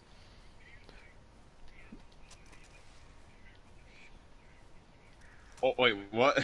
Okay, combining everything we talked about, okay, let's just add a realism, like as much realistic as we can physically get here, because, you know, like, zombies aren't real. Do you think we as a species, like the Earth, would survive a zombie apocalypse? It depends heavily, based off of what kind of virus it is and everything else, the lethality of it, its infection, or the way it infects people, how viciously it infects people. I'm just looking for your opinion, I guess, but what do you think? Overall, I think if it's like a zombie virus, like Romero zombies, yeah, no, that would honestly, it would just mean that people would like have to put a bullet in your brain after the funeral. You know, there's this kind of reminds me of like the Dead Rising thing. Like, if you get bitten, it's fine. You could just like take this like injection for like every 24 hours. Yeah, there is a small chance that it would not change life that much. It would just become another footnote in history, and we'd go about our lives. And there is also the option of if it's a 28 days later style infection, then. I'll be honest, the one that kind of depicted it most no. realistically was Shaun of the Dead. Like, we probably use the zombies for, like, entertainment, probably to raise, like, charities for, like, poor people, would tell stories of survivors, use them for probably menial labor, like that one scene where a zombie was being controlled. The issue is that anytime I ask ChatGPT, for some reason it gets really defensive about it. Listen, they're already fucking dead. There is no such thing as undead consent. Wait, what? No, I asked ChatGPT about whether or not it would be like viable to use zombies for labor, and for some reason it started getting really uppity about it. Like, oh, you probably shouldn't do that. And Why? I was like, what consent, the fuck is gonna dude. stop? What are they gonna say? I don't consent. Like, okay, I actually asked it what if you signed a waiver that says that your body can be used for the purpose of using. Science. Wait, aren't there like also like people like on the will saying I want my body to be used for science? No, for example, actually, I was going to mention this, is that basically you would get, or like, if you sign that waiver, your living family members would receive your payment for what your body's currently doing. Like, for example, if Oh, your like a zombie is pension. currently working, yeah, like if your zombie is currently working at a like McDonald's somewhere as a janitor. I'm going. I'm just imagining that'll be. Hello, welcome to McDonald's. Can I have a cheeseburger? Yeah, check your order. That kind of fish fillet. But realistically speaking, I think they like what you. Fuck ChatGPT in this instance, but I really do think we probably use it for menial labor, entertainment, like probably putting them through some, I don't know, like fucking wacky ass games and all sorts of stuff. I think Shaun of the Dead got it pretty right, to be honest with you. We'd go about our lives, this would be talked about in history, charities raised, and then that's about it. What do you think? Yeah, I think we'd just move on and realize, hey, I mean, there's nothing we can really do about it. So you think Shaun of the Dead got it right? Yeah. Me personally, yeah, I full-heartedly agree. Yeah, most of us would die because, you know, people are fucking stupid. But I think realistically, we'd be fine. Especially your state. You guys are hella rural. Am I right? Or am I wrong? I just shot Tackhead in the fucking face. Wait, Uncle, is your state super rural or just certain areas, or am I just being an idiot? Because I feel like rural states would be perfect for surviving an apocalypse. Okay, the issue is that West Virginia is, okay, I'm gonna tell you this much. These mountains are fucking impenetrable. Like, if a zombie apocalypse were to happen here, it would likely affect things, but it definitely wouldn't affect us as bad as it would affect people like you in California. You would be fucked, actually. I just reminds me of, like, the West. Ah, we're fucking dying! The East, y'all hear something? Yeah, basically, that would unironically be what would be happening, unironically. The West, ah, we're fucking dying! The East, y'all hear something? Hey, did y'all ever hear something over there? That was also something we also probably should have mentioned, but we're just gonna cut it short. Like, just nature itself, like, zombies aren't gonna climb fucking mountains or the Himalayas, man. Like, come on, be real. Yeah, literally. I forgot to mention one other thing. Certain areas are obviously going to be completely different. Like, for example, a place like Texas where everybody's strapped is going to be probably Texas a lot wins. more Like, Texas protected just wins automatically. Like, Texas wins. It doesn't matter. You're just like, it does not matter. The zombies stand no chance against the There are Texans. more guns in Texas than there are people. They're literally, I'm pretty sure every newborn infant there is handed a gun. And I think, like, like, Texas has its, like, own military, like, state military or something. So by default, yeah, Texas wins. Even though that's basically useless at that point, because every single person in there is strapped. You know, I'm just saying, but, like, at that point, yeah, Texas wins. Now, a place like, now, the issue is with California is that, well, yeah, there is a lot of gang crime, and I'm pretty sure gangsters aren't going to be putting up with zombies trying to eat them. Our governor kind of sucks ass cheeks, so it's kind of hard to get a gun in this state.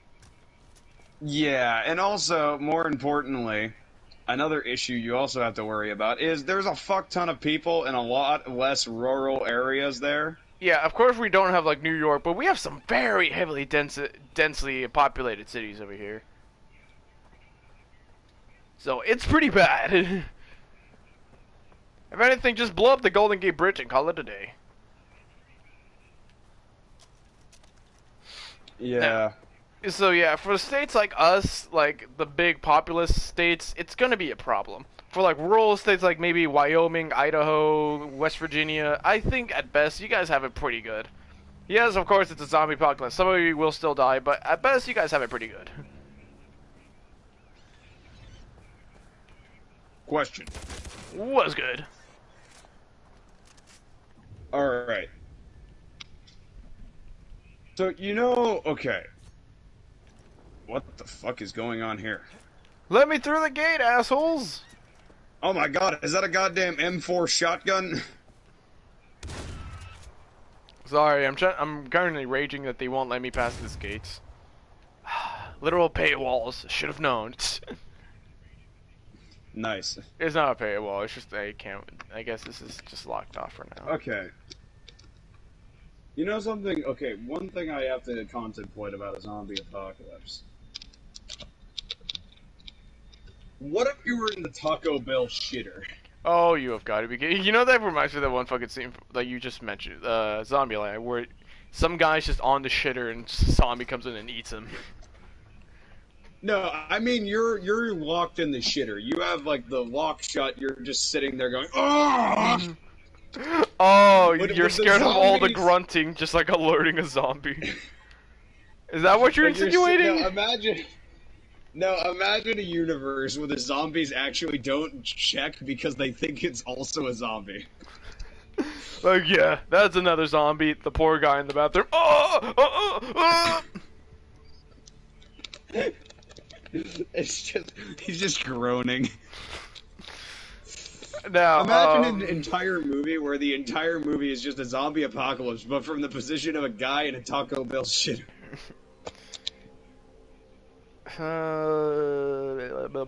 There is also one thing I wanted to mention: aircraft, like airplanes and helicopters. We never mentioned that. Question: What's up? Do you think you could survive a Raccoon City apocalypse? No, absolutely not, dude. A headshot, that zombie's like, I've seen better. Another headshot, I've seen better. Another headshot, I've seen better. Headshot. I'm pretty sure at this point, Resident Evil zombies treat bullets like topical headache remedies. Ah! Hang on. I am fairly certain that Resident Evil I zombies am being treat eaten alive! I'm pretty sure that zombies treat bullets like, Resident Evil zombies treat bullets like topical headache remedies, so yeah. Eventually, yeah, you could kill a zombie, but I don't see Leon fucking bludgeoning one to death with a baton, so. Yeah. And there's also, how do I put this thing? Heavy mutations, so no, I'm a goner. Hey, So what unless about having a liquor? no, that thing's gonna kill me. I'm becoming a Taco Bell Supreme to that thing. I'm dead. Taco Bell Supreme. I have a question, Uncle. Were the people of Raccoon City evacuated, killed, or just like, whatever, just nuke the place and let them die? Most of the people in Raccoon City died. So none were evacuated. Like, there was shoot on site, or like, what's going on here? The only people that managed to survive were people who were immune. Oh, so no one was evacuated. So the government just said, alright, whatever, nuke them, not my problem. Basically. Oh, well, in that case, yeah, no. Unless I know about the warhead. I'm pretty sure they nuked the fucking place. Yeah, so unless I know about the warhead, yeah, no, I'm a goner. Yeah, I'm pretty sure in the original version they had to fucking nuke the location. Yeah, there's also, how do I put this, fucking Mr. X is dying saying, hey guys, how you doing? So, yeah, I don't think that is also kind of a problem. Yeah, I don't think I'd In the survive. Resident Evil universe, actually, Mr. X was deployed there for the sake of disposing of people who were immune. Dick. So, fun fact, if you're immune, yeah, needless to say, the last thing you need is to be immune, because then you're getting chased down by fucking Arnold Schwarzenegger. Wait, did Mr. X get nuked or something? No, Mr. X got killed by Leon. Thanks, Leon. You're real cool. That sounded so sarcastic. You know what I wanna... Hang on, I just need to do something really fast. What's up? Hold on. I Hold swear. on, just give me a moment. I swear. If you play something stupid, I'm gonna punch... Just give me a second here. If I get copyrighted, I'm gonna strangle you with your own nutsack.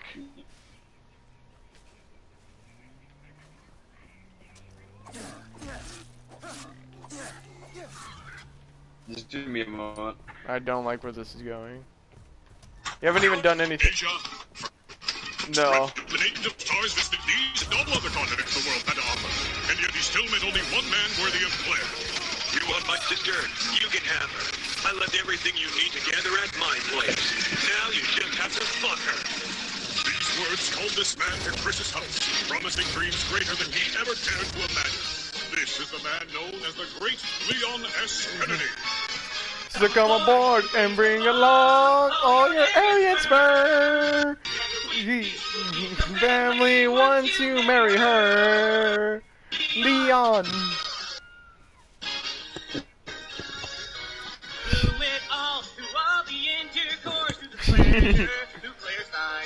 Through Claire's thighs. So that you. So I know you come inside. No thanks, bro.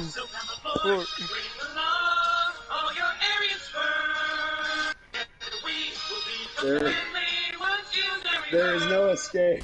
There is no escape from. Please end my life.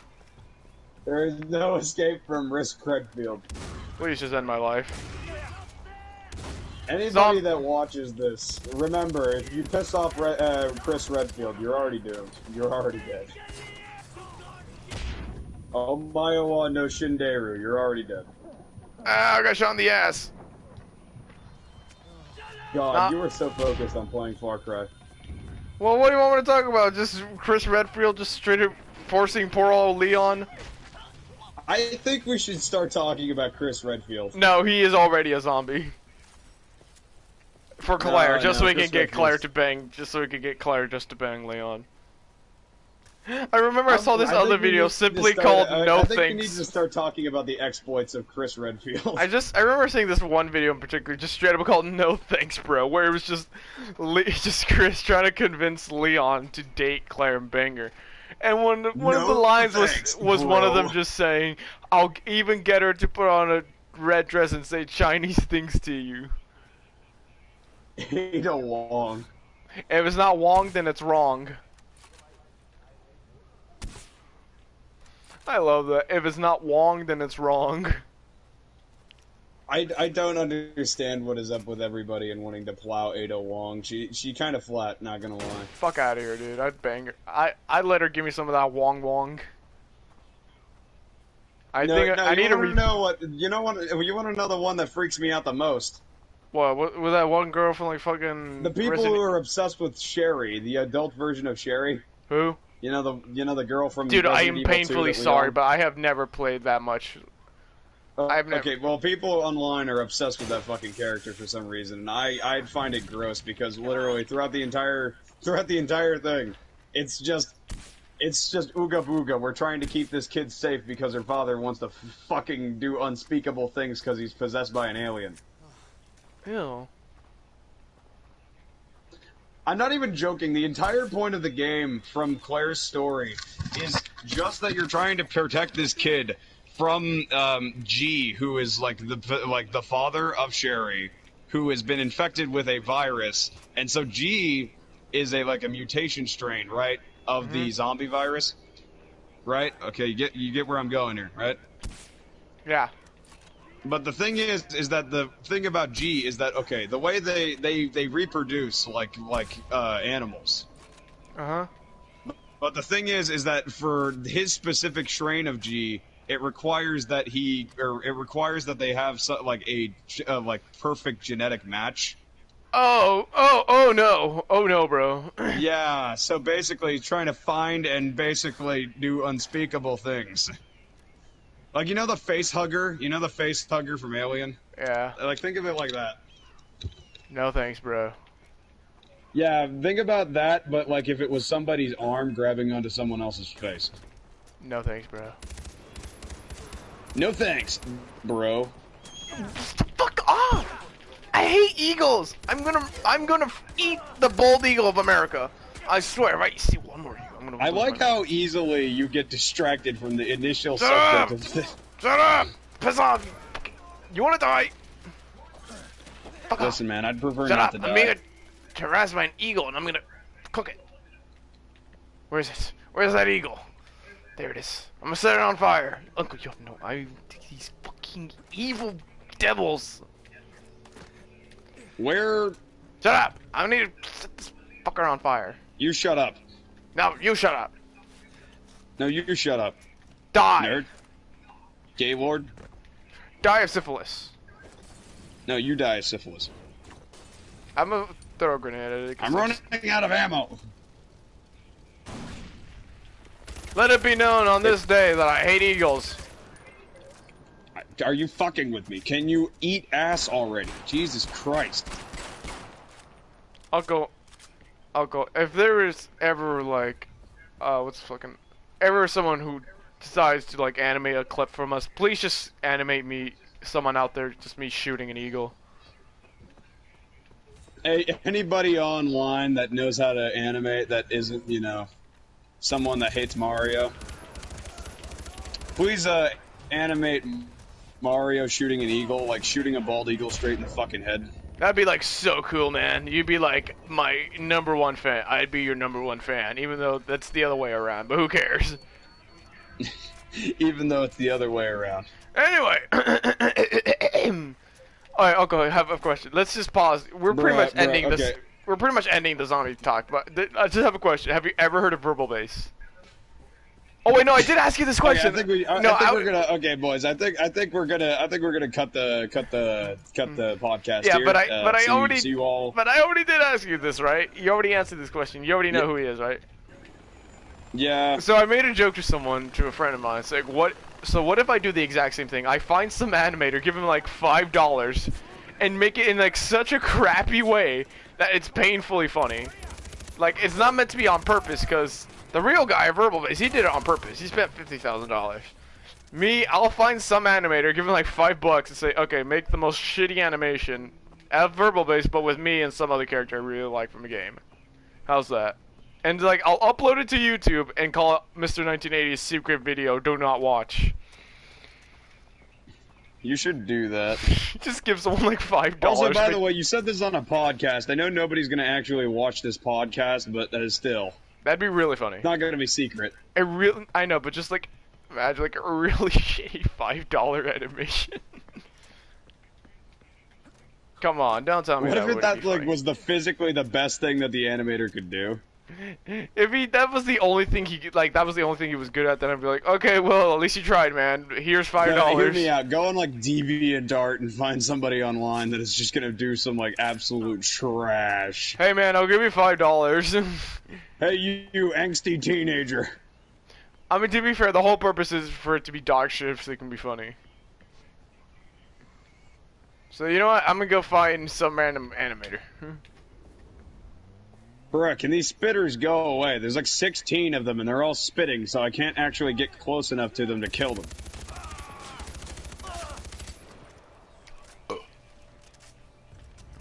Hang on a minute.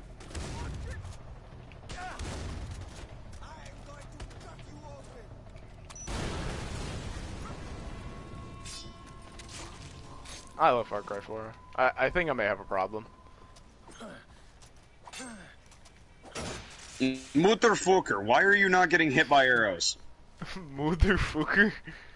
Uncle, you okay? I think I'm actually having a stroke because this man's just not dying. He just Okay, well, I refuses. guess that's the end of our zombie podcast talk, unless there's one more thing you wanted see to talk y'all about. on the next one. And you better So- subscribe. Yeah. Real Subscribe chat. now. Real chat, subscribe. Subscribe now. Real men, subscribe.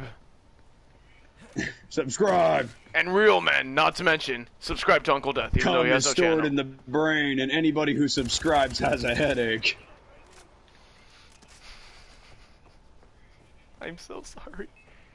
What are you doing? Fuck off. Hang on. Sorry. Is there any last things, anything we wish to discuss, or do you just want to end it now? Cum is stored in the brain, and anyone who subscribes has a headache. So don't worry, guys. Natural selection will take him out eventually.